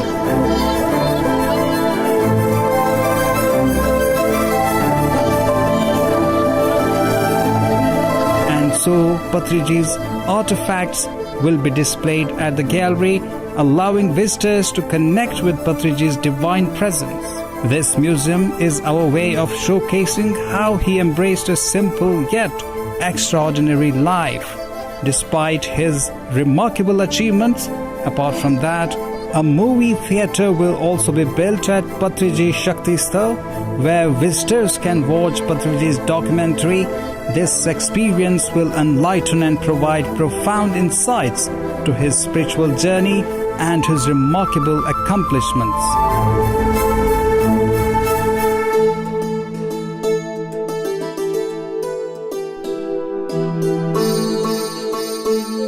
Patriji embodies the essence of meditation and he represents a new spiritual awakening. Our mission is to construct a magnificent memorial statue of Patriji at his Mahasamadhi, illuminating the global stage and guiding the world's gaze towards Kailashpuri, allowing us to share the transformative power of meditation with the world.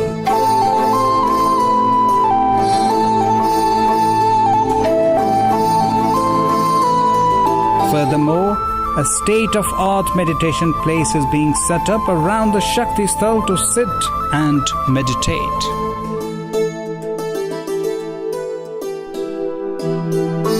As part of the Patriji's grand vision, he personally selected Kailashpuri, a serene location near Hyderabad, as his eternal residence.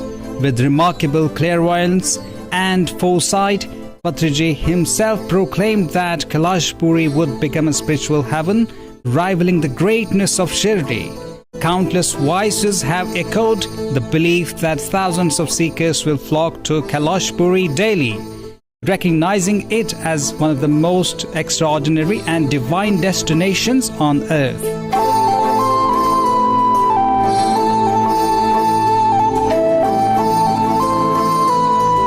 Kailashpuri is the serene hub of breathtaking meditation sanctuary nestled in the embrace of Mother Nature, and Patriji Shakti Sthal is soon to be built as an extraordinary world-class memorial.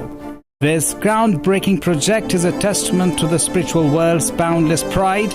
It is envisioned as a magnificent embodiment of meditation that will inspire and elevate all who behold it. Throughout the ages, the practice of meditation near the sacred resting places of yogis has been a cherished tradition.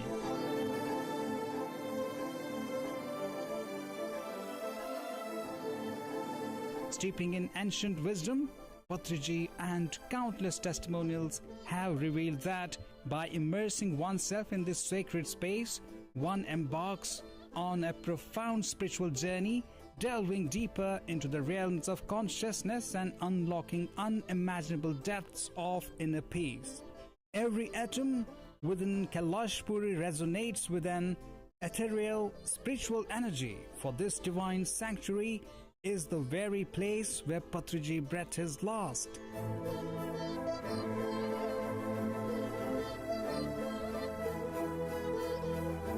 Under the joint auspices of Hyderabad Pyramid Spiritual Trust and Pyramid Spiritual Society's movement, the historic construction of Patriji Shakti Sthal has commenced.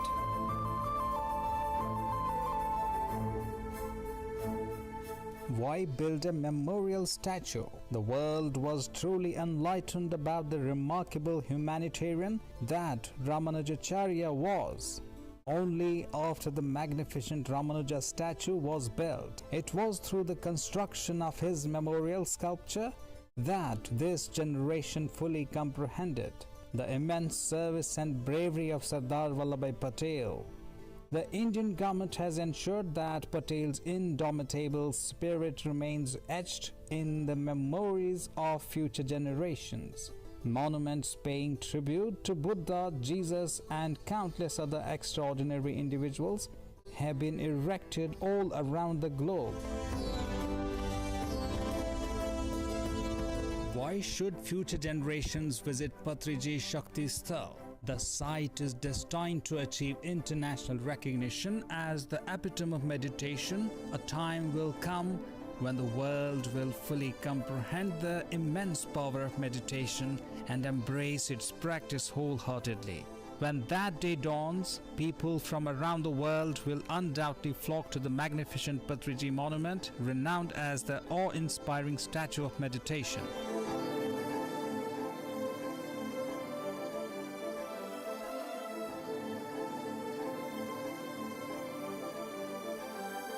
What should the pyramid masters do for this? This incredible work of creating the Patriji Memorial, every master who has experienced a rebirth through his teachings, and every dhyani who has found solace and joy in his guidance, let us unite in the construction of this sacred monument as a heartfelt tribute or Guru Dakshina to our remarkable mentor, a guiding light, a dear friend, and an exceptional teacher. Through his memorial, we have the opportunity to actively participate in the future of profound transformation through meditation and boundless knowledge. Together, let's spread the word about invaluable services provided by Patriji and strive to create a world filled with happiness and contentment. Our collective efforts can shape a reality where meditation, vegetarianism, the power of pyramids are embraced, leading us to achieve the vision that Patriji so passionately holds. It is our spiritual duty as pyramid masters to contribute to the construction of this monumental tribute, a memorial that embodies the essence of Patriji's teachings and legacy. Let's honor him by fulfilling his dreams and building a lasting symbol of gratitude and admiration. Jai Ho Patriji, Jai Ho Patriji.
I looked at the information, and I was like, wow, this is everything that I've been searching for on the internet, and now it's going to be all packed into 3 days. I have to go.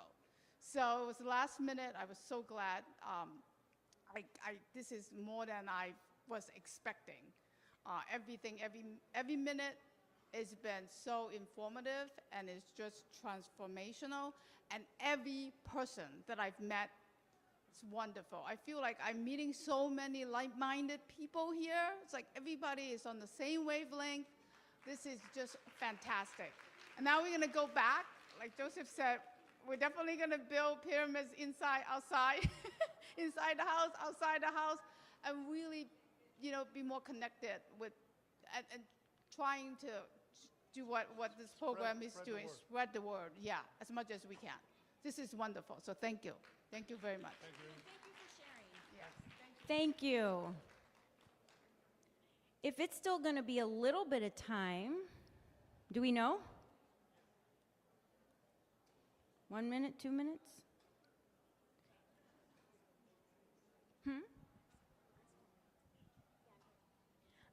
I am going to, I'm going to call up a friend of mine, Yun and Suzanne.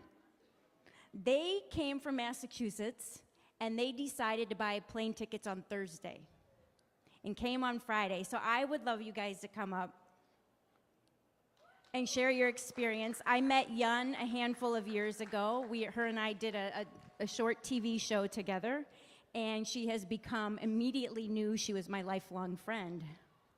So, Suzanne, come on, because I know you're not a meditator, so we need all the range here. Go ahead, Yun. She's got blown away, though, by an experience. Hello, everybody. First and foremost, I just want to thank you guys. I'm so grateful and honored to be here with you guys. This has been such an amazing, amazing experience. And Patty, I got to meet you in person, and when I heard your story from Amy, about your father and how she met you, and you think about like a mustard seed can move mountains, right? And the thought that your father had and said, okay, I'm spreading this, and I'm going to take it worldwide. And to know that it has impacted millions and millions and millions of people all throughout the world is so mind-blowing. And I just want to thank you for like taking that torch and running with it, and everybody here. But yes, I love meditation, and I'm so grateful to learn this new form of meditation. And again, I believe that there's no wrong way to do it, just keep on practicing. But I want to pass the mic on to Suzanne, because she made the decision to come with me literally last minute on Thursday. Now, I knew this was a 3-day meditation, and she doesn't meditate. But I know that she said that she had interest in it. So I said, how adventurous do you feel? I said, what do you think about jumping on a plane to go to North Carolina tomorrow for a 3-day meditation? And she said yes. So what I find to be so amazing is that all these things that are inside of her, she's actually giving permission to learn and bring out. So I'm going to pass the mic to her too, so she can share her experience.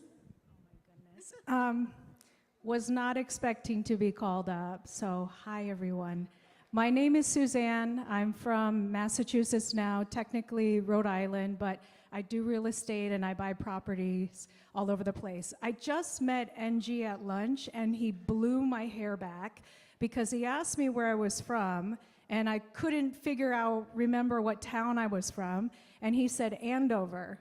Andover is a very special town to me, and so one of the things that I'm realizing here is there's a lot of energy and people who can read energy and somehow tap into the magical things that are within you. So for me, I'm not a big meditator, and I'm thankful for you leading everybody in a 2-minute meditation, because I felt it to be so attainable, so easily accessible, and I also thought you are totally your father's daughter.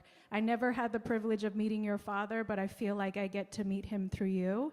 And at the beginning of this, I feel like I'm at the beginning of my meditation journey to figure out more of who I am, what I want, where my magic is. And so I'm really thrilled to be here. So thank you for creating all this. Thank you for allowing me to be part of this.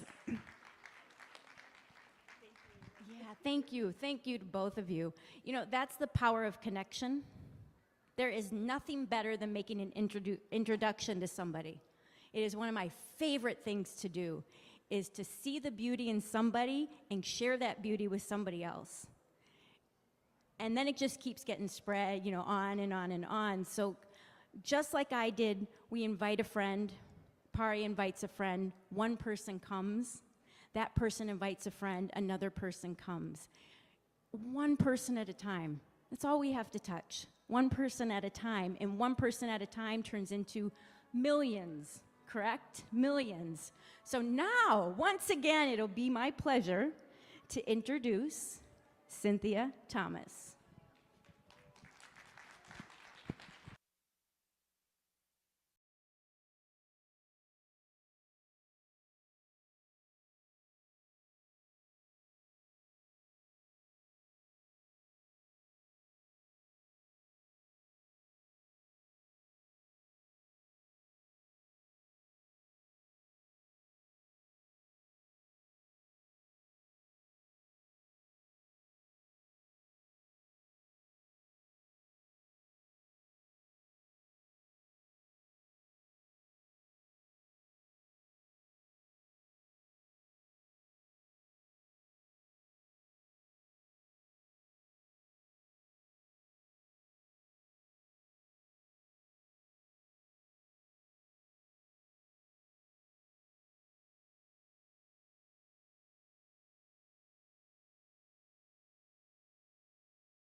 Amazing, right?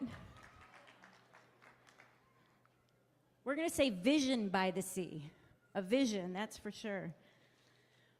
I do have a couple updates. So for room 3, this is for the sessions this evening, for the breakout sessions. They'll be from 7:30 to 8:45, and then 9 p.m. to 10:15, so you can go to 2. Room 3, Prabodh, with Gura Kesha workshop. If I mess up any of these, I apologize now. Room 4, Dr. GK spiritual tablet workshop. Room 5, Balakrishna, 6 to 7:30, pyramid making, and then 7:30 to 10, it would probably be 10:15, but astral healing and surgery. I used to work in surgery. Maybe I need to go learn something new. Now this has been updated. Room 7, Robert Potter, and he'll be doing Kriya Yoga meditation technique, pyramids, crystal laser for healing. And room 10, my wonderful friend Aniruddha, how to release suffering. So next, it is really my honor. This is a friend of mine, so I am so excited once I find my page and what you want me to say, to introduce Nate Zalesnik. He is a wonderful human being. I've known him for a few years. It happens to be a very small world that Pari met him as well. So he's going to do a wonderful session for you, but I am going to share a little bit. Nate is a pioneer in the realm of human potential and wellness, celebrated on platforms like Netflix, Gaia, and Amazon Prime. Nate is renowned for groundbreaking work that integrates ancient wisdom and cutting-edge science. As the first non-Indonesian master trainer of Merpati Putih, a Royal Martial Breathwork, and ESP art, Nate brings unparalleled expertise in energy building and personal development. Nate's creation, the integrated ascension method, merges Indonesian breath technology, energy management, and modern biohacking techniques. With over 20 years of global teaching experience, his work has been validated in experts across multiple disciplines, including medicine, quantum physics, and neuroscience. Nate's method is not just about physical prowess, but also about unlocking mental and spiritual growth. To know more about Nate, visit www.iampure.energy. And today he's going to guide us through techniques to rapidly expand our auric fields, enhance vitality, and empower our energy practices. So let's give it up for Nate. And I'm giving him a hug, you guys. He has the biggest heart. He's wonderful. Thank you so much, Amy. Let's see, for the AV crew, sorry guys, could I please have slides already started? Thank you. Although I really like this one. Could we please start the slides? Okay, sweet. Can we please, okay, so yes, this is the integrated ascension method. Could we please go to the next slide? 2:30, good. Fantastic. So, I'm 12 years old, and I'm sitting on the floor of my father's den office with a .30-30 hunting rifle loaded and pointed at my head. See, growing up in a small town in Utah as the only non-Mormon kid and the only non-Mormon family,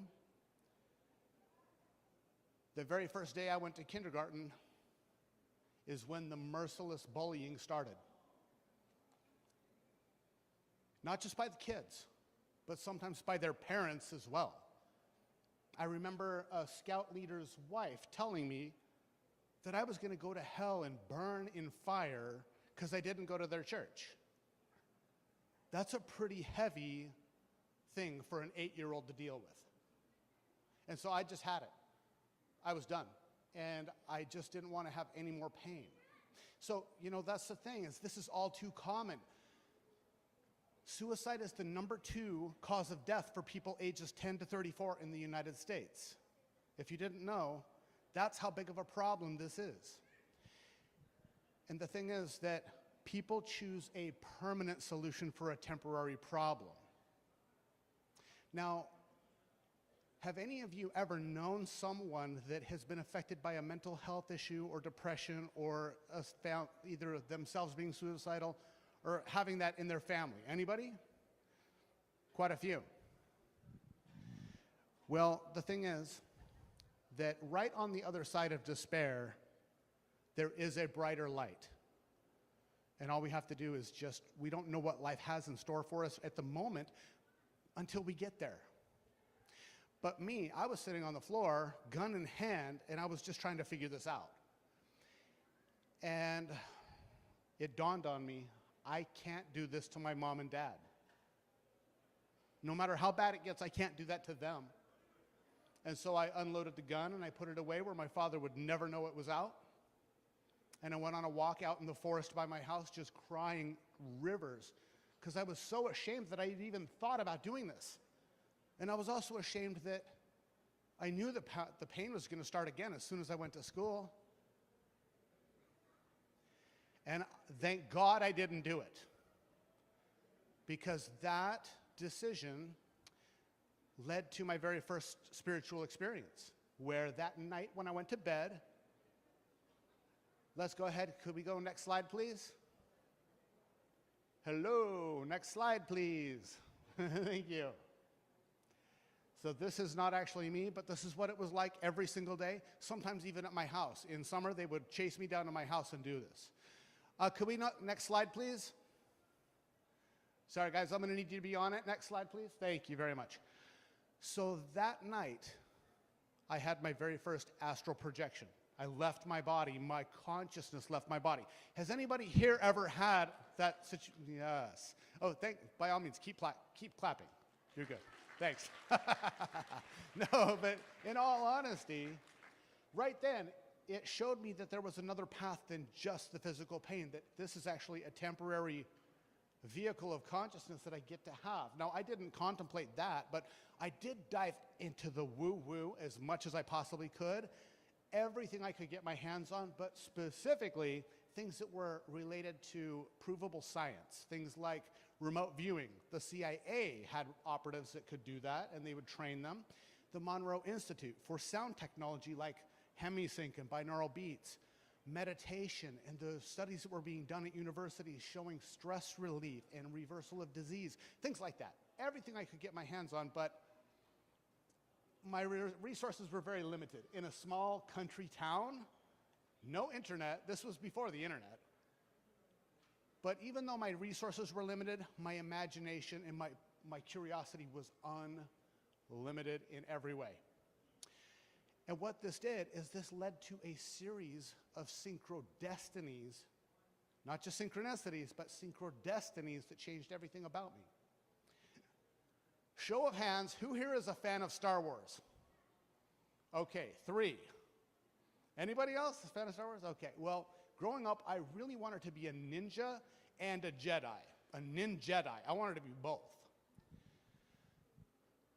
And the string of synchrodestinies actually allowed that to happen. When I was 23, I saw a VHS tape of Indonesian martial arts masters who were able to do amazing things. They weren't breaking a board here and there, they were breaking stacks of steel, slowly, using their prana. They were able to not just do martial arts, but they could actually see while blindfolded and drive cars through traffic.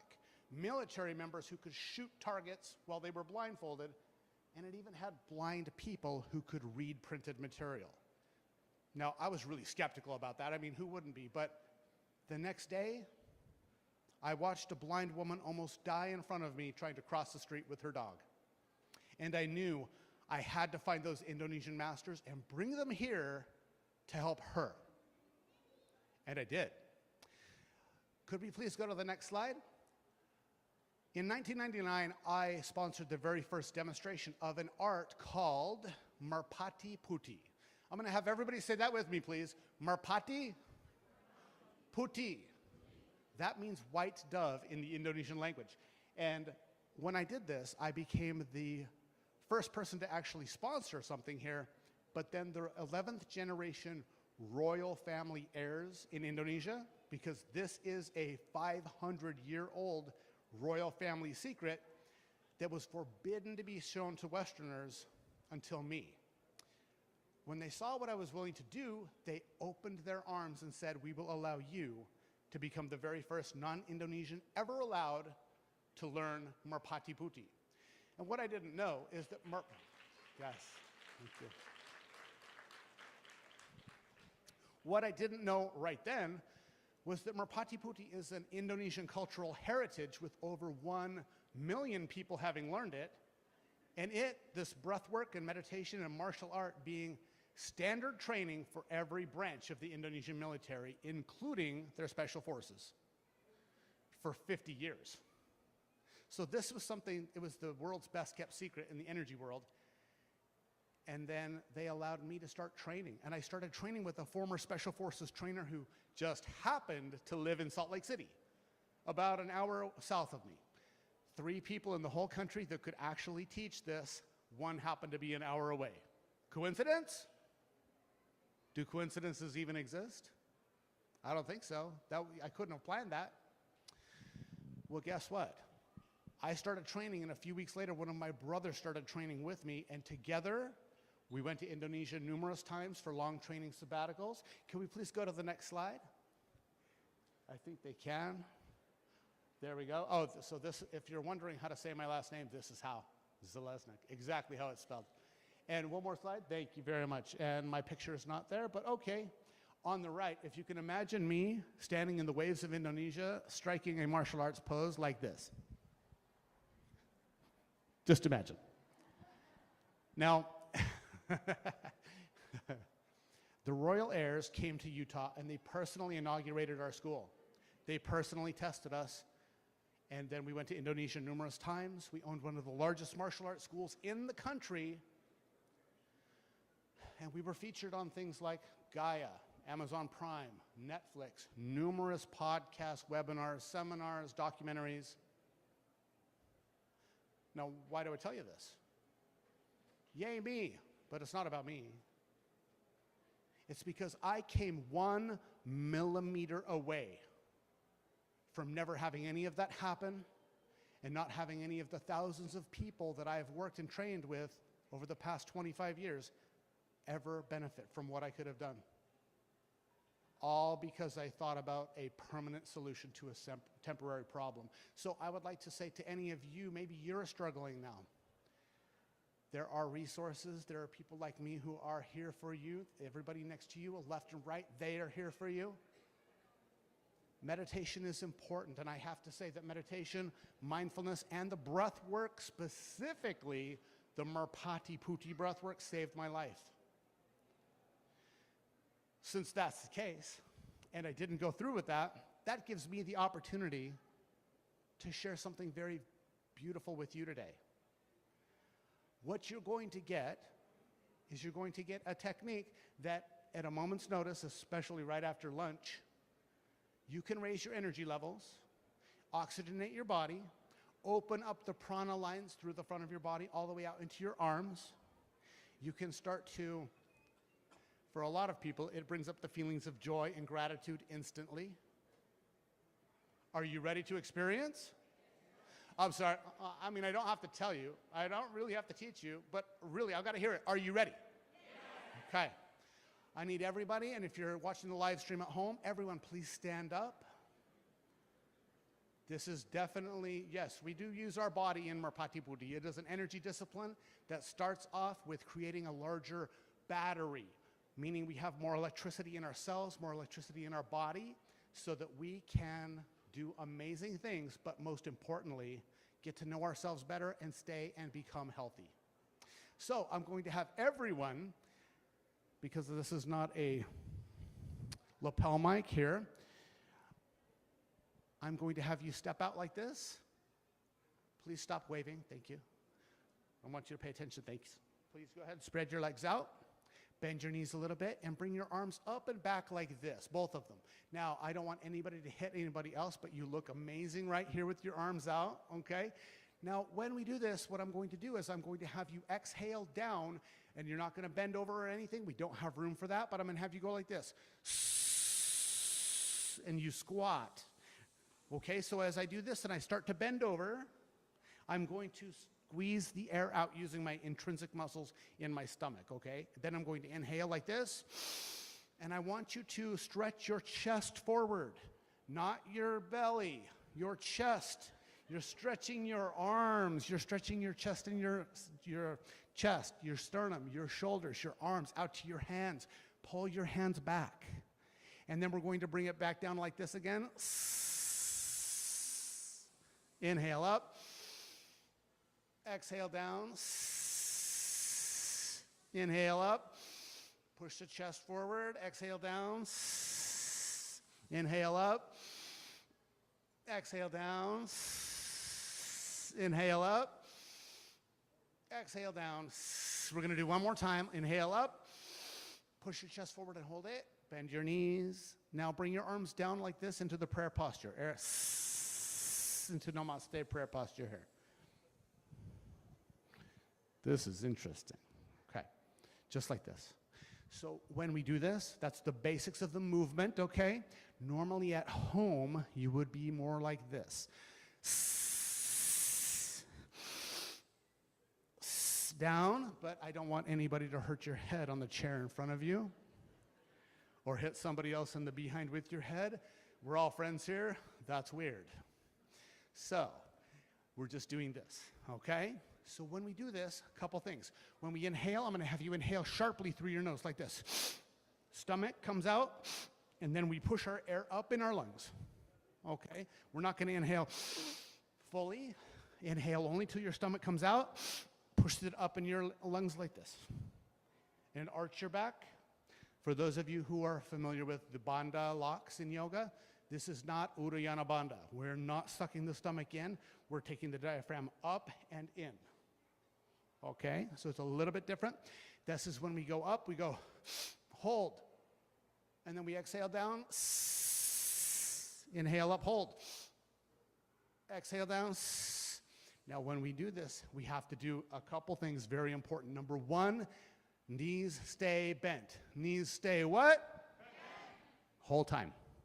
Second thing, eyes stay closed. Eyes stay what? Closed. Okay, this is for your safety. Like a boxer, if they don't wrap their wrist, if they hit, they can break their wrist as it rolls over. We need to wrap our eyes. Very important as we start to hold our breath in Marpati-Putti. Rule number one, never, ever, ever, ever, ever, ever, ever open your eyes when you're holding your breath. So, are you ready to do this? First rule is never open your. Second rule is always keep your legs. You got it. Here we go. Close your eyes. Please bring yourself all the way up. Close your eyes. Stretch your chest forward. Take a nice deep breath in. And exhale down. Now hold it all the way out. Inhale up. Push the diaphragm up and in. Don't take too much air. Stretch your chest forward. Exhale down. Be careful. If you feel lightheaded, sit down. Inhale up. Push your diaphragm up. Chest forward. Hold it. Exhale down. Inhale up. Exhale down. One more time. Inhale up. Hold it. Push the diaphragm up and in. Exhale down into prayer posture. Now close your eyes, standing in your prayer posture. Breathe slowly and deeply in through your nose. Let your diaphragm relax. Good. So our hands should be together, pressing our palms together as we're standing up.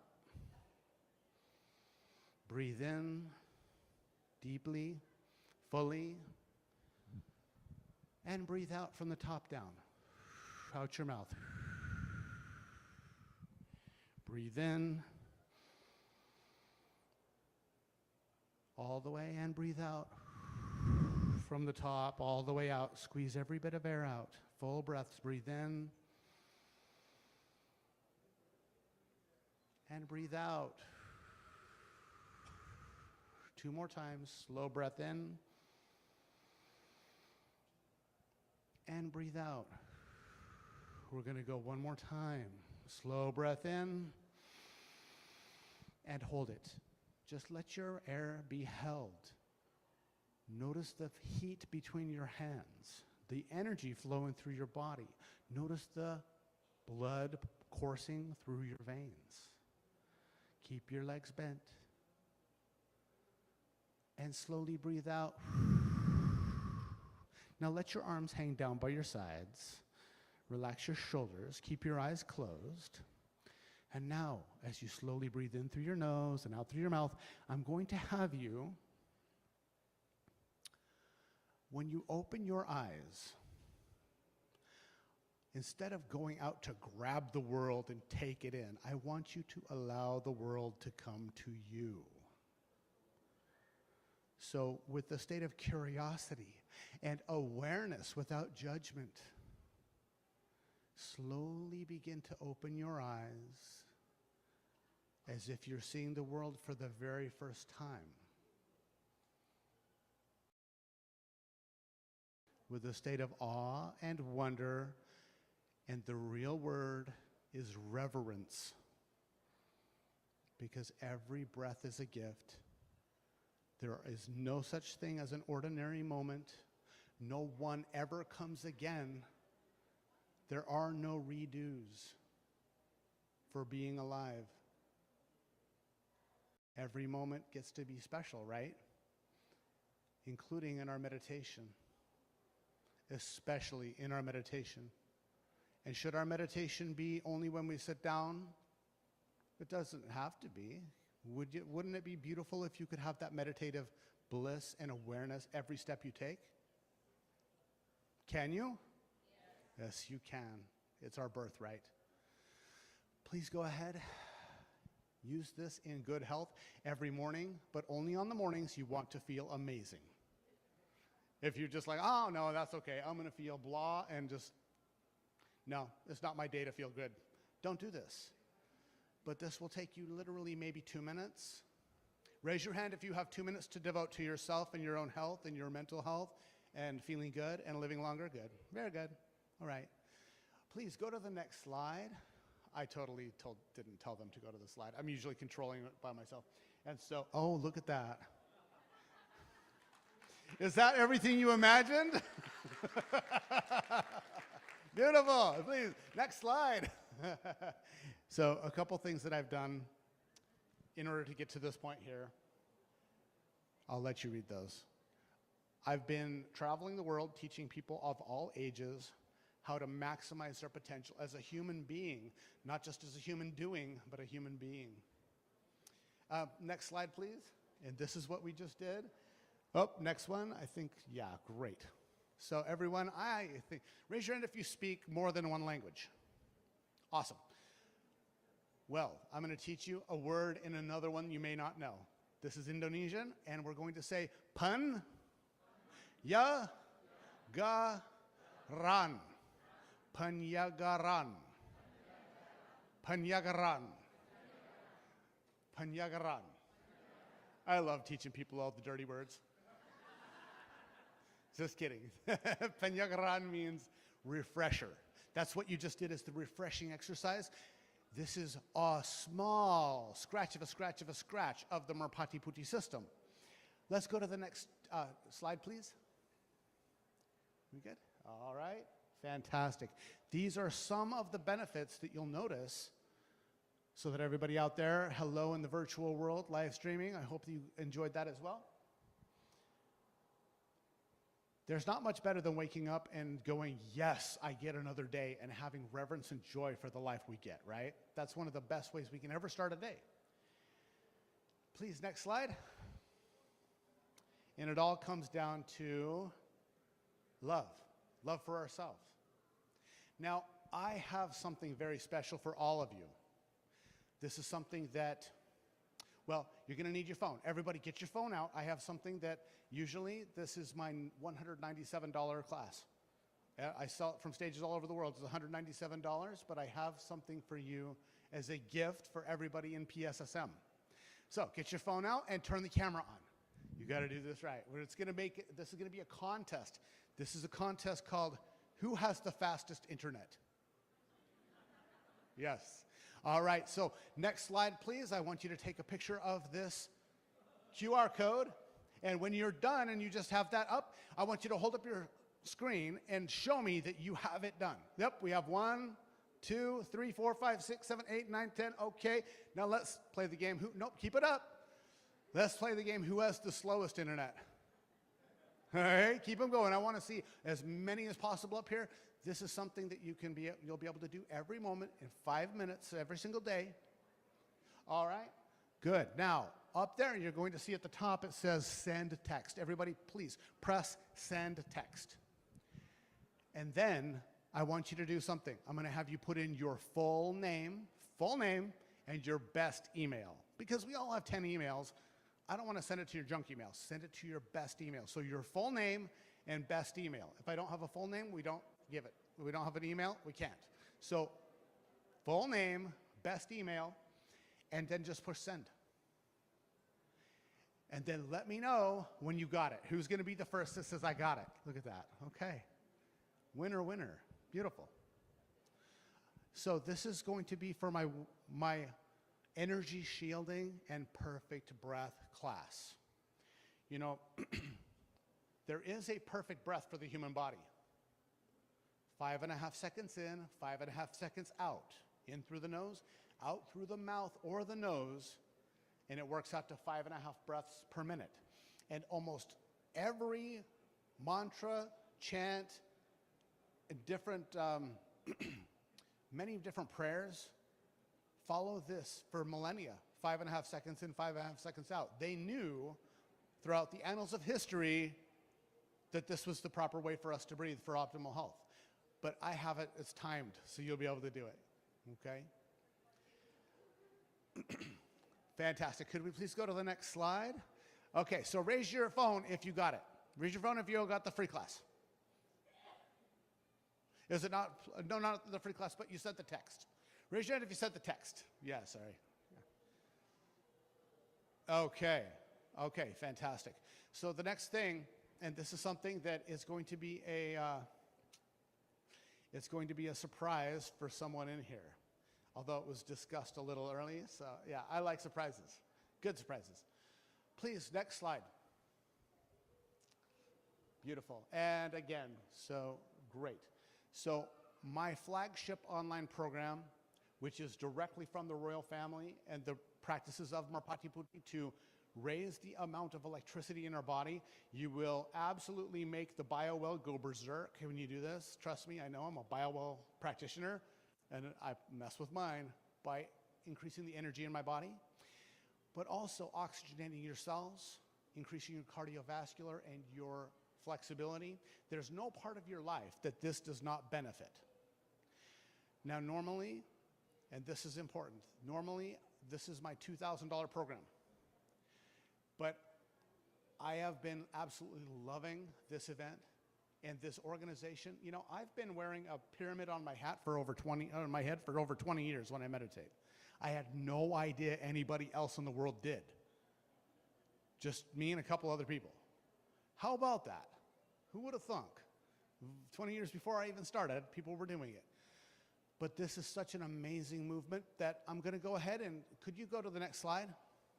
For those of you that want this, that have never done this before, it's a 90% discount, so it's $200 for my $2,000 program. I have payment options for you, and half of the proceeds go to PSSM. So pull out your phone, take a picture, because this is going away on Thursday. This shuts off, and this won't be available ever again. I've never done this, and I won't do it again. Maybe in LA. Okay, but this is for you to take a look at least see the site, and then the code is LEAP90, okay? So if you would like this and find out more about how you can raise the energy in your body and really take your meditation, your inner peace, but also your inner power to another level. There is no system like Merpati Putti, I can honestly say that. It is unique in the world. And it's available for you, okay? So I'll leave that up there for a minute so you can take that, and I'll stay out of the way. Am I on time? Are we good? Yeah. We about time? Okay. Okay, I am, anybody here old enough to remember the Gong Show with the big hook? I'm being hooked off of the stage. But I would like to say to everyone here, thank you so much for being here. Thank you for supporting PSSM. I look forward to doing many great things with Pari and with the organization in the future. I'd like to say, Amy, thank you for a great introduction. Much love and peace to all of you. Namaste. And I'll see you. Thank you.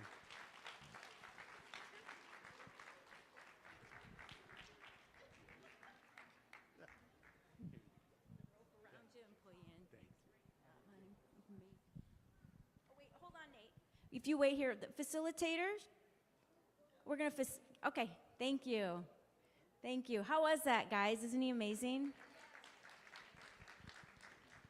So while they're getting his gift here, Nate, my business partner, moved to Utah from California a couple years ago, and we were introduced to Nate via Zoom, and we find out that his business was in the next town over from my business partner's home. So I've had the pleasure, in this small world, there are no coincidences. I had the opportunity to meet Nate.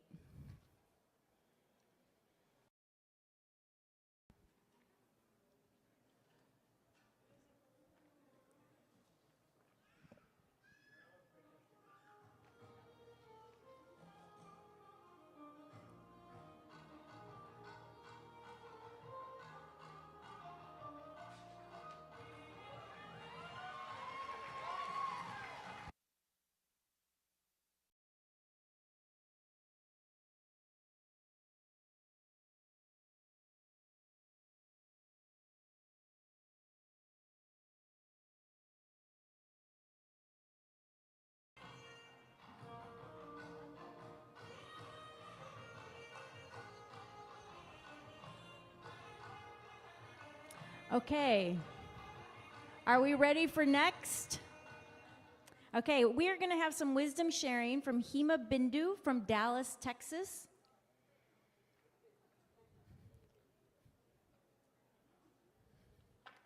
Come join, friend, come join. Hi, honey, how are you? Good, how are you? Good. Thank you so much. Hello, everyone. How is everything going on?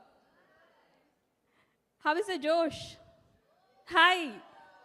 Can you clap once? Yeah, all are whistling.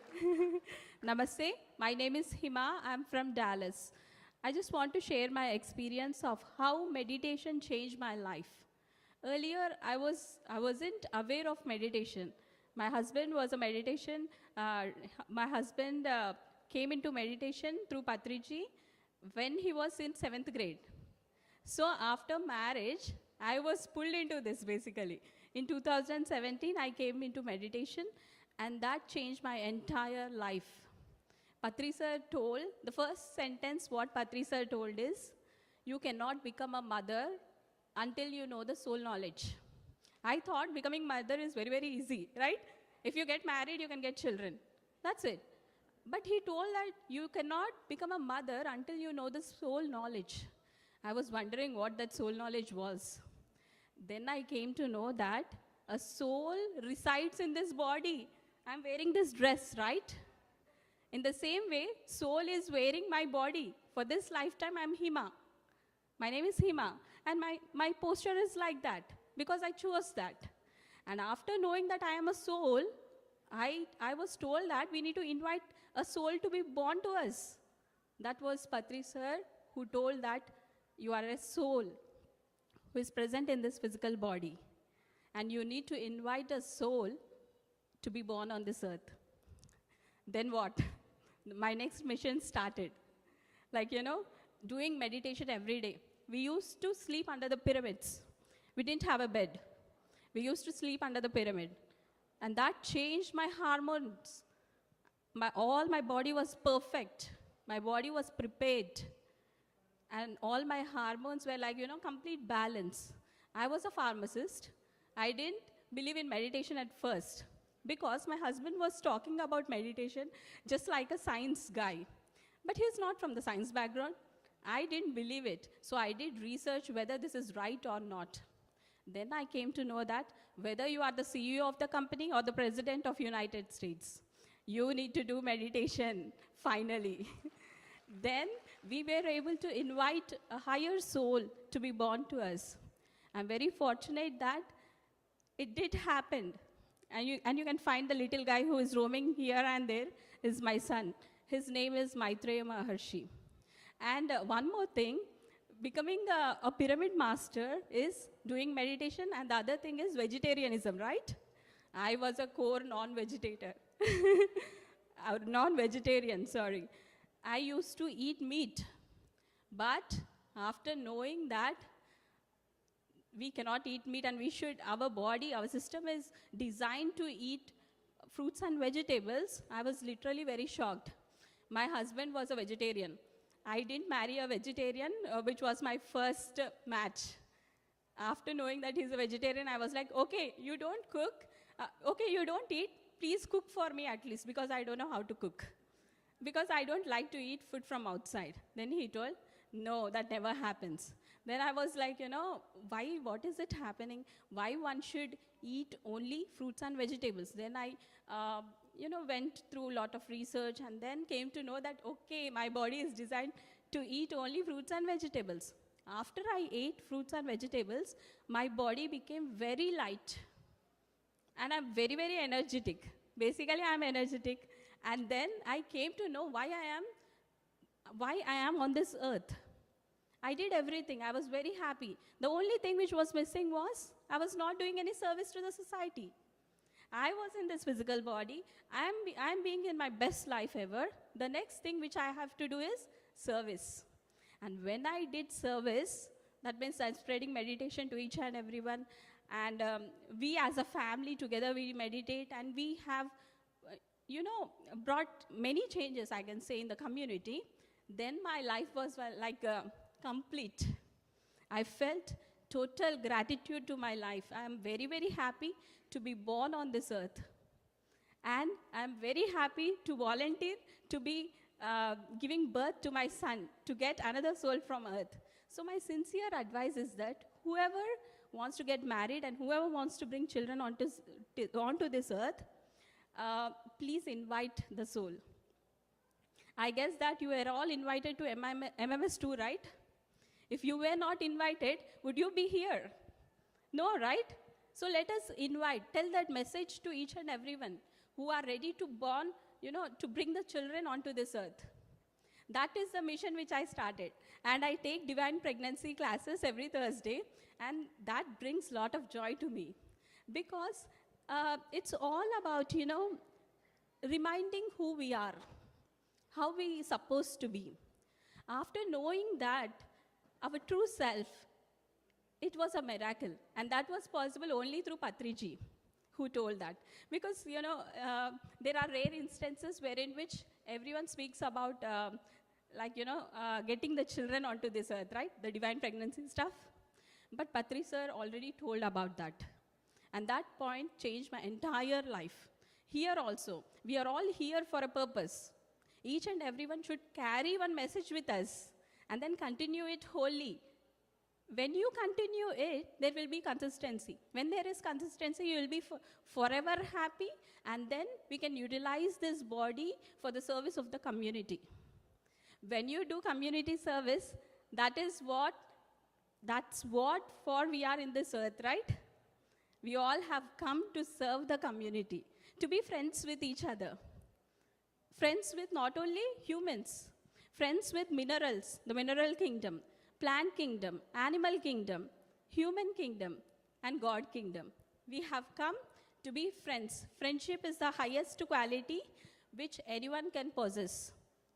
Everyone can love, but only friendship is the highest quality, right? Sometimes we love, but we don't have, we don't do friendship. Sometimes we break the heart, but in friendship, we'll never break it. We will be abide to that, right? You'll have your best friend wherein which you can share everything, right? Your secrets, everything, your happiness, your sadness also, right? We share with our friends and still be very happy. While sharing also, we'll be very happy and energetic sharing to our friend rather than our partner, right? So friendship is very, very important, and we should be friends with each and everyone. Whenever you are in friendship, everything changes, my dear friends. This is what Patri sir has told to me. Everything changes when you are in friendship. And the most important thing which we follow is meditation, vegetarianism, and sharing, reading spiritual books, sharing the spiritual knowledge to each and everyone.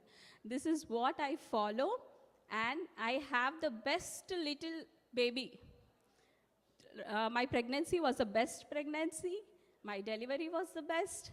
And I'm totally enjoying his childhood. Like, he's just 3. I love each and every moment. Thank you, thank you, thank you for listening to my story. And thank you, ma'am, for giving me this opportunity. I just want to say, every time she hits her phone, the picture comes up, and it's her little baby on that picture. So it's very sweet. Thank you so much for sharing. Thank you.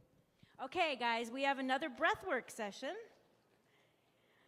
I'm excited about this one because I do not know anything about it.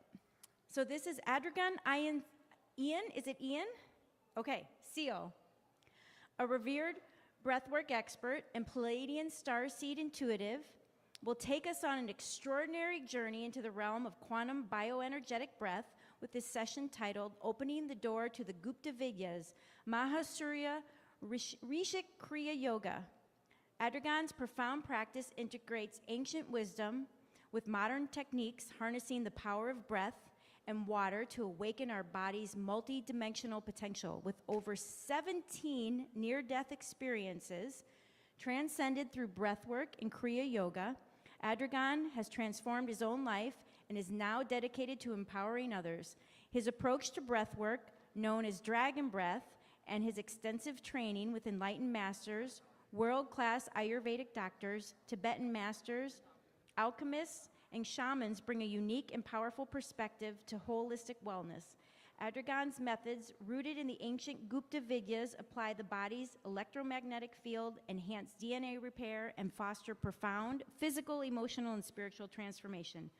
For more information about his groundbreaking work, visit the website quantumdragonalch, which is ALCHE, wixsite.com/Quantum Dragon Alchemy.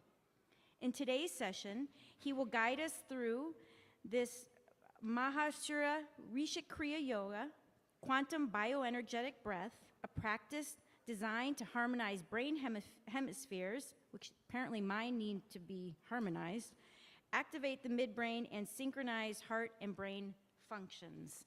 So please welcome Adragan to the stage as he takes us through this amazing journey.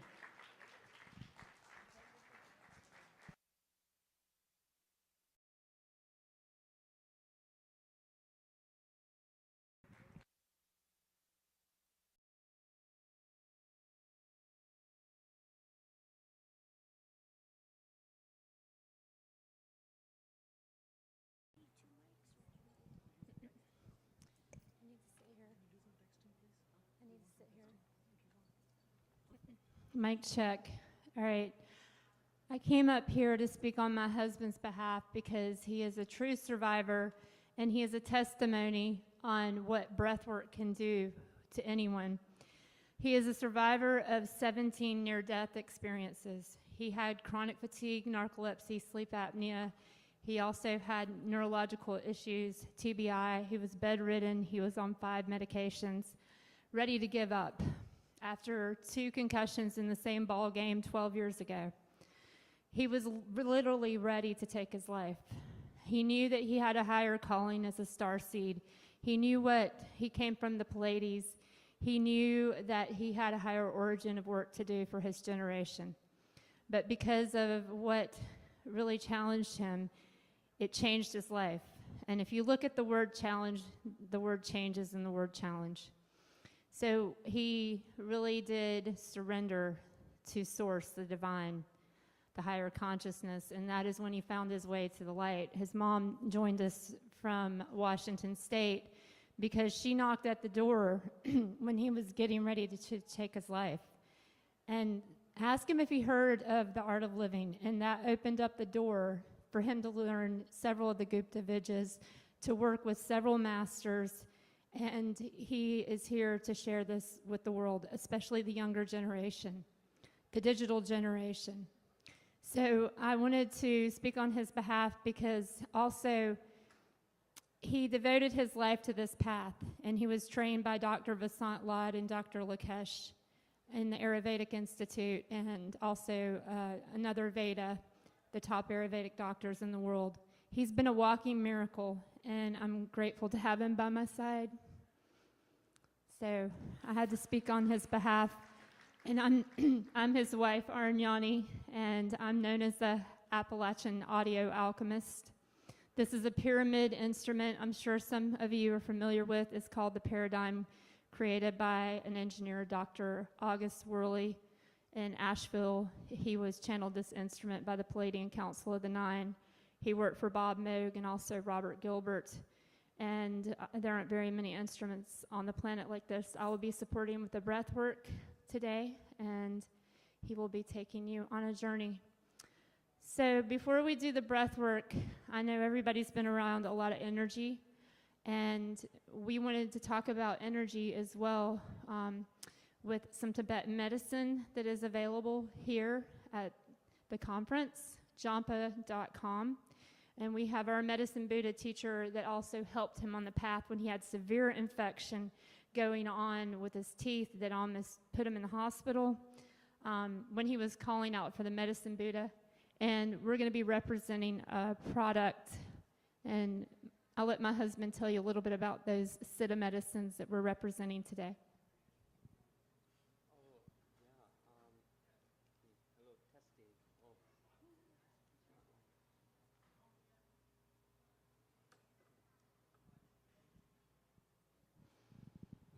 Hello? Oh, there we go. Okay. Sure, wait. Yeah. It'd be good. Yeah. Testing. Hear me okay? Yeah, awesome. We don't have any sound. Oh.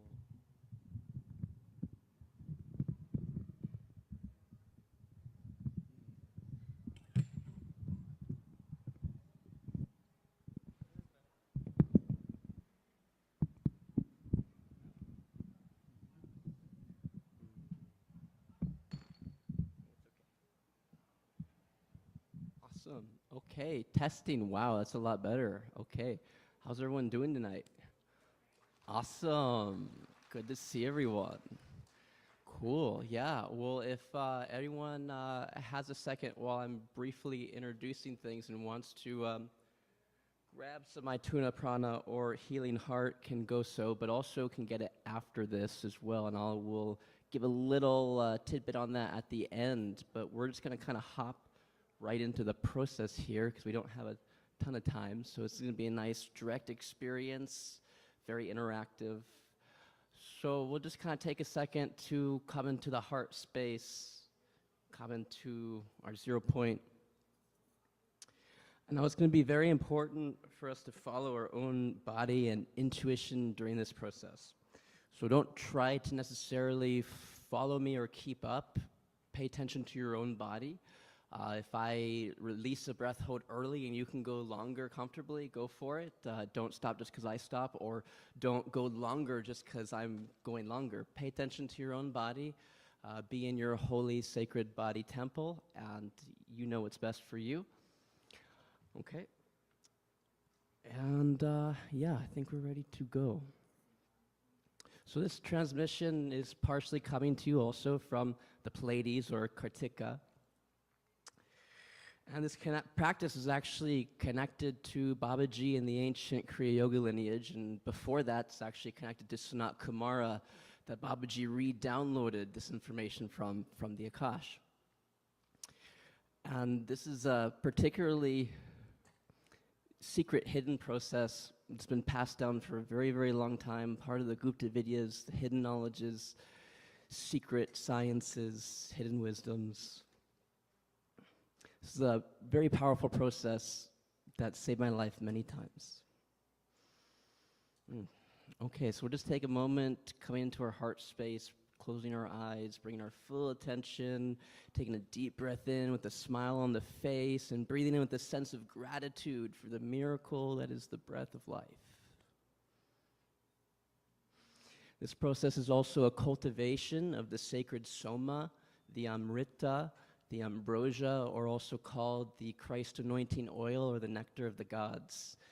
This process allows our pineal and pituitary glands to start to secrete some very sacred chemicals that do all sorts of things that we'll go into later.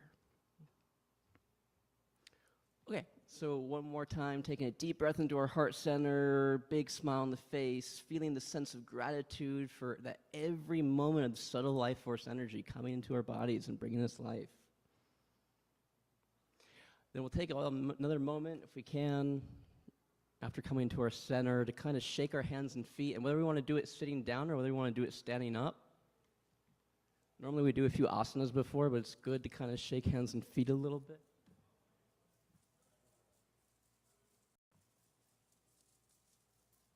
And you want to really, really loosely shake them out, because at the end you want your hands to be vibrating with energy. It kind of opens up the micro chakras, micro nadis. We'll just do this one today. Maybe about 10, 15, 20, 30 seconds. If you feel your hands vibrating at the end, you're doing good. You've done it right. Okay.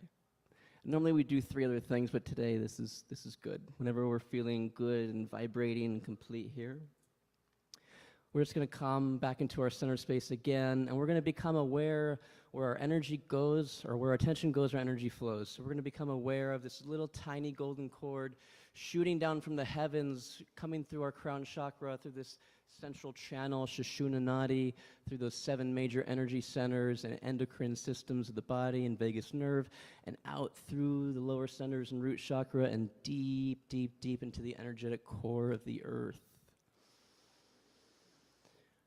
And taking a brief moment to allow and empower this energy to pour down and stream down, to become a giant radiant golden pillar of light, rushing down from the heavens, pouring through our crown chakra, filling it with this liquid light, this pure source energy, rushing, activating, illuminating all of the energy centers of the body, all the chakras, all the nadis, illuminating all the cellular structures, visualizing this, feeling this, intending this, illuminating all the molecular structures, atomical structures of the body, allowing this pure source energy to cultivate and to fill even the empty space of the body, the 99% of the body that's really just empty space in the pores of the bones, in the organs, around the organs, inside of the cells, cellular structures on the outside, in the molecular structures outside, inside the atoms, outside the atoms, all of the empty space, filling it with this energy and rushing it through the whole body, through the lower centers, and deep, deep, deep, deep, deep down into the earth. Following your attention down below the body as far as you can bring your attention, consciousness, awareness below your body into the center of the earth, grounding this energy, holding your attention below the body as much as you can. Just for a few seconds here, allowing it to culminate in the center of the earth and bringing your attention back up through the earth, healing the earth, coming up through the lower chakras, lower energy centers, up through the heart, activating that Merkaba, amplifying Merkabic flow up through the higher centers, and branching out, blossoming like a cherry blossom, going up to spirit through the crown chakra, up into the heaven's gate. Remember, where our energy goes, our attention flows. Attention flows, energy goes. Now taking a second, bringing our full attention to the heart chakra, taking a deep breath in, generating, visualizing a green sphere of light on the in-breath, and on the out-breath, shooting that green sphere down through the heart and the lower centers like green roots, coming down from the heart through the lower centers, extending out the root chakra like the roots of a tree, going deep into the earth, expanding and multiplying, until they're hanging off into the other side of the earth and the Akash, the empty space.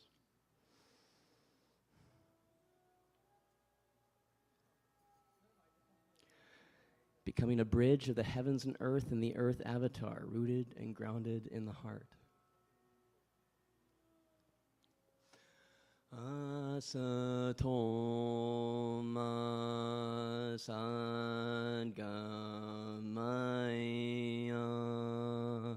Tamasoma Jyotingamaya Mitruyom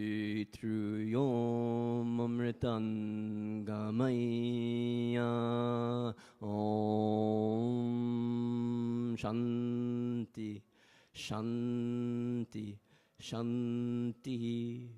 Guru Brahma, Guru Vishnu, Guru Devo Maheshwara, Guru Sakshat Puram Brahma, Tasmai Shri Guruve Namaha, Tasmai Shri Guruve Namaha, Tasmai Shri Guruve Namaha. Loka Samasta Sukhinu Bhavantu. Om Shanti Shanti Shanti. Om. And just taking a brief moment with our eyes closed to think the prime creator creation, the great spirit, almighty I am presence is within us and all around us. The master and ascended one that is within us and all around us, the supreme being, for guiding us through this session today and transmitting to us exactly that which we are needing to receive at this time in our highest and best with grace and ease. And so it is. And taking a moment to thank all the holy beings, devas, guides, guardians, and angels that we work with and work with us for guiding us today. And just taking a few deep breaths, preparing for our first phase. This first stage, we take a heart mudra around the nabi, the center of the nadis, the one intersection of the 72,000 nadis of the body. Then we take a deep breath all the way in. A few different things are going to be happening here. I'll explain first. So deep breath all the way in, sweeping through the chakras. Deep breath all the way in, and then all the way out. And then we're going to do an om here, but we're going to om the original way of oming. It's just an ah sound, but as the tongue reaches the roof of the mouth and the mouth closes, it becomes oo and And it creates an unbroken chain of vibration, resonance, and energy from the base of the spine, lower energy centers, up to the third eye and the pineal gland, pituitary glands. So it's going to be like this. And then for that om, lowest pitch om we can make. And then when you're oming also, you're going to have your full attention on the cluster of neurons in the root chakra that create electricity, create chemicals, and receive, generate, and transmit light photons.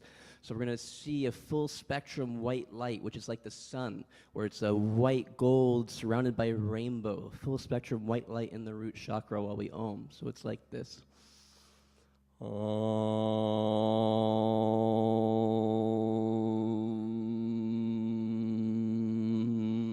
while holding that intention, attention, that feeling and visualization of that energy. And then right after that, we take hands like this, and they go just over the hips, resting, and then so someone could put a little cup of water, and the water wouldn't spill on the hands. Straight hands, back erect, chin 90 degrees, and then we're going to use Ujjayi breath. And Ujjayi breath is when we take the throat muscles and we constrict them. We elongate the breath, and it sounds like this. This is my normal breath. This is my Ujjayi breath.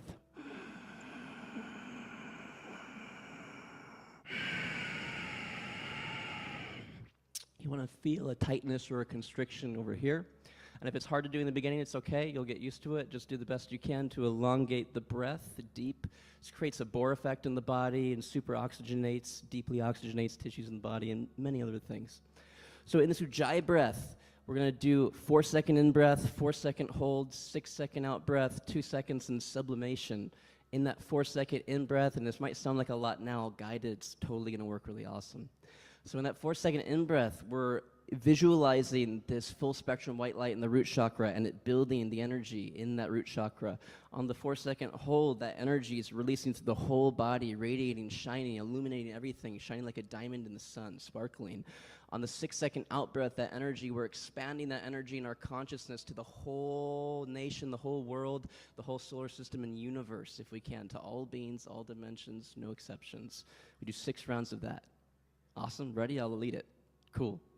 Okay, so hands in our heart mudra around the nabi, and again, we're going to take a deep breath all the way in and all the way out. And we're going to do that special om with our full attention, the root chakra and a full spectrum white light, lowest pitch om we can do.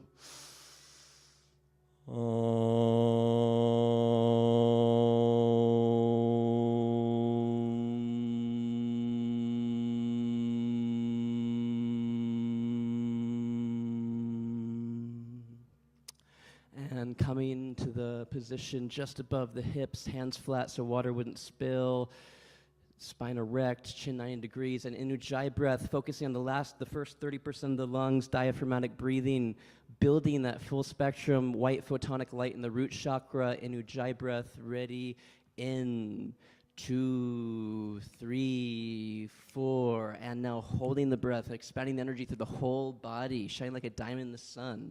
4, and releasing to the whole world, all the dimensions, all the beings, spreading the energy as far as you can go. 5, 6, and hold, sublimation, no air.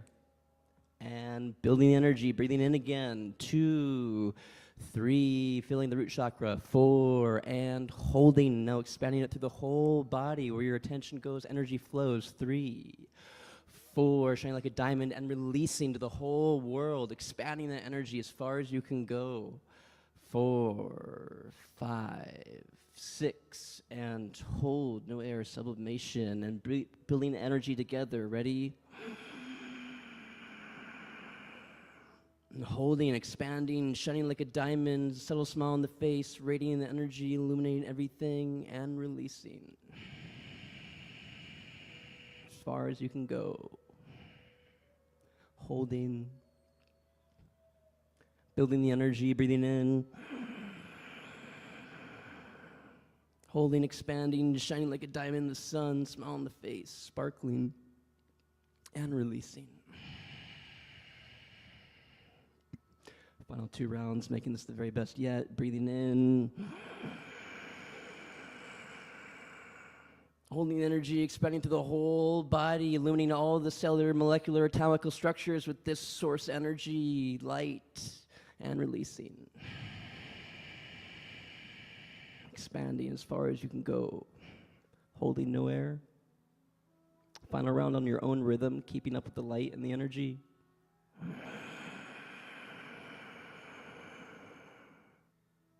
Shining like a diamond, and releasing. And completing the round you're on, relaxing, bringing hands back open, receiving from spirit. You can shake out, do whatever you need to do. Just taking a moment to close eyes, bring the full attention right at the tip of the nostrils, right at the Buddha Master Gate, right as the subtle life force energy passes through this point to bring life to the body. Pay attention to this point and just watching the breath pass through this point, not really doing anything, just noticing anything happening in the body and integrating energy for a moment or two.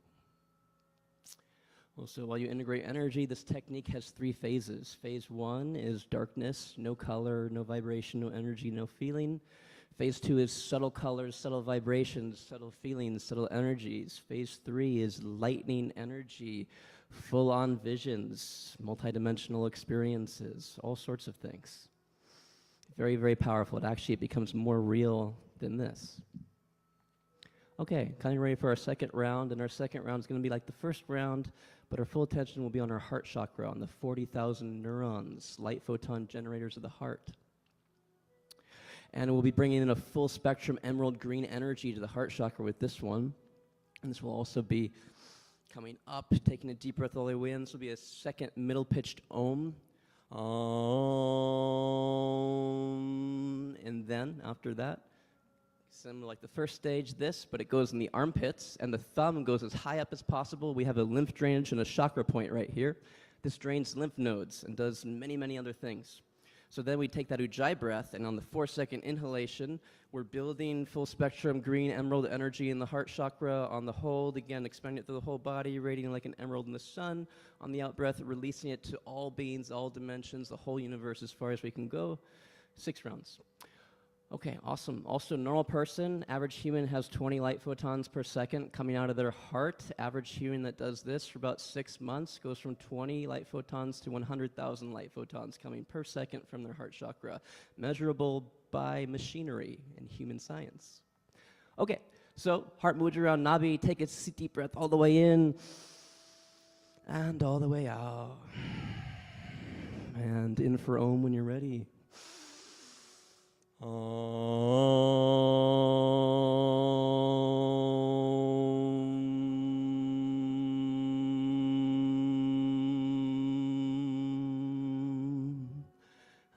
ready, coming to the second stage. Thumbs all the way up on the lymph drainage point and chakra.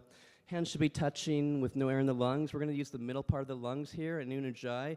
The lungs should expand, chest should expand, and then going out, they should contract and touch the fingers again. So it should be like...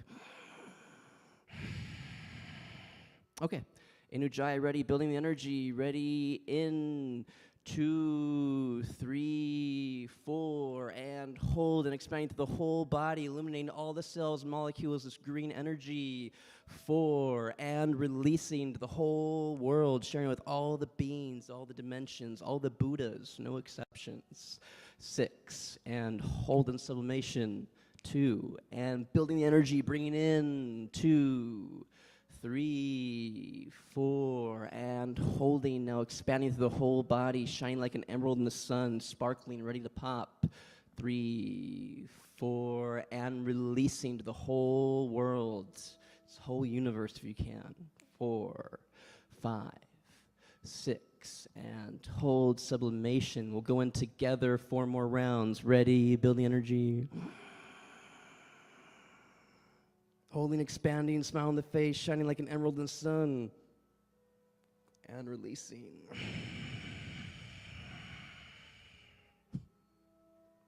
Building energy.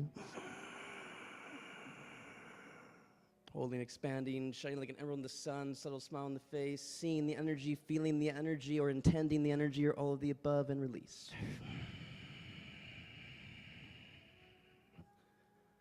Final 2 rounds. Building the energy. Holding, expanding, smile on the face, illuminating all the cellular structures, atomical structures of the body, all the molecules, and release. Final round, making this the best one yet. Building energy. Shining like an emerald, expanding, lighting up your DNA molecules, and releasing. Seeing the DNA shine, spreading as far as you can, and when you're finished with the round, go ahead and relax. Bringing full attention to the energy gate, subtle energy gate, the tip of the nose, and the breath, so natural rhythm. If you want, particularly noticing the gap in between the breath and just noticing any subtle energies, subtle tinglies, sensations, vibrations, anything happening in the body. Just taking a moment to integrate.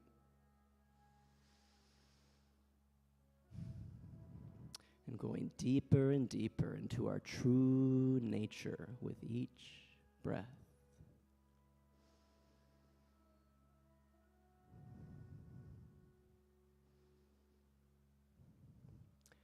And taking a few deep breaths in, preparing for our third stage. This will be just like the other stages, but focused on the third and final treasure, the crown chakra with the 100 billion neurons in the brain. We'll be focusing on a violet ray or a violet flame energy today. So same thing, heart mudra around nabi, going up, middle pitch or a third pitch Om, highest pitch Om you can. Kind of thing. And then when you're done, the third stage, I'll get down to show you. You cover the 8 marma points, chakras on the back.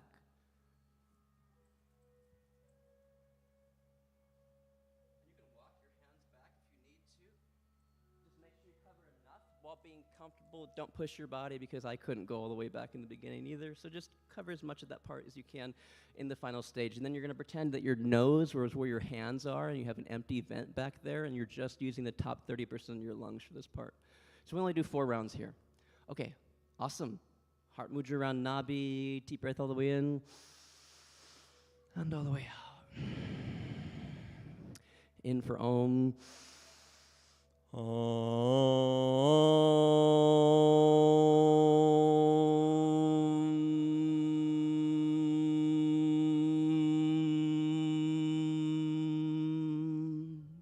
Coming to that third stage.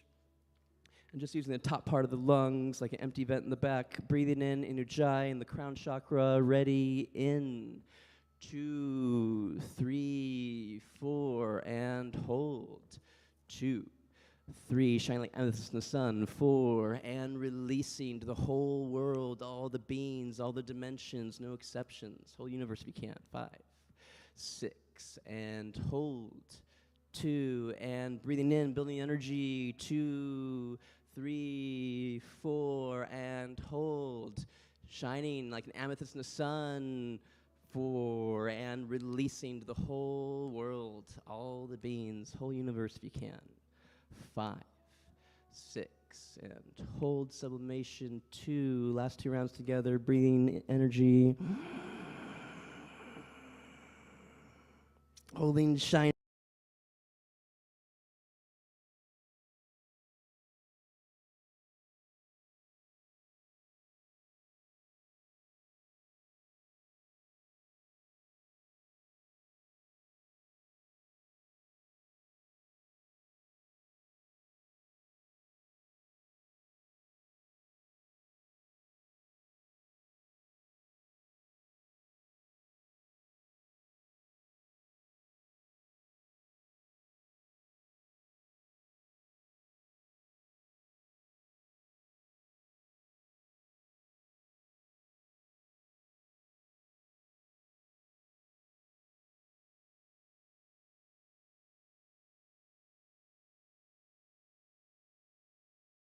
Illuminating your DNA in the violet flame. We're getting to what's a lot of people's favorite part. So a few different things happening here.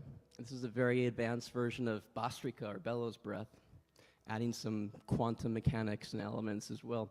So a few different things happening. So one, the breath goes like this. It's light physically, but the breath is full force, enthusiastic. So like, and then the arms just go limp. So, and then energetically what's happening is above here you have something called a heaven's gate. So when you put your hands up, your hands go through the heaven's gate. So what you're doing is you're visualizing a golden field of energy right above you in your heaven's gate. You're spreading your fingers into it. You're grabbing onto that golden field of energy. And physically your arms are going limp, but energetically with your mental and spiritual and energy bodies, you are pulling the energy down to you. So it looks like this. We'll do 22 of those, and then after we do 22 of those, you make 2 Vajra fists. You put your fingers right by your ring finger, close over your thumbs, put them together, take a deep breath all the way in, open the channels. Then what you do is you actually try to find your pelvic bone, and you go down on it to where you can find the base, and then you come forward, so you're opening up all this area. And then if you've been initiated in the 3 bandhas, that's where you want to initiate root lock, lower abdomen, upper abdomen, chin to chest. And then like Yoga Nidra, you squeeze every muscle in your body as much as you can. If there's anything you're working on healing, you bring your attention to the area you're working on healing. Otherwise, you just let your body use its own cellular and divine intelligence to heal. This is a part that releases stem cells. Stem cells will migrate and regenerate the body and kick some DNA repair here. So we squeeze like Yoga Nidra, applying the 3 locks if we've been initiating the locks. If we haven't been initiating the locks, just open up everything, create your base, go back forward on it like a little tripod, bring in the root lock, just lifting the root muscle up, rectum up, and then chin to chest and squeeze like Yoga Nidra. A little different. And then when you're ready, ideally hold it 5 to 9 seconds. If you can, 20 or 30, but listen to your own body as long as you can. It's very energetic. And when you're ready to let go, you initialize bottom up, but you let go up down. So you're ready to go, you release the chin, and then you release the other locks, however you know to. And then you just relax and give yourself what you need with your breath. Energy moves. And then we go into the 9 bioenergetic breaths of quantum empowerment, and then a short meditation, we're done. Cool. Awesome. So we'll guide that too. So we'll take arms all the way up, big breath in, and all the way out. We'll take 2 transition breaths in, filling our diaphragm, chest, out, diaphragm first, 2 times.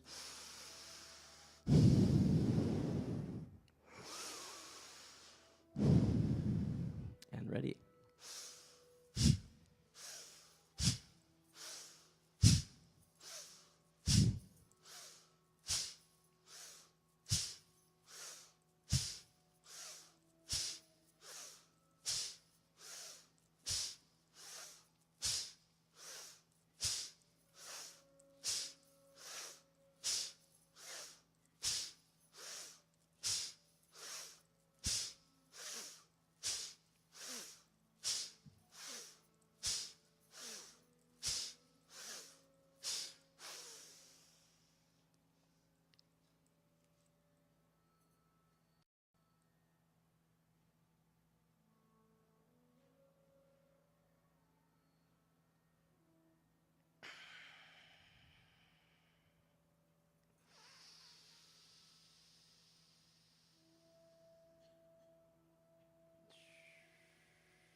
And just doing whatever your body needs to come back into homeostasis, balance, giving yourself the breath you need.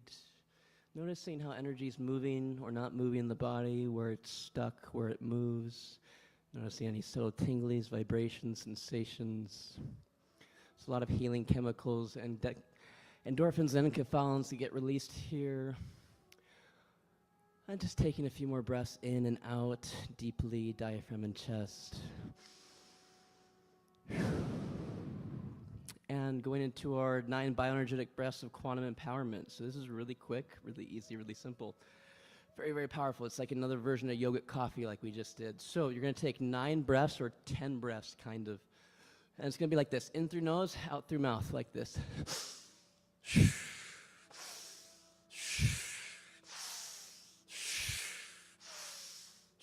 And on the 10th breath, it's all the way in. And then you bring your chin up.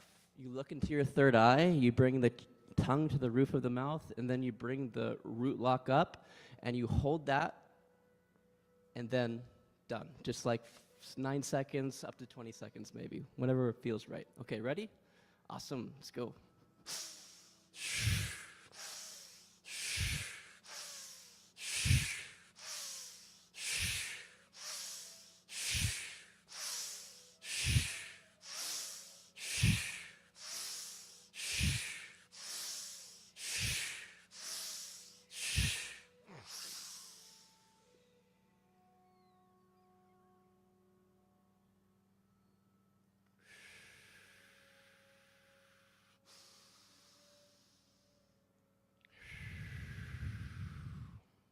And getting right into our second round, if we're ready. A few deep breaths in, ready.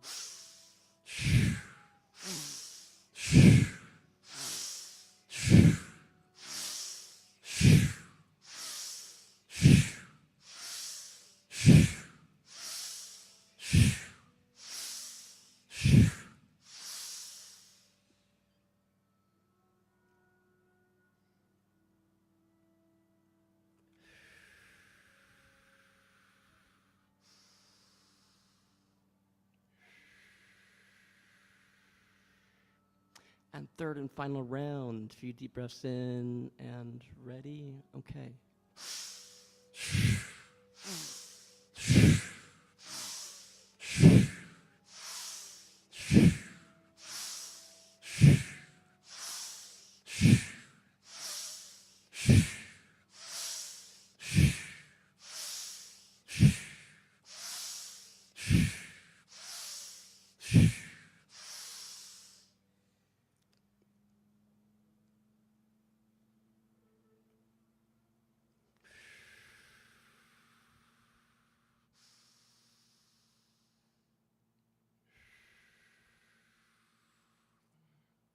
And just taking a second to come to our center and just notice anything happening in the body. And our eyes closed. Taking a moment to come in Anapanasati meditation, Vipassana, the same Buddha taught. We'll just integrate energy here for a minute or two and then close up. Just noticing where energy is moving, how it's moving, bringing full attention to the tip of the nostrils and the breath with the eyes closed. And going deeper and deeper into our true nature with each breath.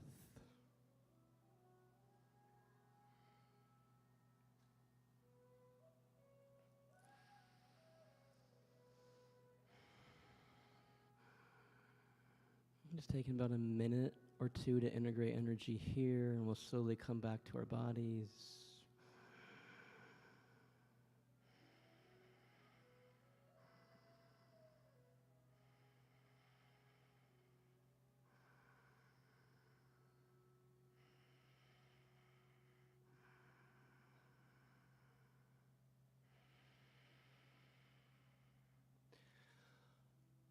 And just continue to integrate energy as we'll do some invocation, closing mantras.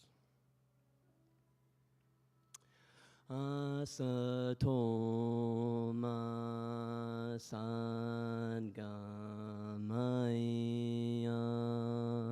Tamasoma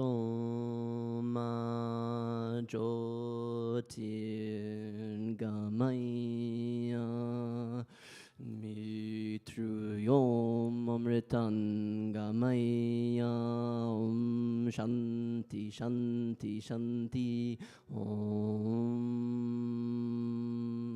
Guru Brahma Guru Vishnu Guru Devo Maheshwaraha Guru Sakshat Param Brahma Tasmai Shri Gurave Namaha Tasmai Shri Gurave Namaha Tasmai Shri Gurave Namaha Loka Samasta Sukhinu Bhavantu Om Shanti Shanti Shanti Om.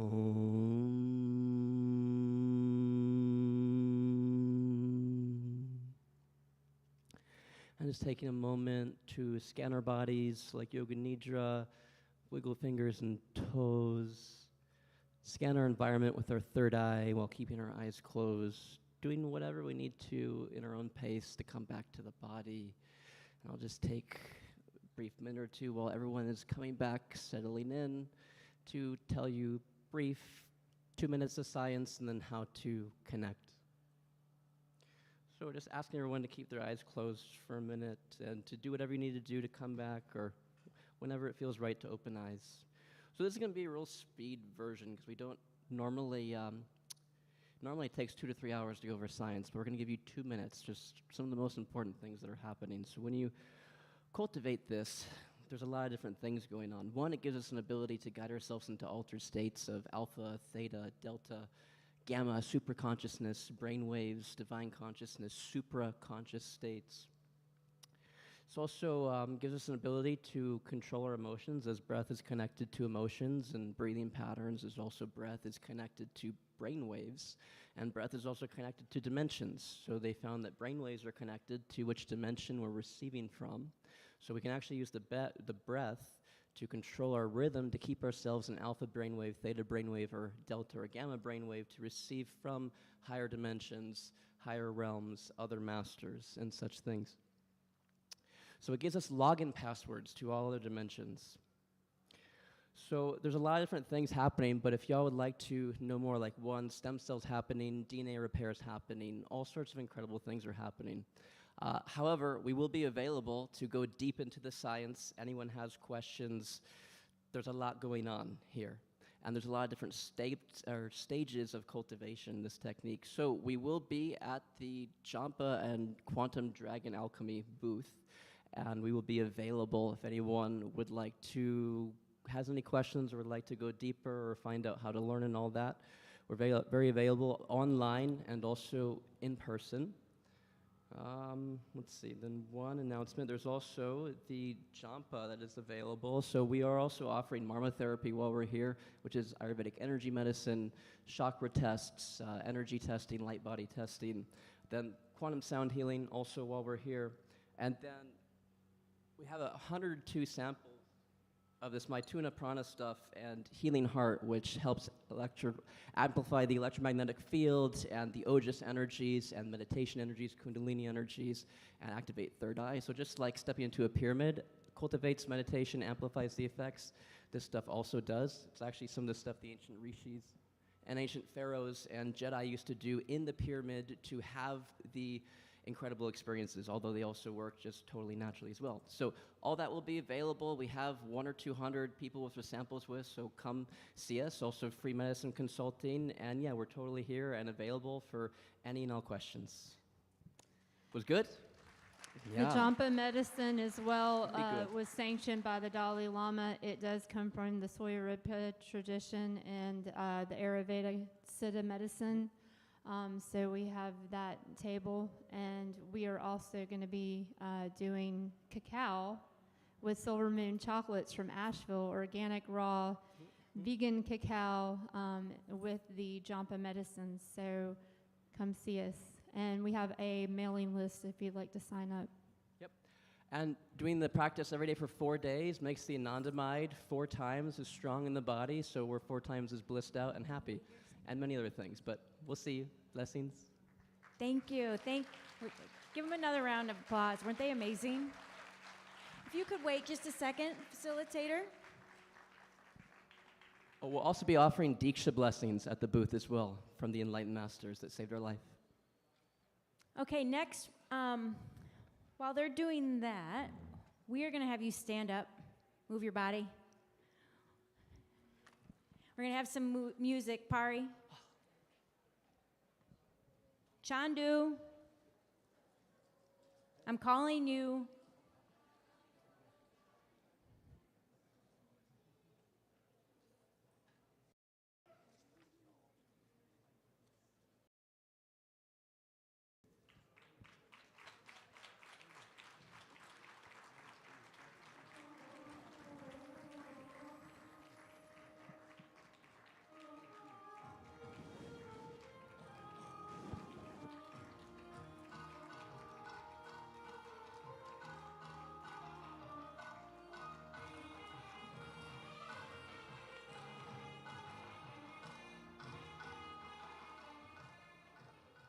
Okay, I'm also going to ask Carlene and Pranav to come up.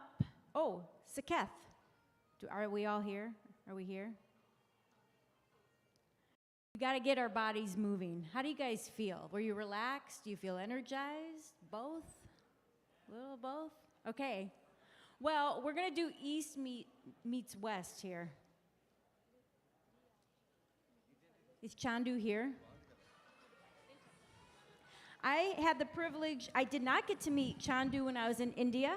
I got to meet his lovely wife, Shalini. So if Shalini, you're watching, I love you. I was in Bangalore, and you were outside of Hyderabad, correct? So this is my first opportunity to meet, and he's gonna dance for us. We all are. And I thought we were gonna do your song first, but are we not?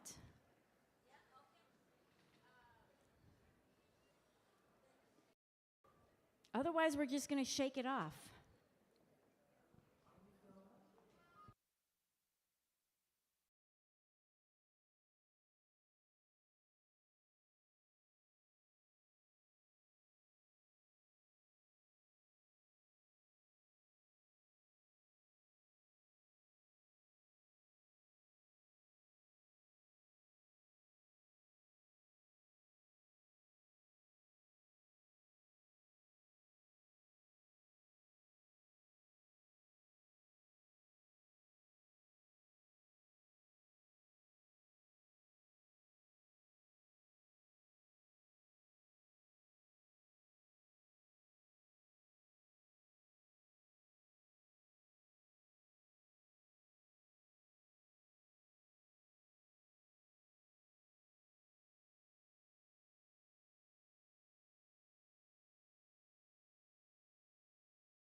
I can't beat that. You can't leave me. Come on.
throughout the continent, making a profound impact on holistic healthcare. In his session, Dr. GK will delve into the revolutionary aspects of the spiritual tablet, exploring how this unique approach to holistic health and spiritual science is reshaping healthcare practices worldwide. So please join me in welcoming Dr. GK. I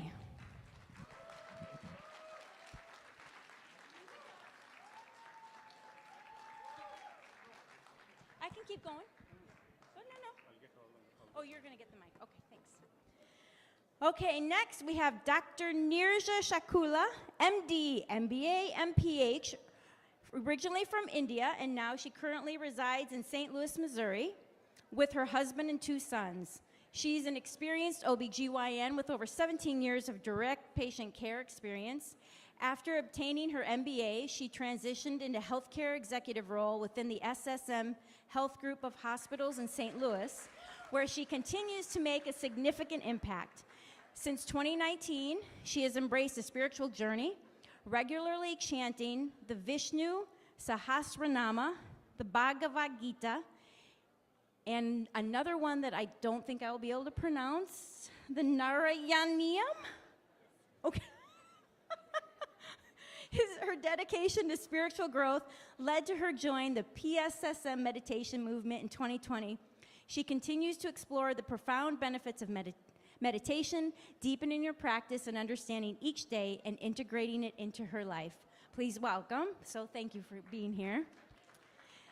Next, Dr. Surichi. She's originally from Nagpur, India, and she now resides in Fremont, California with her father and 11-year-old son. With over 20 years of experience in the dental field, she is a highly skilled pediatric dentist who is deeply committed to her young patients. Known for her exceptional patient and gentle approach, as the kids call her Dr. Sue, provides loving care to the children she treats in her private practice located in Milpitas, California. Her spiritual journey began one night after watching the movie The Secret, which sparked her interest in exploring deeper aspects of life. After venturing down many spiritual paths, she eventually found her soul family with the Pyramid Spiritual Society's movement. Through daily meditation, Dr. Sue continues to elevate her sense of well-being, experiencing growth and inner peace with each passing day. Thank you for joining us. Next, we have Dr. Pankaj Parikh. He is a dedicated cardiologist who has made Raleigh, North Carolina his home after graduating from Baroda Medical College in India. Dr. Parikh brings a deep passion for exploring the mystics of India and their timeless messages. He emphasizes the importance of understanding our roots and ancestral heritage, particularly within the fact-based Indian knowledge system. Dr. Parikh also believes in the relevance of yoga and meditation practices, not just for those with cultural ties in India, but for contemporary Western-born children and adults alike, helping them connect and appreciate this profound heritage. Thank you for joining us. And next we have Divya Nadampali. She helped me earlier. And she has been an amazing coordinating things backstage, so thank you, Divya. She is a licensed physical therapist in both Georgia and Texas, practicing since 2013. She earned her physical therapy degree from Sri Ramachandra Medical University in India and completed an MBA in hospital management from Sullivan University in Louisville, Kentucky. Additionally, she holds an associate degree in yoga, neuropathy, and acupuncture. An excellent team player, Divya experienced a remarkable transformation through breath meditation under Patriji's guidance. She is now a certified meditation teacher in the USA, dedicated to raising awareness about meditation and the PSSM organization. Recently guided by Patriji, and with like-minded individuals, Divya co-founded Meditation Magic Global, a nonprofit organization based in Dallas, Texas. Welcome, everyone.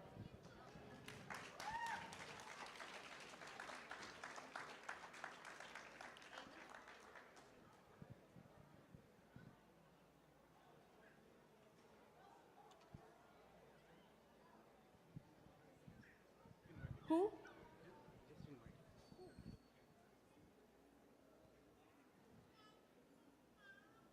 Kendrola. I'm so sorry. Please join the stage. I didn't have. Oh, you. Hey, you. Well, some of you, hopefully most of you got his intro yesterday, so please welcome. Yeah, please welcome. This side.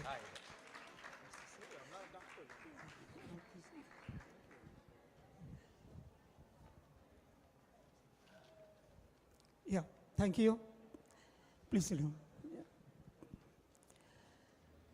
So, welcome all of you for Mega Meditation Summit. Last year we had in Dallas, and then today we are here with the doctors panel to give you a wonderful practical messages. Being a medical doctors and professionals, they were into spiritual path through which they might have realized a lot of things by self as well as they put it into their practice. So today, a couple of questions for all these doctors in their own expertise so that we can get into that great practical wisdom to implement those things into our life. So before start with, as we all know, the Pyramid Spiritual Society movement, and then here, the PSSM Global as well as USA, all they are trying to make the planet Earth into plant-based diet. Because that is the divine diet, which we all came to know through Brahmarshi Patriji. And in the last 30 years, more than millions of people were transformed into plant-based diet. So here we have Dr. Suruchi. How does a plant-based diet contribute to overall health and well-being? And what are its key benefits? You have realized with your practice, and then during into your practice, you might have encountered a lot of patients where you advised them, please. Plant-based diet, yeah. Hello everyone, Atma Vandan to all the masters. My humble pranam to Patriji and Mataji. So in my practice, I'm a dentist and I see a lot of kids. Earlier as a general dentist too. There is a link between oral health and bodily health. And plant-based diet, what it does. First, let's understand what is plant-based. So this will be, we are eating what is grown from the soil and comes from the soil. So vegetables, fruits, beans, legumes, whole grains, nuts and seeds. And what is discouraged is animal products. It will be meat, fish, eggs, dairy products, and also honey. What plant-based diet does to your body is increases, it has a lot of fiber. So high fiber, high water content, less cholesterol, saturated fats, and it's loaded with minerals and vitamins. Overall, it reduces the inflammation in the body. And as a whole result of this reduced inflammation, all the chronic diseases in the body are affected. So it helps in reducing blood pressure, helps in reducing heart disease. In the mouth, it's noted as less gum disease. Also helps reduce insulin resistance, so helps with diabetes. Overall in the body, increases the blood flow. So blood flow increase in the brain, helps with Alzheimer's, dementia, and also helps in anti-aging. So it increases the length of the telomeres, giving you more lifespan. So good skin, good hair. There was a very good study that was done in MD Anderson Institute. This is spanning over 20 years. They went over all the different diets that are available and found out that plant-based diet is the best diet that reduces the cancer risk in patients. So it helps to prevent against cancer as well. it is also, so as plant-based, we are practicing compassion. First and foremost, compassion to ourselves, because our body we should treat as a temple and not a graveyard. Second, we are following compassion to the animals. So nobody needs to get killed to become food for you. Compassion for Mother Earth, because help with plant-based diet, we can lessen deforestation, because that's the #1 reason is to make room for the animal farms. So there are many, many benefits. Health benefits. Let's go to benefits of the ecosystem. And the last one is mental benefits.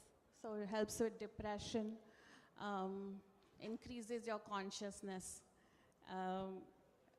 Yeah. Yeah, thank you. So thank you very much for your wonderful answer on vegetarian diet. Yes. So the telomere study, there are thousands of papers on that, which really gives us a great research finding. The plant-based diet is the only solution for certain illnesses. The moment they turn into plant-based diet, immediately, miraculously, they can get their health in a normal way. So being a dentist, usually she has to, attend a lot of regular clinical patients. So through her clinic, she is able to make the people understand the value of plant-based diet. And thank you very much, madam. So we have Dr. Pankaj here.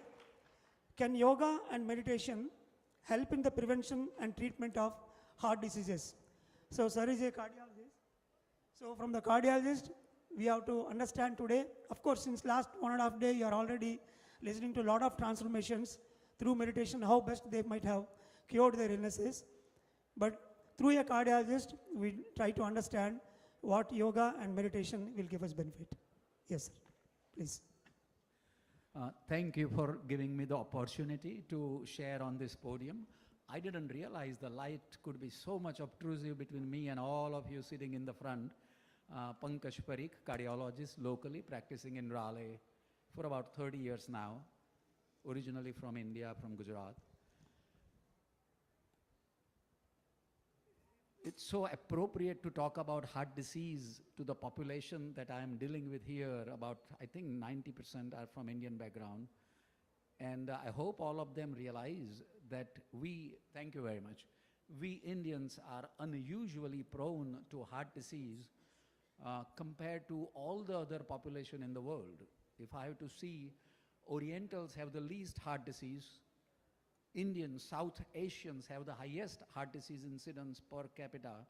And of late, in the last 20, 30 years, the heart disease incidence and diabetes incidence is increasing dramatically in the Indian population, thanks to not only the affluence that's growing up there, thanks to all the Western food that is percolating and the processed food that's percolating, and all the parties and all the restaurant and all the yummy stuff that we love. So the heart disease, I cannot tell you how frequently I see patients in 40s, men in 40s, women probably in 50s or 60s, where they have developed blockage in the heart tube. And either before or after that, they have diabetes. Even before that, that trunk is showing up. That is, to me, the early sign when I see somebody walking in here or in my office with a little tummy larger than mine. It tells me that the man is heading for some problem in the future there. So I do not want to put in a way that diet is the only reason for heart disease, diabetes, or blood pressure, even though it has a sizable role of its own. Population-wise, in a certain population, diet plays a big role. In a given person, the hereditary may be playing a lot more role. So each person has to be taken in its own way.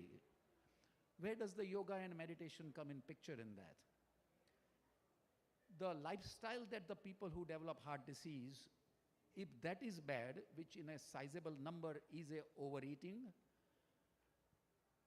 is a lack of exercise, is succumbing to smoking and very competitive, not quieter, relaxed lifestyle. So all this add up to the possibility of heart disease. And obviously, if there is an additional genetic component, then it amplifies the effect of each other. So I can see a strong reason for a person being able to have a better diet, better exercise, more relaxed state, and better control of blood pressure, better attention to the food in the diet.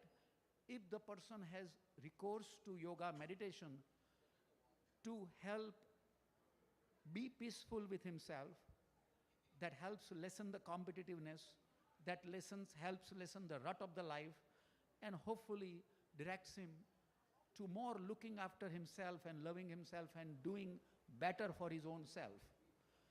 Many studies I came across, very well done studies, have shown that significant yoga meditation does reduce not only the tendency for blood pressure, diabetes, cholesterol levels, and so indirectly the effect on the heart attack. Certainly the weight also can improve to some extent with its attendant benefit. So both mental and physical point of view, I see yoga meditation helping in a sizable way over a time there. The mention of a diet, the vegetarian diet that she mentioned, I think I'm all for it. I would only add one more component to that, that many times vegetarian diet ends up being translated into a lot of processed food. And that I would be careful about.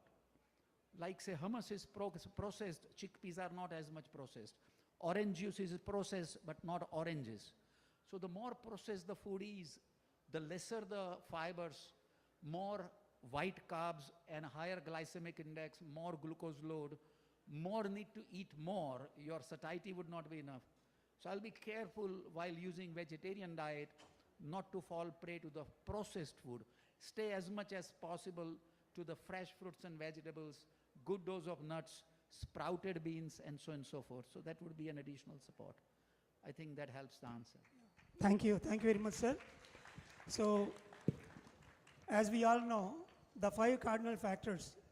See here, the amount of promotion that is going on through medical science or the government to prevent the heart diseases.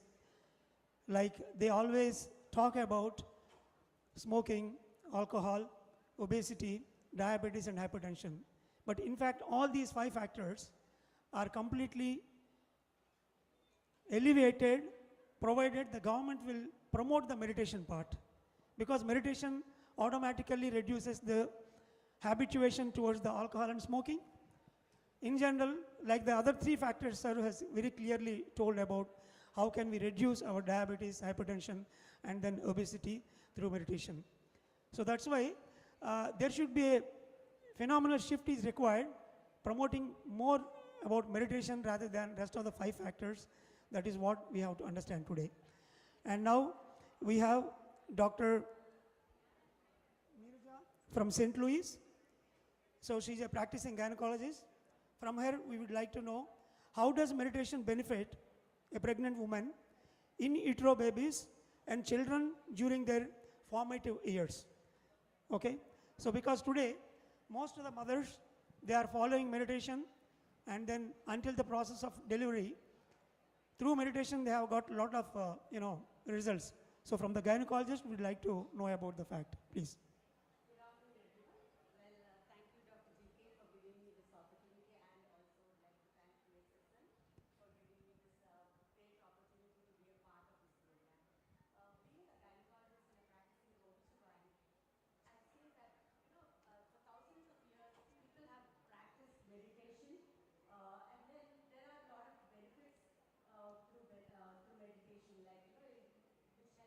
Which helps to induce deep relaxation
Thank you very much, madam.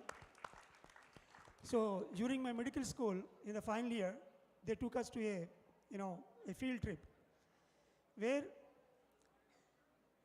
I saw a group of study with a pregnant woman on the top floor of a series drug company lab. A group of pregnant women were exposed to a lot of spiritual movies and stories during the pregnancy period. And the other group were not into kind of intervention. So when they tracked back both the outcomes after 3 years and 5 years and 10 years, the woman who was exposed to these spiritual movies and then meditations and then musics, they have a wonderful babies, their health aspect as well as they pick up in education and then adjustment. All these factors are very wonderful with the intervention group. So that study really ignited me in a great way, and that is what madam is clearly giving us the evidence with a research study supportive. And here we have a divine parenting stall. I request all the mother who are going to be childbearing as well as to educate the other people. We have a divine parenting project where we are trying to teach meditation for the pregnant women and during the early childhood. So thank you very much, madam. And yes, sir, please. Yeah. So let me share an example of what she mentioned from not physical benefit, but from spiritual benefit of meditation in pregnancy. There is a lady or a couple in the town that I know of. About 10 years ago, they gave a birth to a child.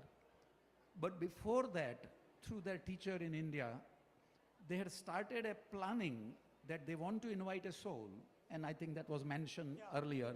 They want to invite a soul, so there was some kriya, simple suggestion to them. Then they decided that when she conceived, so she did some prior planning. During the conception, they daily did a Gita part every day evening.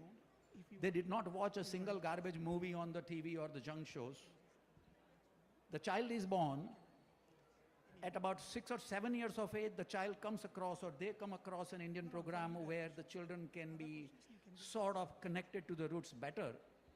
The girl is 10-year-old, and now by this time, she recites the whole Gita on her own in Sanskrit. She's already learning Sanskrit through the various programs. I met her a couple of times. She joined, I did a Gita class about 6 months ago for the high school students.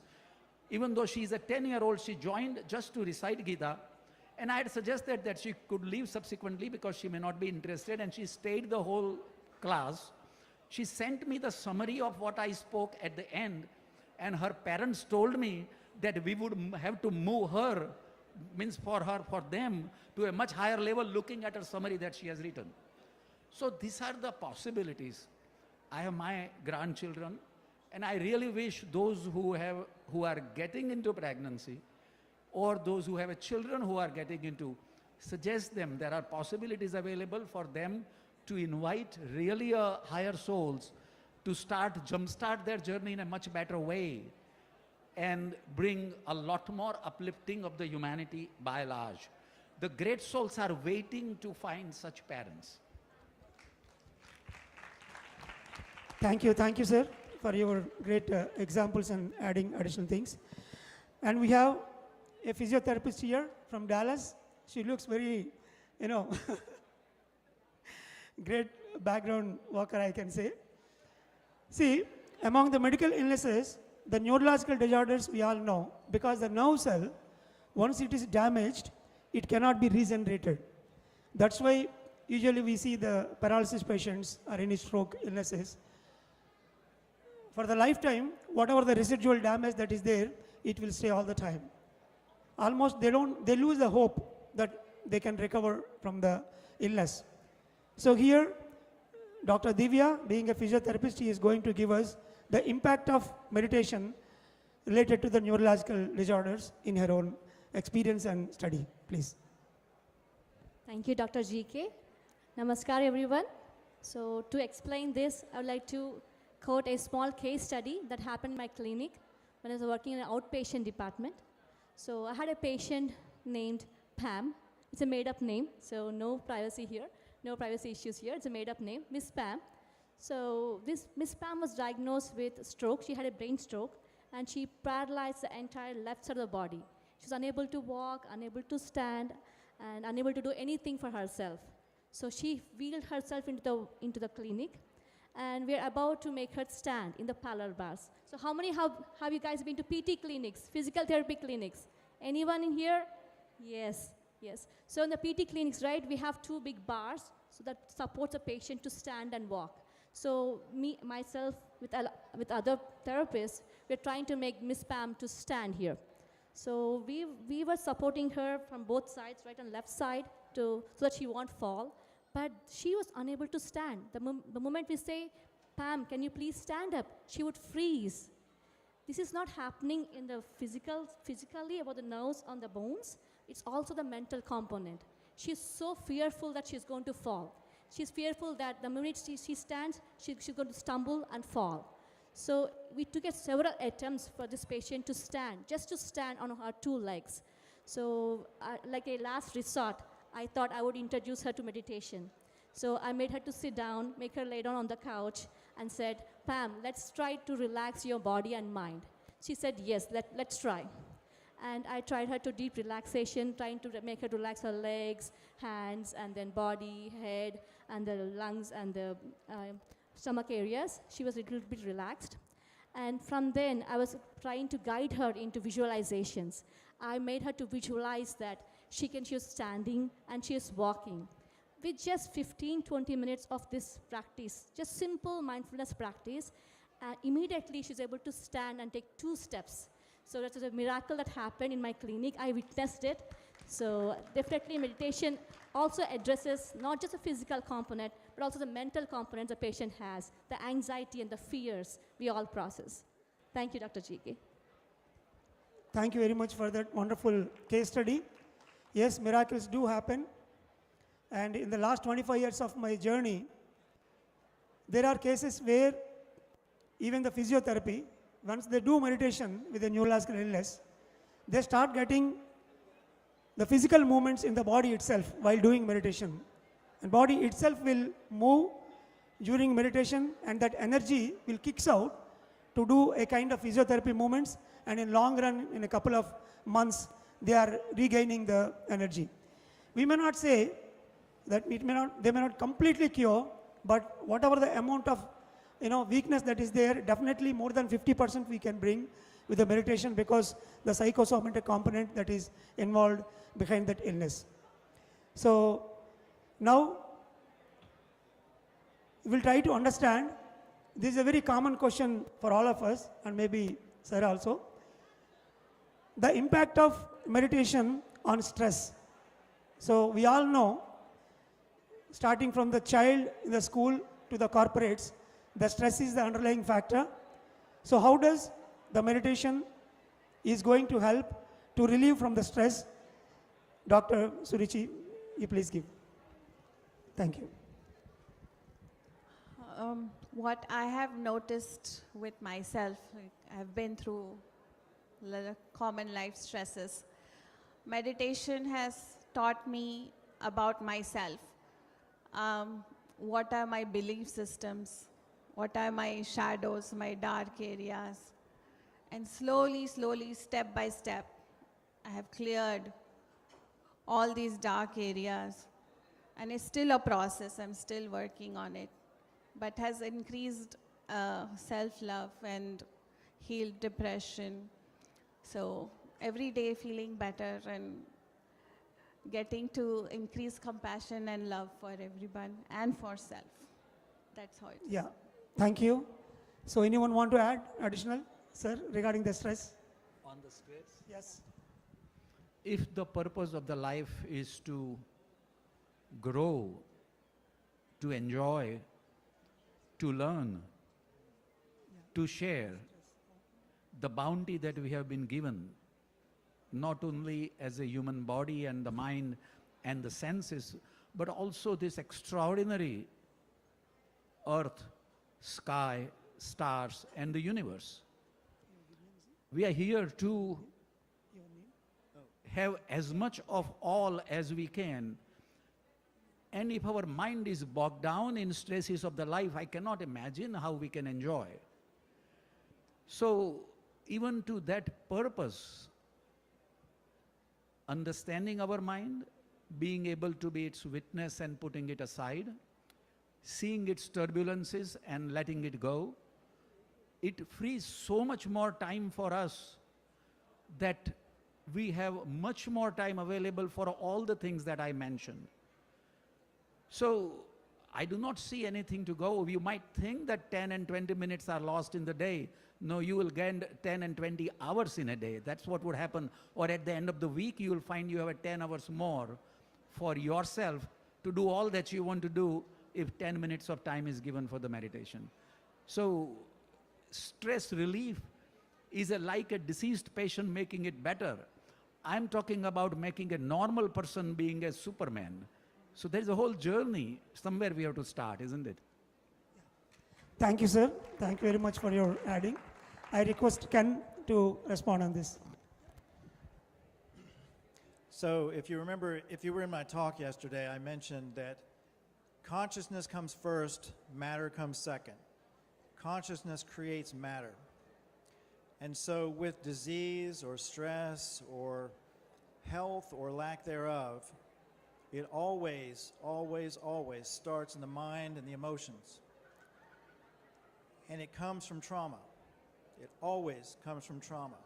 Physical trauma, emotional trauma, mental trauma, usually in our early years, but it can be throughout our lifetimes when we're exposed. It can be anything from the guy at the grocery store being rude to you, to your parents didn't love you, or you didn't think they loved you, or whatever. Or it could be a car accident. It could be any kind of physical or emotional, mental trauma. So emotional trauma release is very, very important for relieving stress. And that comes part and parcel with meditation. Because when you're meditating, you're using your mind to alter your physical structure, your mental structure, and your emotional structure. And it releases trauma, which creates these knots in your field, in your biofield. In Vipassana meditation, I actually had an experience where my consciousness left my body and it went inside, and I saw the subatomic structure of the body. I saw the energy body, and it looked like purple and white and red particles flashing on and off really fast. And I'm floating around in this sea of particles, and I came across this knot in the pattern, and that was an emotional trauma. And I just thought to myself, I don't like the way that looks. And as soon as I thought that, it released it. And then all this pain that I had in my back and my butt and my legs from sitting there for 4 days meditating 16 hours a day or whatever it was, it all went away. And you could have cut me with a knife. You could have stabbed me. It wouldn't have hurt me one bit. So that's the power of the mind. The mind has the ability to restructure the physical body, the emotional body, and the mental body from the ground up. And that's what meditation does for us. Thank you. Thank you very much, sir. So sir has clearly explained the reasons beyond the body and mind, where through working with the consciousness can relieve us a great from the stress with the past events. When I am doing my public health, I did my dissertation with a research paper on stress.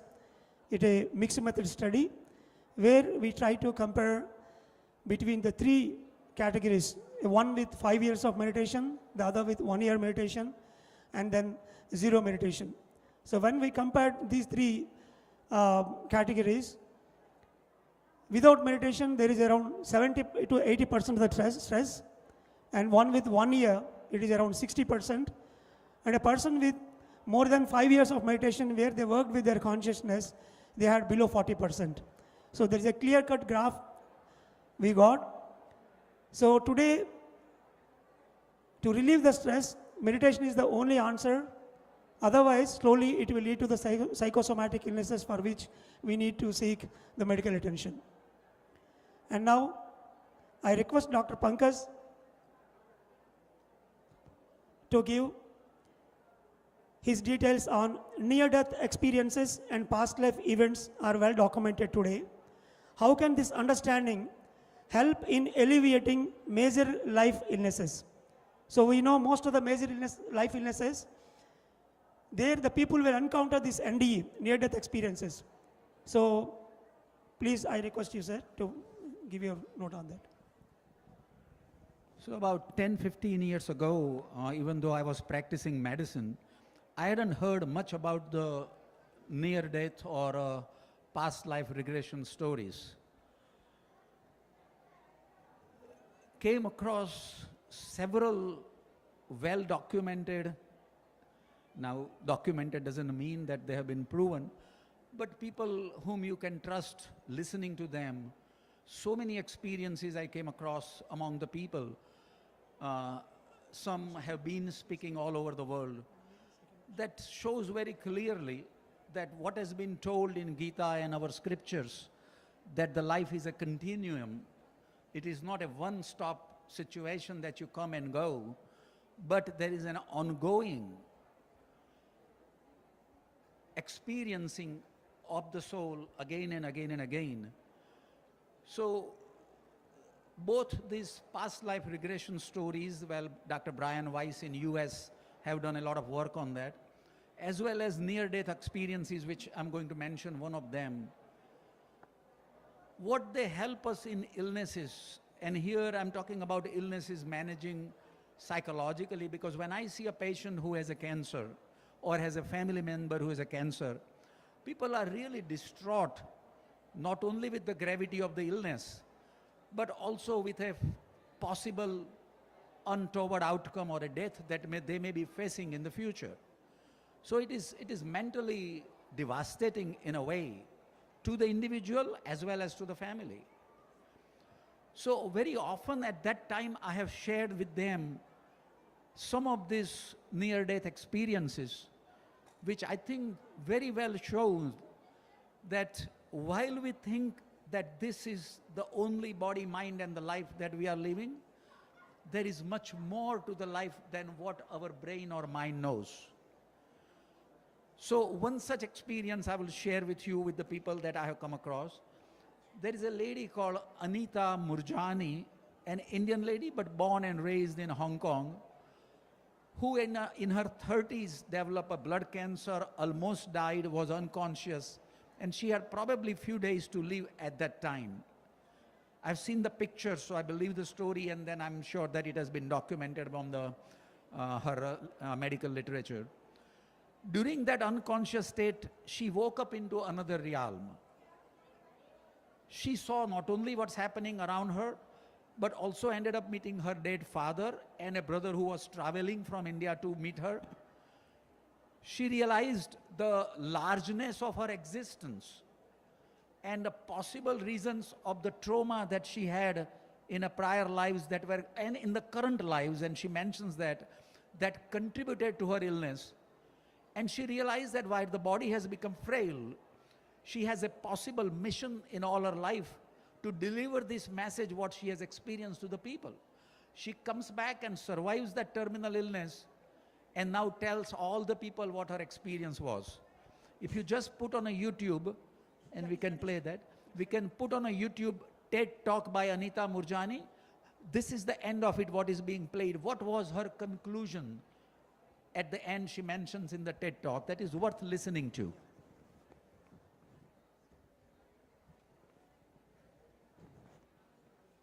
The voice may need be there. Yeah. Can you restart it, please, and a louder voice? Yeah.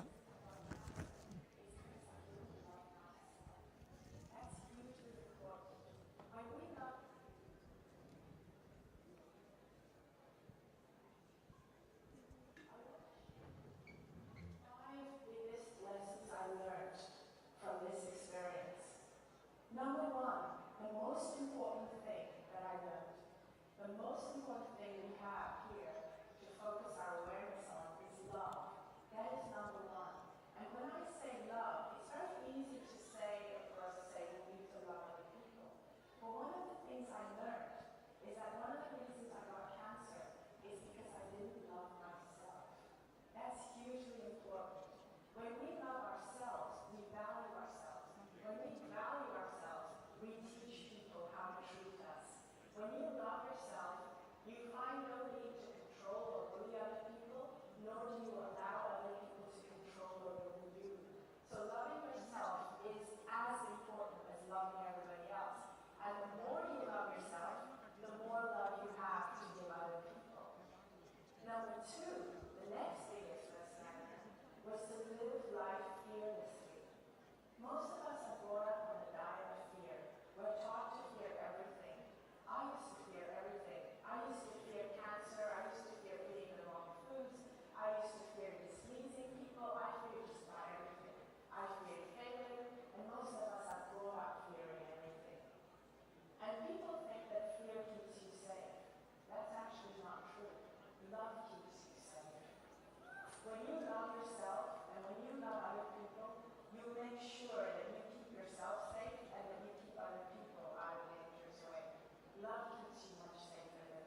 Yeah, we can stop. It would be fine.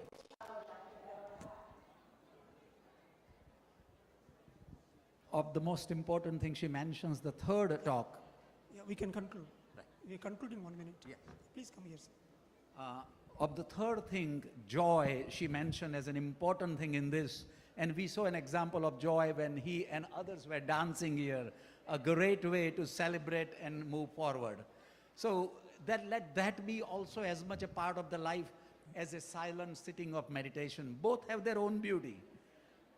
Osho said that Buddha danced as much when he was in a deep silence as Meera danced in open, in sense, fully she danced. So they are not mutually exclusive.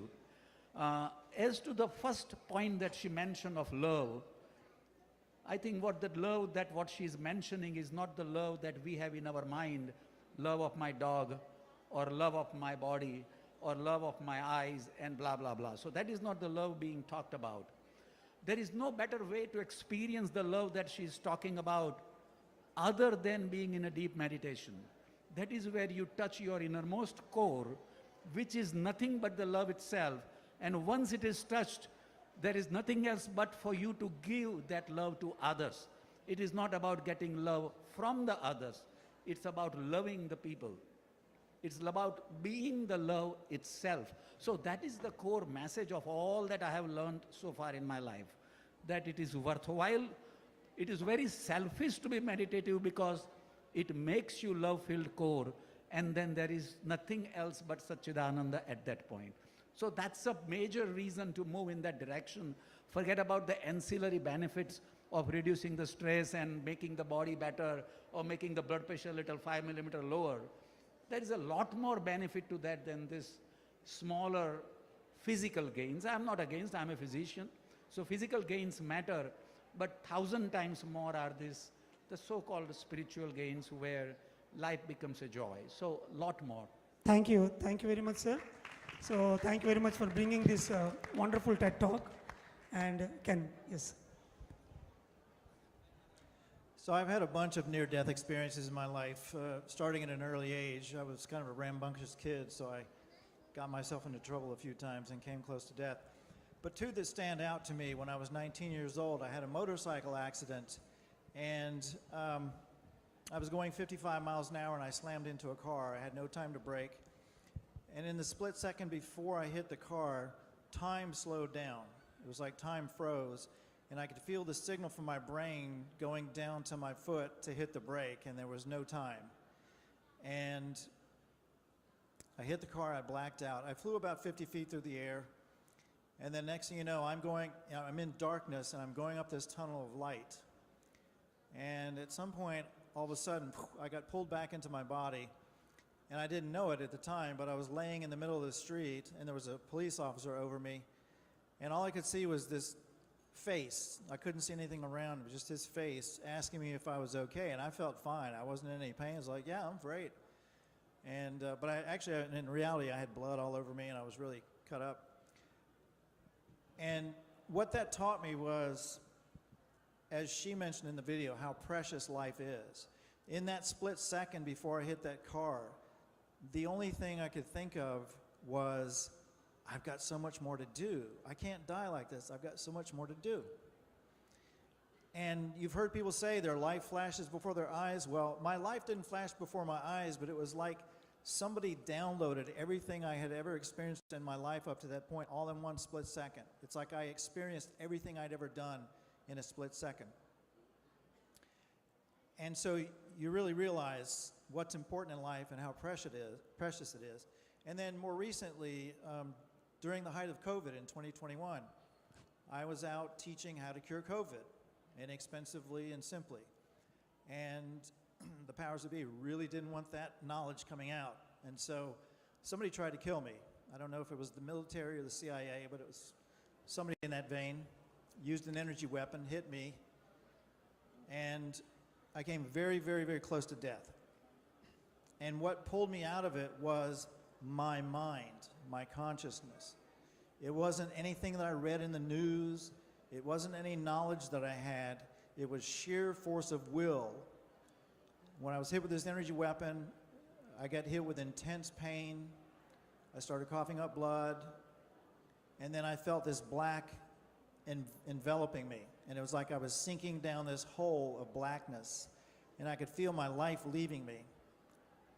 And in that moment, I said, no, I'm not ready to die. I don't want to die. And I fought it, and I used the strength of my will to pull myself out of it. And I came very close to having a heart attack, and I just willed myself out of it, and I came out of it, and I got out of bed, and I went into my kitchen, and I drank about a gallon of juice. I got my juicer out, and I just started drinking massive quantities of juice for a few hours, and I came out of it, and I was okay.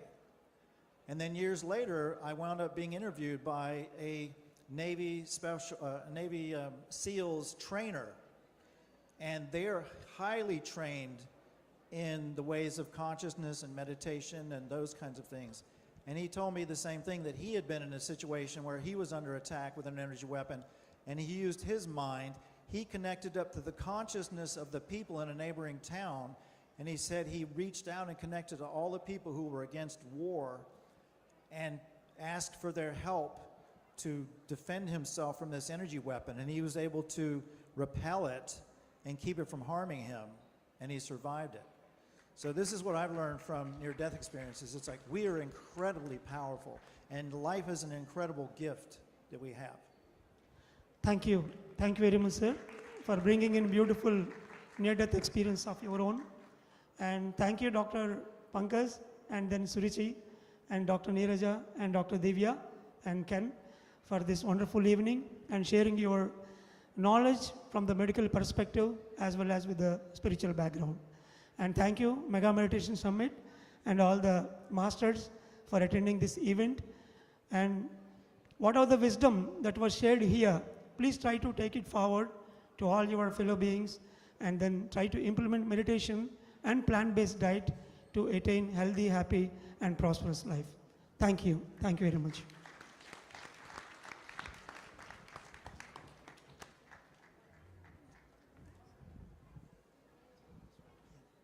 Thank you, sir. Yeah, you can keep it. Thank you.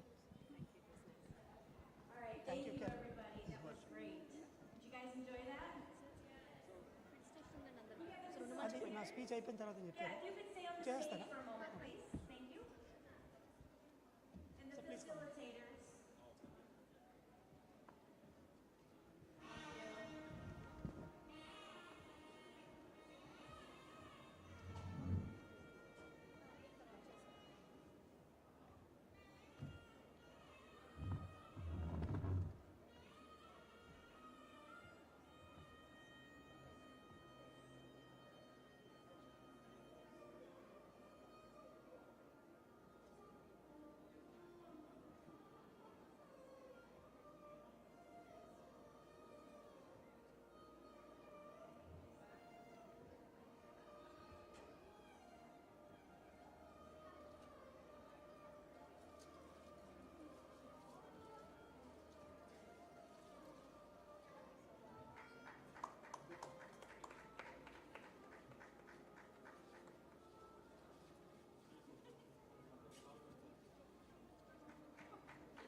Can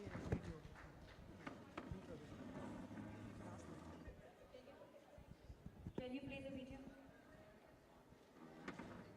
It's all about, just tell about, it's all about the organization.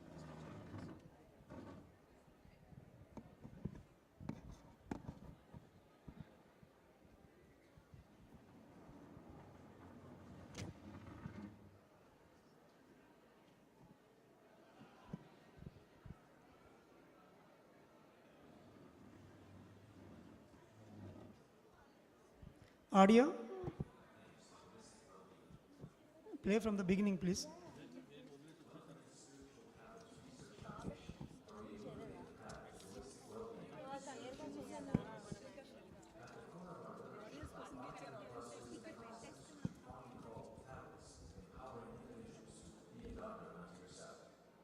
These spiritual tablets comprehensively address physical, mental, social, and spiritual planes for holistic well-being. In 1998, Dr. Krishna established spiritual tablets under the guidance of Patriji. As a non-profit, non-cult organization, which is committed to establishing a spiritual scientific approach to understanding the illness. The key idea behind this is spiritual intellect is the root and physical health is the fruit. Spiritual tablets, a story that has touched countless lives and continues to illuminate the path to well-being and holistic health. Currently operating across 20 countries with a team of 400 plus counselors and serving over 20 patient colleagues. Spiritual tablets has impacted lives globally over 2 decades. Various projects that emerged under this umbrella are unique in serving people to meet their purpose, thus touching numerous hearts towards transformation. Spiritual tablets offers a comprehensive array of services, namely meditation services, counseling services, holistic well-being workshops, and happiness services. Spreading spiritual wisdom through art forms known as endeavours has become more popular among rural masses to create awareness of spiritual health. The innovative approach of spiritual pathological triangles. In these triangles, every illness is attributed to a spiritual reason on one corner, while symptoms and signs of the disease are on the other. Experiences of practitioners. Through this comprehensive approach, we've achieved remarkable synchronicity among these 3 elements, resulting in miraculous outcomes. This unique method of wisdom healing identifies spiritual reasons for illnesses and offers spiritual solutions through spiritual tablets. Spiritual tablets' vision is to empower individuals to lead joyous, fulfilling lives, free from challenges, by integrating spiritual wisdom into every aspect of existence. In association with the Buddha CEO Foundation and all PSSM affiliates, we actively promote meditation as a fundamental pillar for attaining holistic health. This new invention needs to reach the masses exponentially, for which spiritual tablets is striving to get help from government and NGOs. Thank you all. Thank you. Thank you for watching these slides. So, today I would like to address with a very short presentation. Maximum I'll try to take 10 minutes. But this is very, very important to understand, especially in the developed countries. Whenever we say meditation, usually people will think that some psychological illnesses or minute illnesses, stress problems can be solved with meditation. But being a medical practitioner and a workshop trainer, I am working with the illness since last 25 years. That is what just you have watched the video.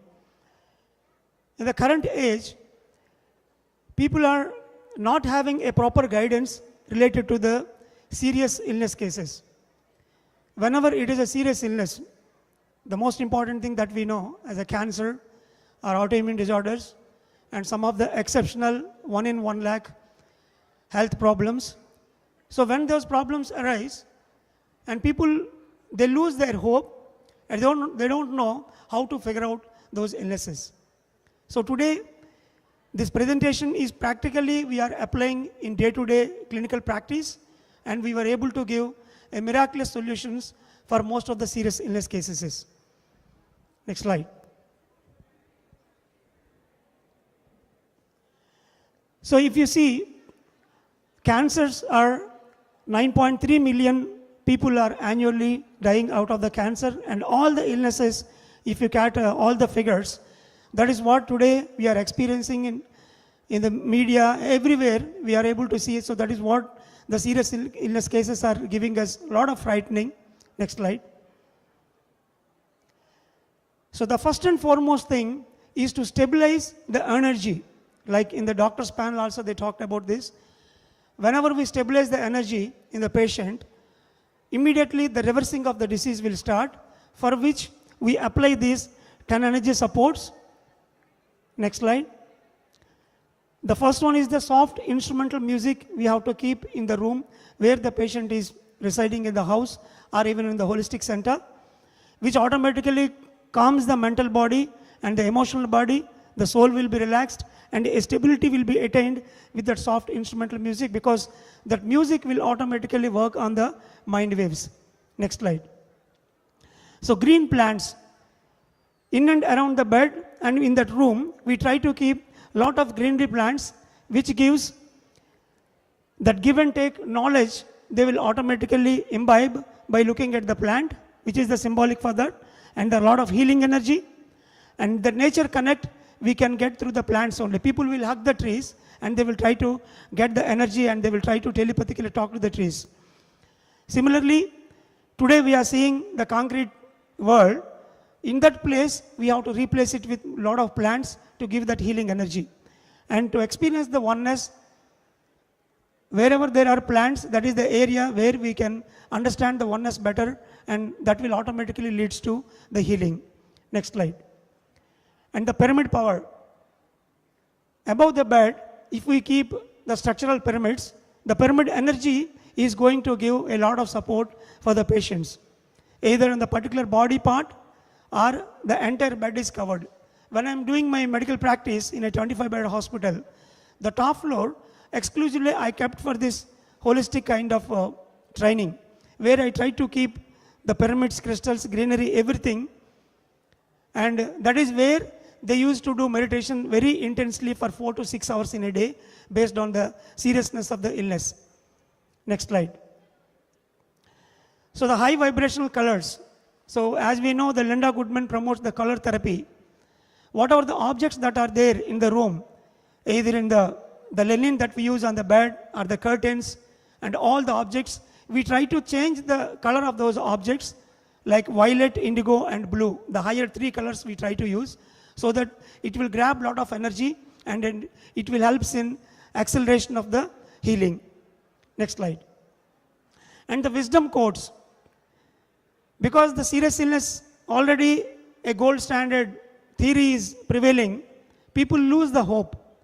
So whenever we keep, you create your own reality, like given by Seth, and all the spiritual quotes if you keep in the room, whenever they were down, once they get into those quotes, automatically it will develop their positive attitude and slowly they will get into that miraculous healing area. Next slide. And whatever the unwanted objects that are there, unused objects, they pick up some. So whenever we keep the regular moving objects, that will give us a tremendous amount of energy. So usually whenever there is a serious illness case and slowly they are getting into the bed, in the bedridden case, if you see the room, all the unwanted lumber will take place in the room. They will try to keep the old bags and everything behind the couch, because he is not moving. So all the unmoved objects in the home will come to that room. So we have to come out of that philosophy, and then we have to keep the entire room very peaceful, and only the used objects only we have to keep with a higher colors. Next slide. And then group meditations. So the whole family members, the best they can do for the person who is into serious illness is every day, morning and night, they have to schedule their own timing. And every day if they do group meditation, that will help them a lot. During COVID time, when my parents were sick, across the globe, we are around 40, brothers and sisters and cousins. We used to keep the meditation time by Zoom, morning 6 o'clock, 12 o'clock, and evening, and the late night. 4 times we used to gather and we used to meditate. So that automatically gave a very good energetic support and a sense of hope. who are very far away. So living here, when the parents are suffering, the people can participate in the group meditation with the family members, so that gives a lot of energy support. And whenever there is an energy tunnel is formed, there is a scope to have the astral surgeries to happen. And especially the mega meditation summits, whenever we are doing, here thousands of masters with the music, they are meditating.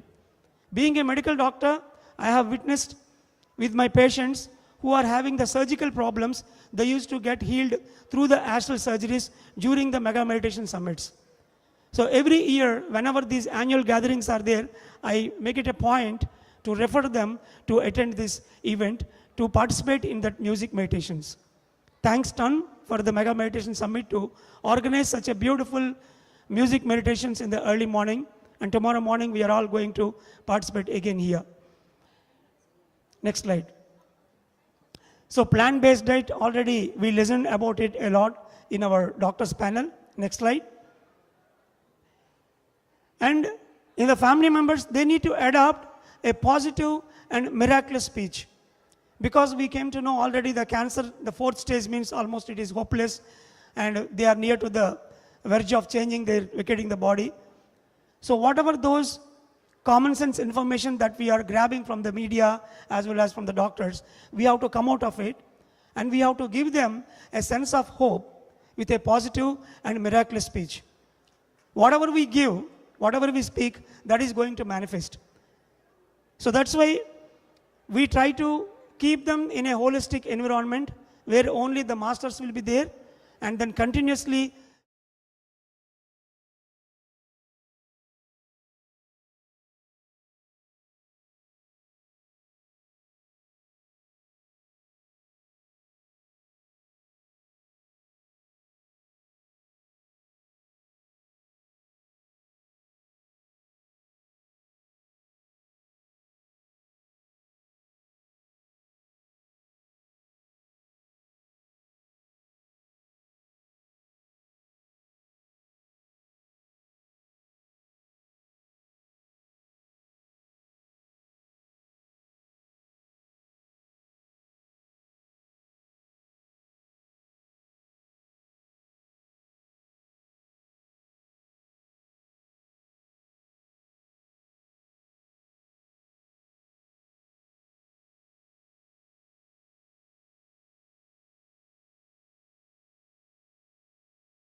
will give them a great idea to understand their past, present, and future.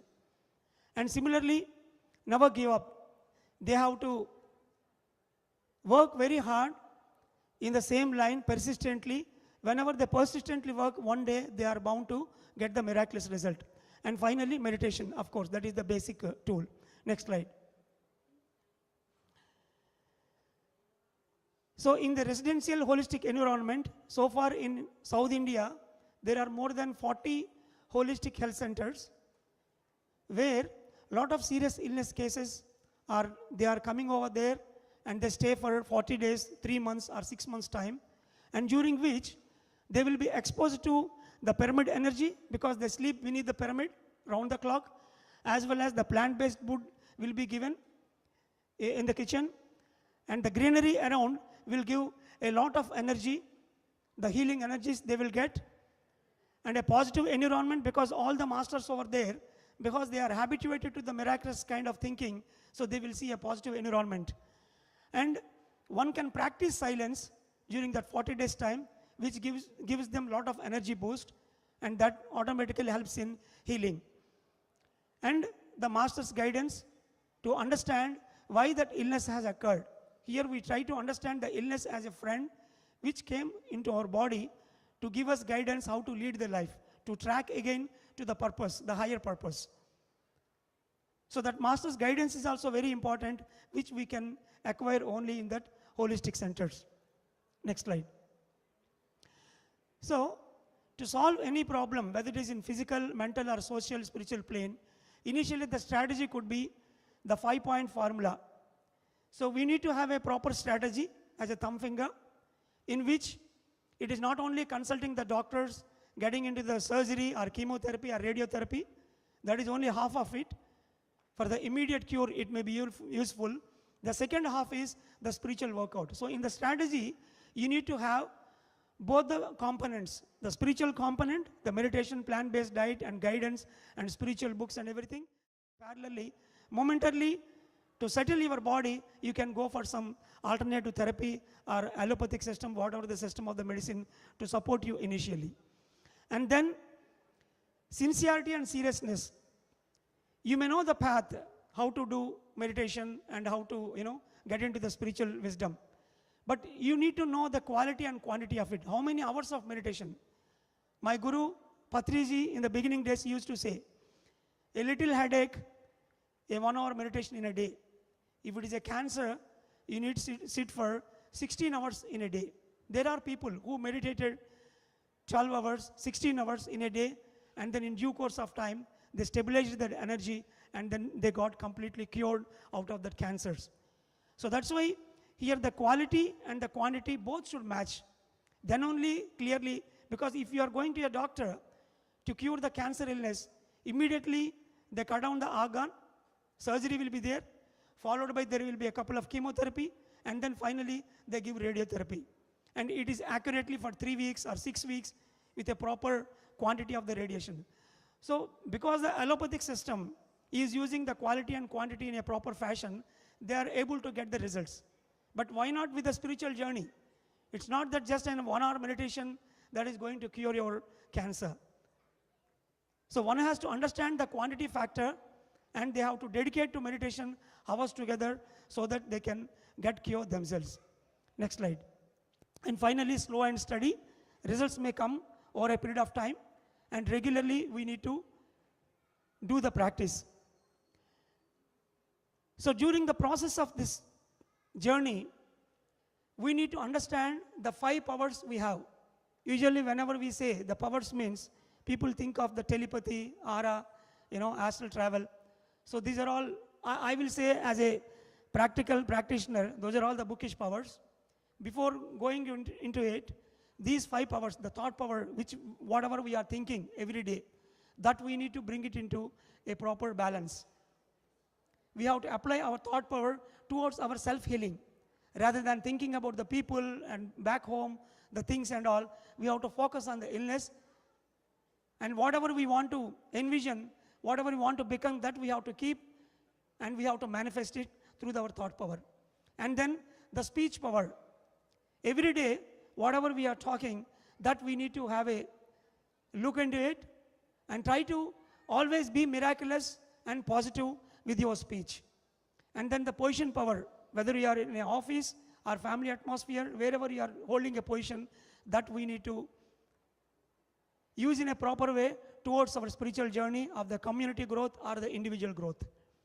And then the 4th one, time and money. So if we utilize the time and then money towards our spiritual growth, then we are on the proper path. So these 5 powers we have to understand very well, and if we put them into the individual spiritual growth or the community growth, then we are going to hit the miraculous result very soon. Next slide. So this is the 5-fold path usually we apply for all the serious illness cases. There may be a master who are guiding them in a daily meditation, because the daily meditation in an intense way is very essential. And then there will be an additional support who gives them different spiritual wisdom books and videos and audios, so that they can go through it and they can acquire a lot of wisdom out of it. And then a senior master who can guide you through based on their meditation experiences and dreams. They can give them a proper guidance to understand the spiritual reason behind that major illness. And then 4th, diet, energetic environment and relation caretaker. As I said earlier, to have a positive atmosphere. So these people are going to help them. They will talk to the whole family members. By talking to the family members, they can understand the actual position of the patient God who is suffering, and they will streamline the events that are occurring in the family. And finally, the medical tracking, because whenever there is a serious illness, we need to know how it is progressing.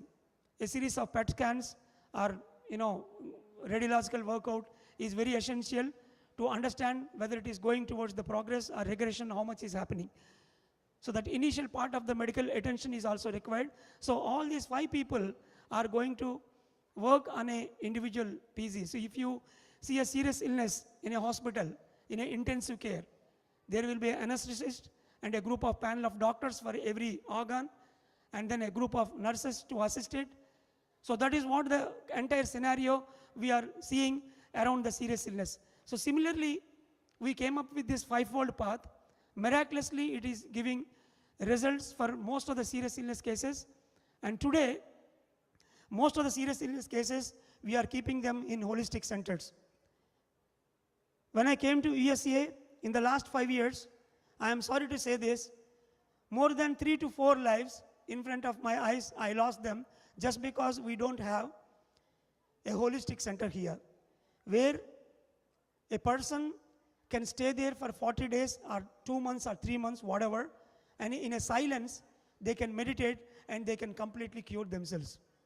In South India, we have plenty of institutes. Whenever a person comes, immediately we detach them from the family and we keep them. Like a serious case is treated in a ICCU, intensive care unit. Similarly, these serious illness cases has to be kept in a holistic environment where they can completely, the soul is taken care. So I wish that all the masters across USA, please try to come forward to build those holistic health centers where the people who are suffering, who are completely, deranged from their regular track, they can stay over there and they can work on themselves and they can brilliantly cure themselves. So that's why today I would like to give these important tips which we are regularly practicing in our meditation health clinic as well as in spiritual tablet centers. And one has to understand that any serious illness, it is not a tough thing provided qualitatively and quantitatively, spiritually, if we attend to it in a proper environment. And all the family members, if they support them, whatever the disease it can be, miraculously we can bring them back. So thank you. Thank you very much for giving this great opportunity. And I have less time is given, so I try to put it in a nutshell. Thank you.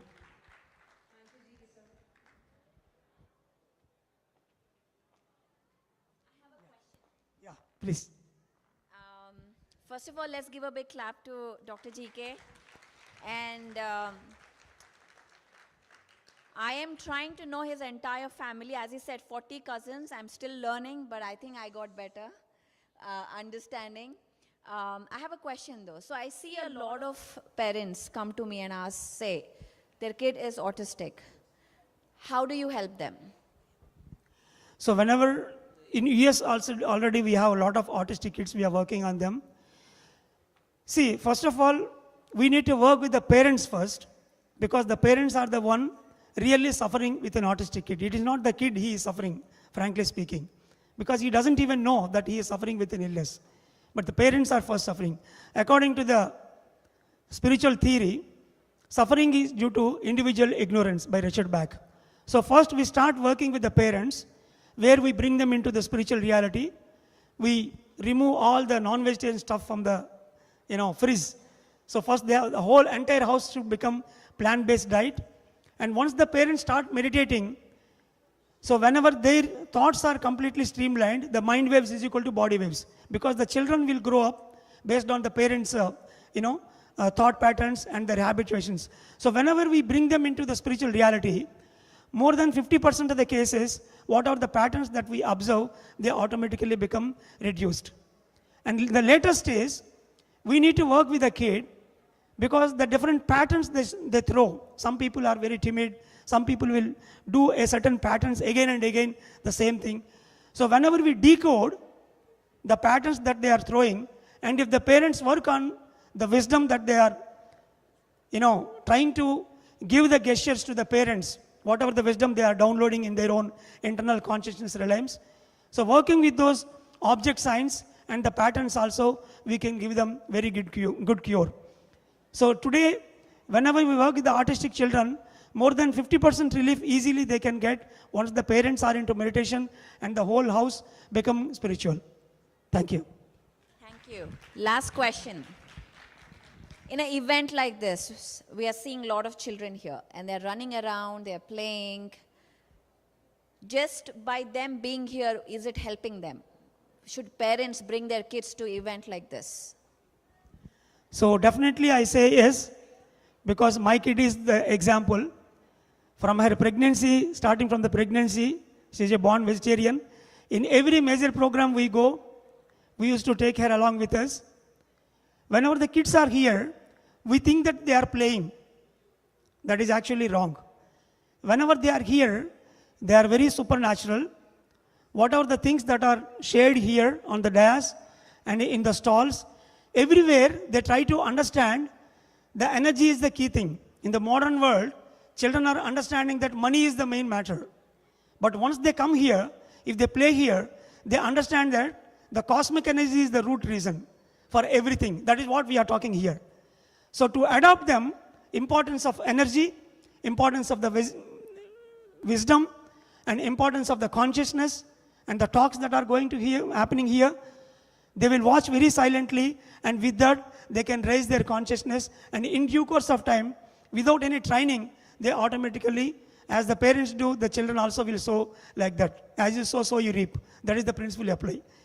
So that's why in every Mega Meditation Summit, we are trying to arrange a kids zone where the children will learn a lot of things and they can present and they will do group meditation as well as while playing in the grounds, automatically they can get into this energy stuff. Thank you.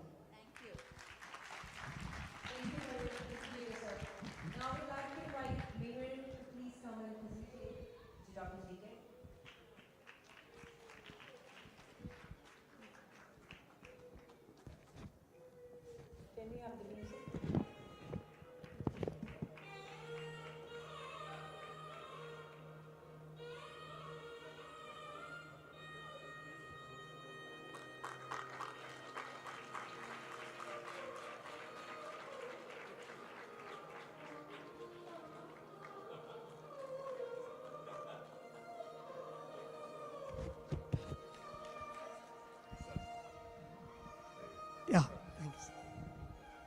Thank you. So it is a great honor to get this memento and felicitation by Pari and Mirik. So I want to give a gift to Pari tomorrow morning, maybe tomorrow at some time. Last year when I attended the Mega Meditation Summit in Dallas, she suggested, I didn't took it as a suggestion, I took it as an order, like Patriji is giving an order for me. She asked me to bring the case studies. So we worked very hard and we came up with a case studies book, and tomorrow we are going to release it. Wow. And that case studies book is dedicated to Patriji and Swarnamala madam and Pari as well. Thank you. Wow, yeah. Wow, wow. That is truly a great gift. Thank you so much. You are the only inspiration for that. Thank you, thank you, thank you. It's a birthday gift today. Yeah. The announcement. Thank you. Yes, thank you. So now it's time for some performances. Up next, we have a delightful performance by a young musician talent. In the spirit of selfless love and community, we invite you to join us in a meaningful act of giving at the Mega Meditation Summit. Our future leaders, the kids, will be performing a special Leaders in Action, skit to inspire and uplift everyone present. To make this event a success and ensure that all the 300 children receive the care and attention they deserve, we are relying on the generosity of volunteers and donors like you. Your contributions will directly support the daycare services provided by dedicated volunteers, helping to create a nurturing and empowering environment for our young participants. So please mention kids departments in a leave a comment section. Every donation, big or small, makes a difference. Please consider contributing to this great cause and help us make the Mega Meditation Summit an unforgettable experience for these future leaders. Thank you for your support. So now, please join me in welcoming these talented kids. Divya,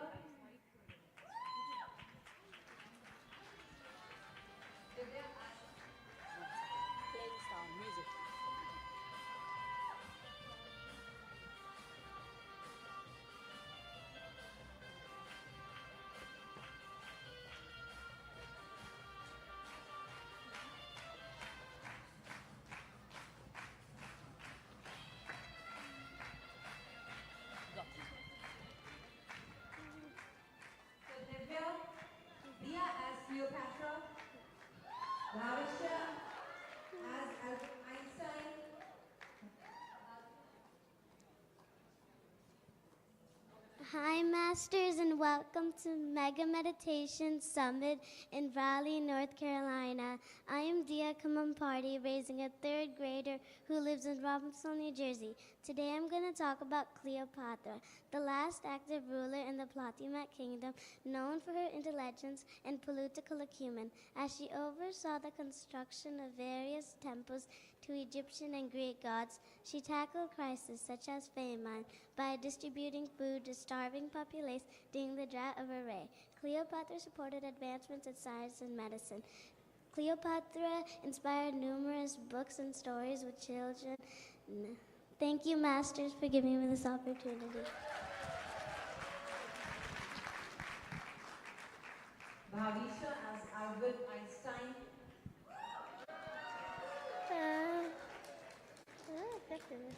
Welcome all Masters to Mega Meditation Summit to Raleigh, North Carolina. I'm Bhavisha Paidi and I am representing Albert Einstein. I'm Albert Einstein and I invented the theory of relativity as well as the equation E equals mc squared and many more discoveries and theories about physics. I'm a brilliant theoretical physicist and Nobel laureate. Revolutionized our understanding of the universe with my theory of relativity. My ideas have shaped the way we see and interact with the universe. E equals mc squared, which states that energy equals mass or matter times the speed of light. It is helped how we are able to understand mass-energy equivalence in star formation. I'm one of the most influential scientists of the 20th century. My theory of relativity has changed our understanding of time and space. I am becoming one of the two pillars of modern physics. Thank you for listening. Adya as Queen Elizabeth.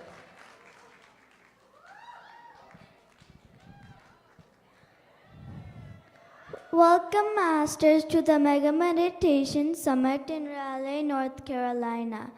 I'm Adya Aitagani, and I'm a rising third grader who lives in Bellamy, New Jersey.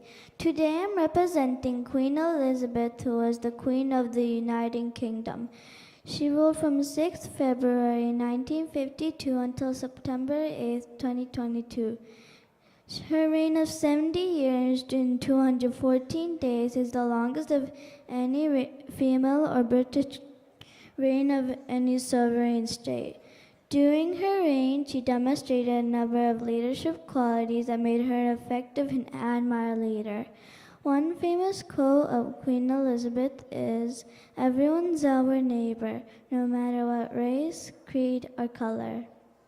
Thank you very much for listening, Masters. Next is Kiara, Queen Kansi.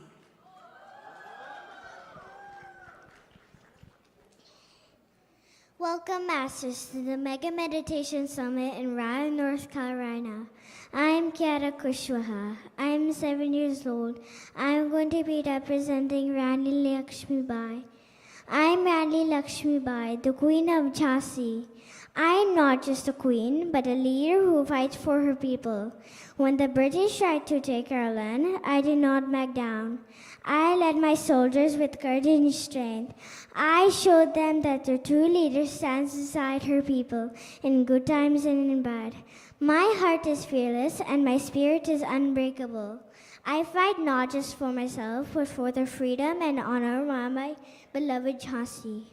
देश से है प्यार तो हर पल कहना चाहिए मैं रहूं या ना रहूं भारत ये रहना चाहिए सिलसिला ये बात मेरी यूं ही चलना चाहिए मैं रहूं या ना रहूं भारत ये रहना चाहिए मेरी नश नश दार कर दो और बना दो एक सितार राग भारत मुझ पे छेड़ो झंझनाऊं बार बार देश से ये प्रेम आँखों से झलकना चाहिए मैं रहूं या ना रहूं भारतीय रहना चाहिए जय Hind Thank you so much for listening. Sarvesh as Bill Gates. Welcome, Masters, to the Mega Meditation Summit in Raleigh, North Carolina. My name is Sarvesh Aravindan, and I am a rising 6th grader who lives in Holly Springs, NC. Today I'm going to talk about Bill Gates. Bill Gates was born on October 28, 1955 in Seattle, Washington. At the young age of 13, he created his first computer program. In 1973, he got into Harvard but left Harvard in 1975 to work with his friend Paul Allen. Soon, he and Paul founded Microsoft. Microsoft comes from the word micro and soft. So, soon, in 2000, Bill founds the Bill and Melinda Gates Foundation, which is the world's largest foundation in the world, the charity. So, it focuses on poverty, education, and diseases like polio. In 2009, he founds the Giving Pledge with Warren Buffett, which encourages billionaires to give half their wealth to philanthropy. Finally, in 2014, he steps down as the chairman of Microsoft and now is dedicating his lifetime to philanthropy. All in all, Bill Gates was one of the most influential figures of the 20th to 21st century. He was a technologist, business leader, and philanthropist. Thank you, everyone. Brunel Paramahansa Yogananda.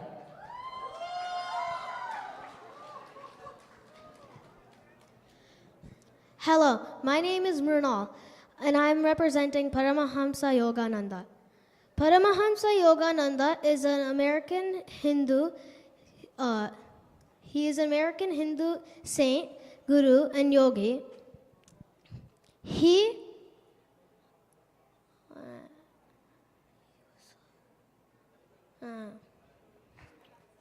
was.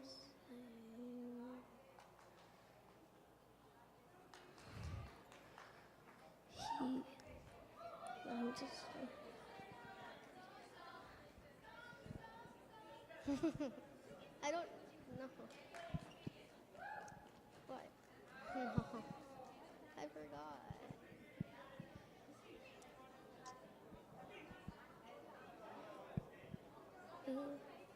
Huh? She said just say Om, Om, and then you're none.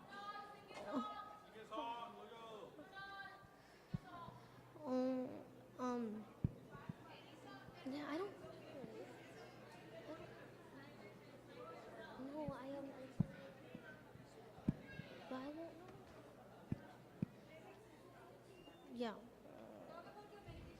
Okay.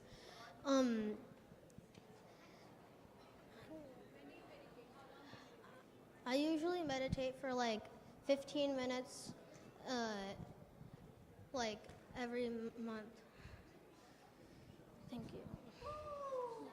Thank you. Much of his youth was spent seeking out many different saints. He was the pioneering father of yoga in the West. Paramahamsa Yogananda has uplifted the lives of millions through his self-realization fellowship teachings. He was considered the pioneering father of yoga of the West. His book, Autobiography of a Yogi, has been sold 4 million copies of the book has been sold. Thank you.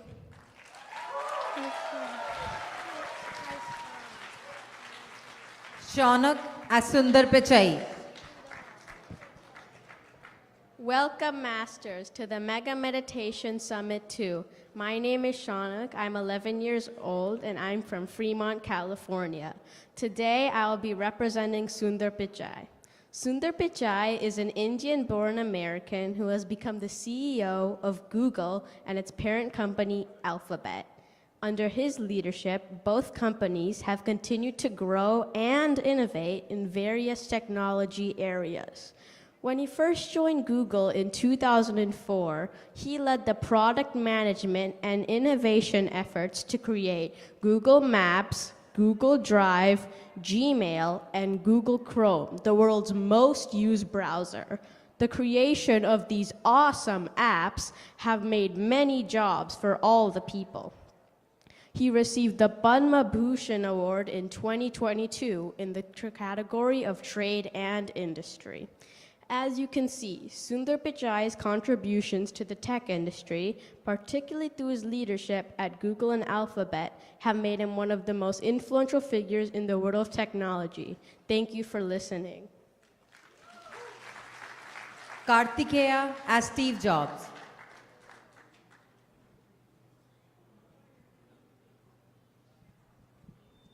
Namaste, Masters. My name is Kartikeya Lingampalli from Dallas, Texas.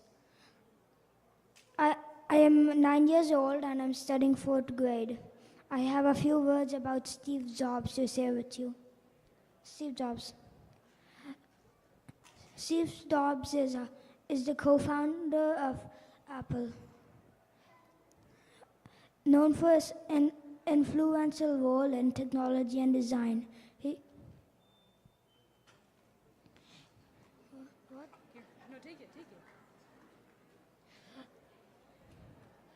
Steve Jobs' impact on the world continues today through his accomplishments in technology, innovation, and product development. Widely considered a visionary and a genius, he oversaw the launch of such revolutionary products such as the iPhone and the iPod.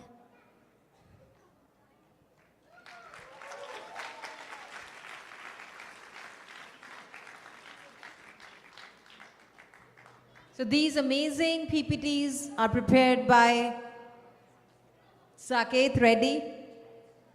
And also welcome our team leader, Snehalata.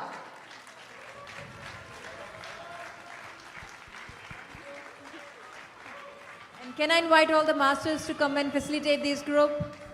These amazing little kids.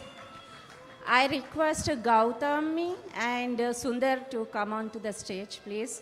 These are the team members also in our leadership masterminds courses conducted by Pari Madam. And these are the little kids. So as you know that we So on are... this- Come this way, you can... On this screen, whatever activities they are doing in the kids' room, they're all being played. So they are having amazing time with very, very learning experiences and awesome activities. Come close to us, Sundar. Yeah. So, as we know that we have 14 worlds, you know, everyone here are in the spirituality. So we know 14 worlds, right? So, Atala, Vitala, Sutala, Talatala, Rasatala, Mahatala, and Patala, right? All those 7 worlds are under, like that means there are lower consciousness. So we have grown up, like we are in the earth, that is in the 3rd dimension. And this earth is also raising their energies, consciousness. The dimensions is increasing higher to higher. In the same way, we also have to increase our consciousness. So by Leadership Mastermind by Pari Patri, that is the course she is taking, and we are the leaders. She's making new leaders for the society, to serve the society. And here are some new generation leaders. So, and also these kids, really appreciable that they have done really a good job, and they are raising funds for the kids department. So look at them. They are already leaders. They are representing each leader. And also, they are the future generation leaders.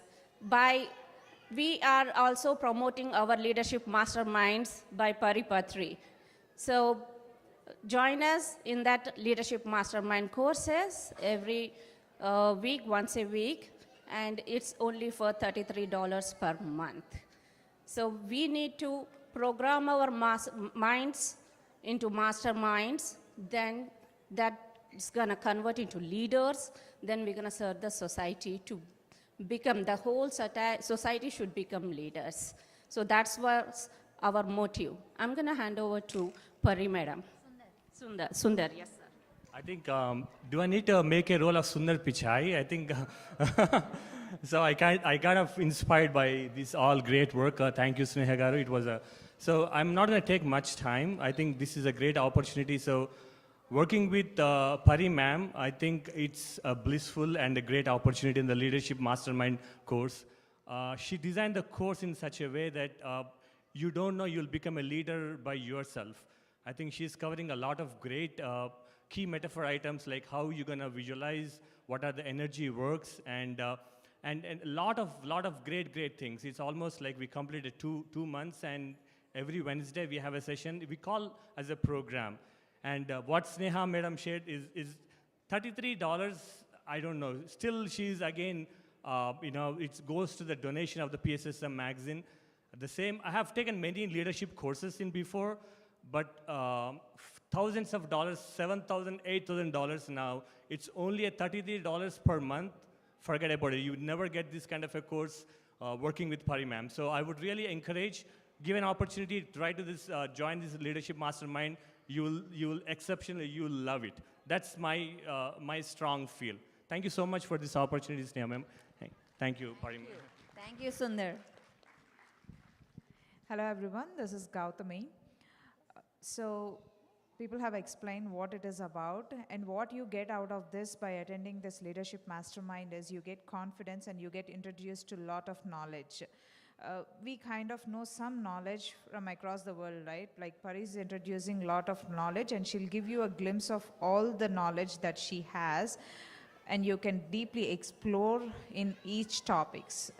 I come from a software background that I'm not related to this meditation and all this stuff, but being into this meditation from past 1 year, I am interested in knowing a lot of knowledge, like books also. She refers to a lot of books, and we kind of know what books to read to gain some knowledge and all the stuff.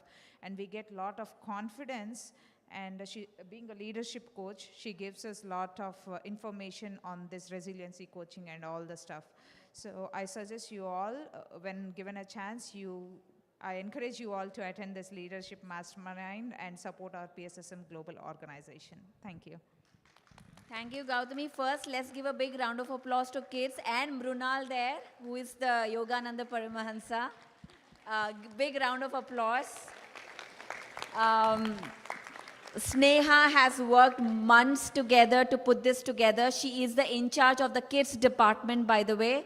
Another big round of applause to her. She is an entrepreneur, and the love for kids has, every year since last year, she's been volunteering and creating a team to lead this department and have kids various activities, including meditation, reading, art, and many more. So and she constantly been asking to raise funds for the kids department. So I would love for all of you to support her in bringing this department stronger, because this is 3 days. Kids are here, and they get to meet other kids whose parents are meditators. This is very important. Because my kid they are meditators, but when they go to school and they meet other kids who are not meditators, who are not in that background, they get sometimes ridiculed. And I see this all the time. They come home, Mom, I don't want to take vegetarian food anymore to the school because they ridicule me.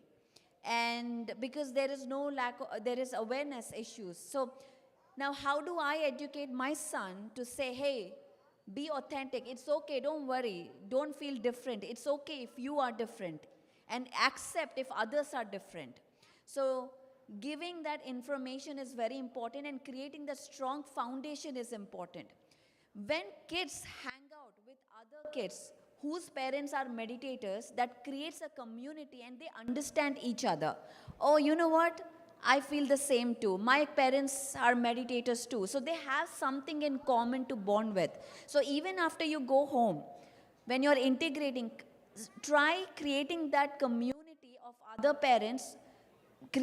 Teach them meditation and let the kids hang out. Don't leave them at home and go to the meditation center. Bring them along. Let them come. Let them get bored. Let them figure out what to do. So in that way, they bond together. This is extremely important to raise, to normalize this kind of environment with kids. So Sneha is doing an amazing job. Thank you, Sneha, for this. And all the kids have done a great job. Next year, again, we would love for you to, we will start registrations. Like if your kid wants to be a part of a program like this and be on the stage and overcome their public fear, stage fear, this is a great opportunity. So please sign up, and you know who you have to reach out to, that is Sneha. So thank you very much. And thank you, parents, of course. Thank you very much for giving them this opportunity. Thank you. Can we have all the masters on the stage to facilitate this group?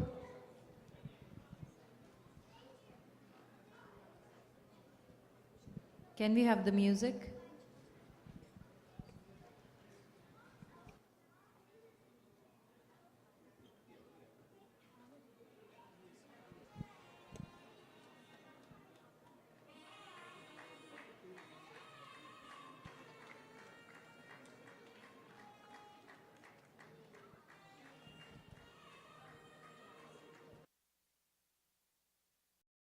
Let's have one more big hand of applause for all our little masters.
Yeah, we have one more little masters who will just quickly come and talk about space.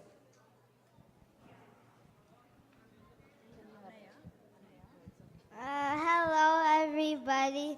Today I want to talk about space. First, I'm going to be talking about how black holes are created and how they look. So basically, anything can turn into a black hole. If you squeeze something really, really hard, it becomes so dense and then it turns into a black hole. A black hole sucks in all light and all materials that are close enough to it. But people have actually lied to you because black holes aren't black. Because black holes suck in all light, and light is the only reason we can see stuff. So black holes are invisible to our eyes, but so the only reason we know that black holes exist are because of their gravitational force. And black holes have a ton of different colors, but we just can't see them. Next, I'm gonna be talking about how humans came, like how life came to be on Earth. So first, bacteria started out like in the waters of the Earth, and bacteria kept evolving into new species. First, we had water animals like fish and other sorts of like crabs and stuff, since the Earth is inhabited mostly by water. And after that, more and more species came to be. Finally, apes came to be, and then apes got more and more intelligent until it came to us, the humans we know today. Okay, thank you, Karthik. That was wonderful. Thank you so much. A big hand applause for our little master, Karthik. Good job. Come. Thank you. It takes a big courage to come on the stage. We all know when we was kids, or even now, when we're on the stage, we shiver, right? So thank you again. So now I would like to invite Swayam from Ohio, and she will come and share her experience, how meditation transforms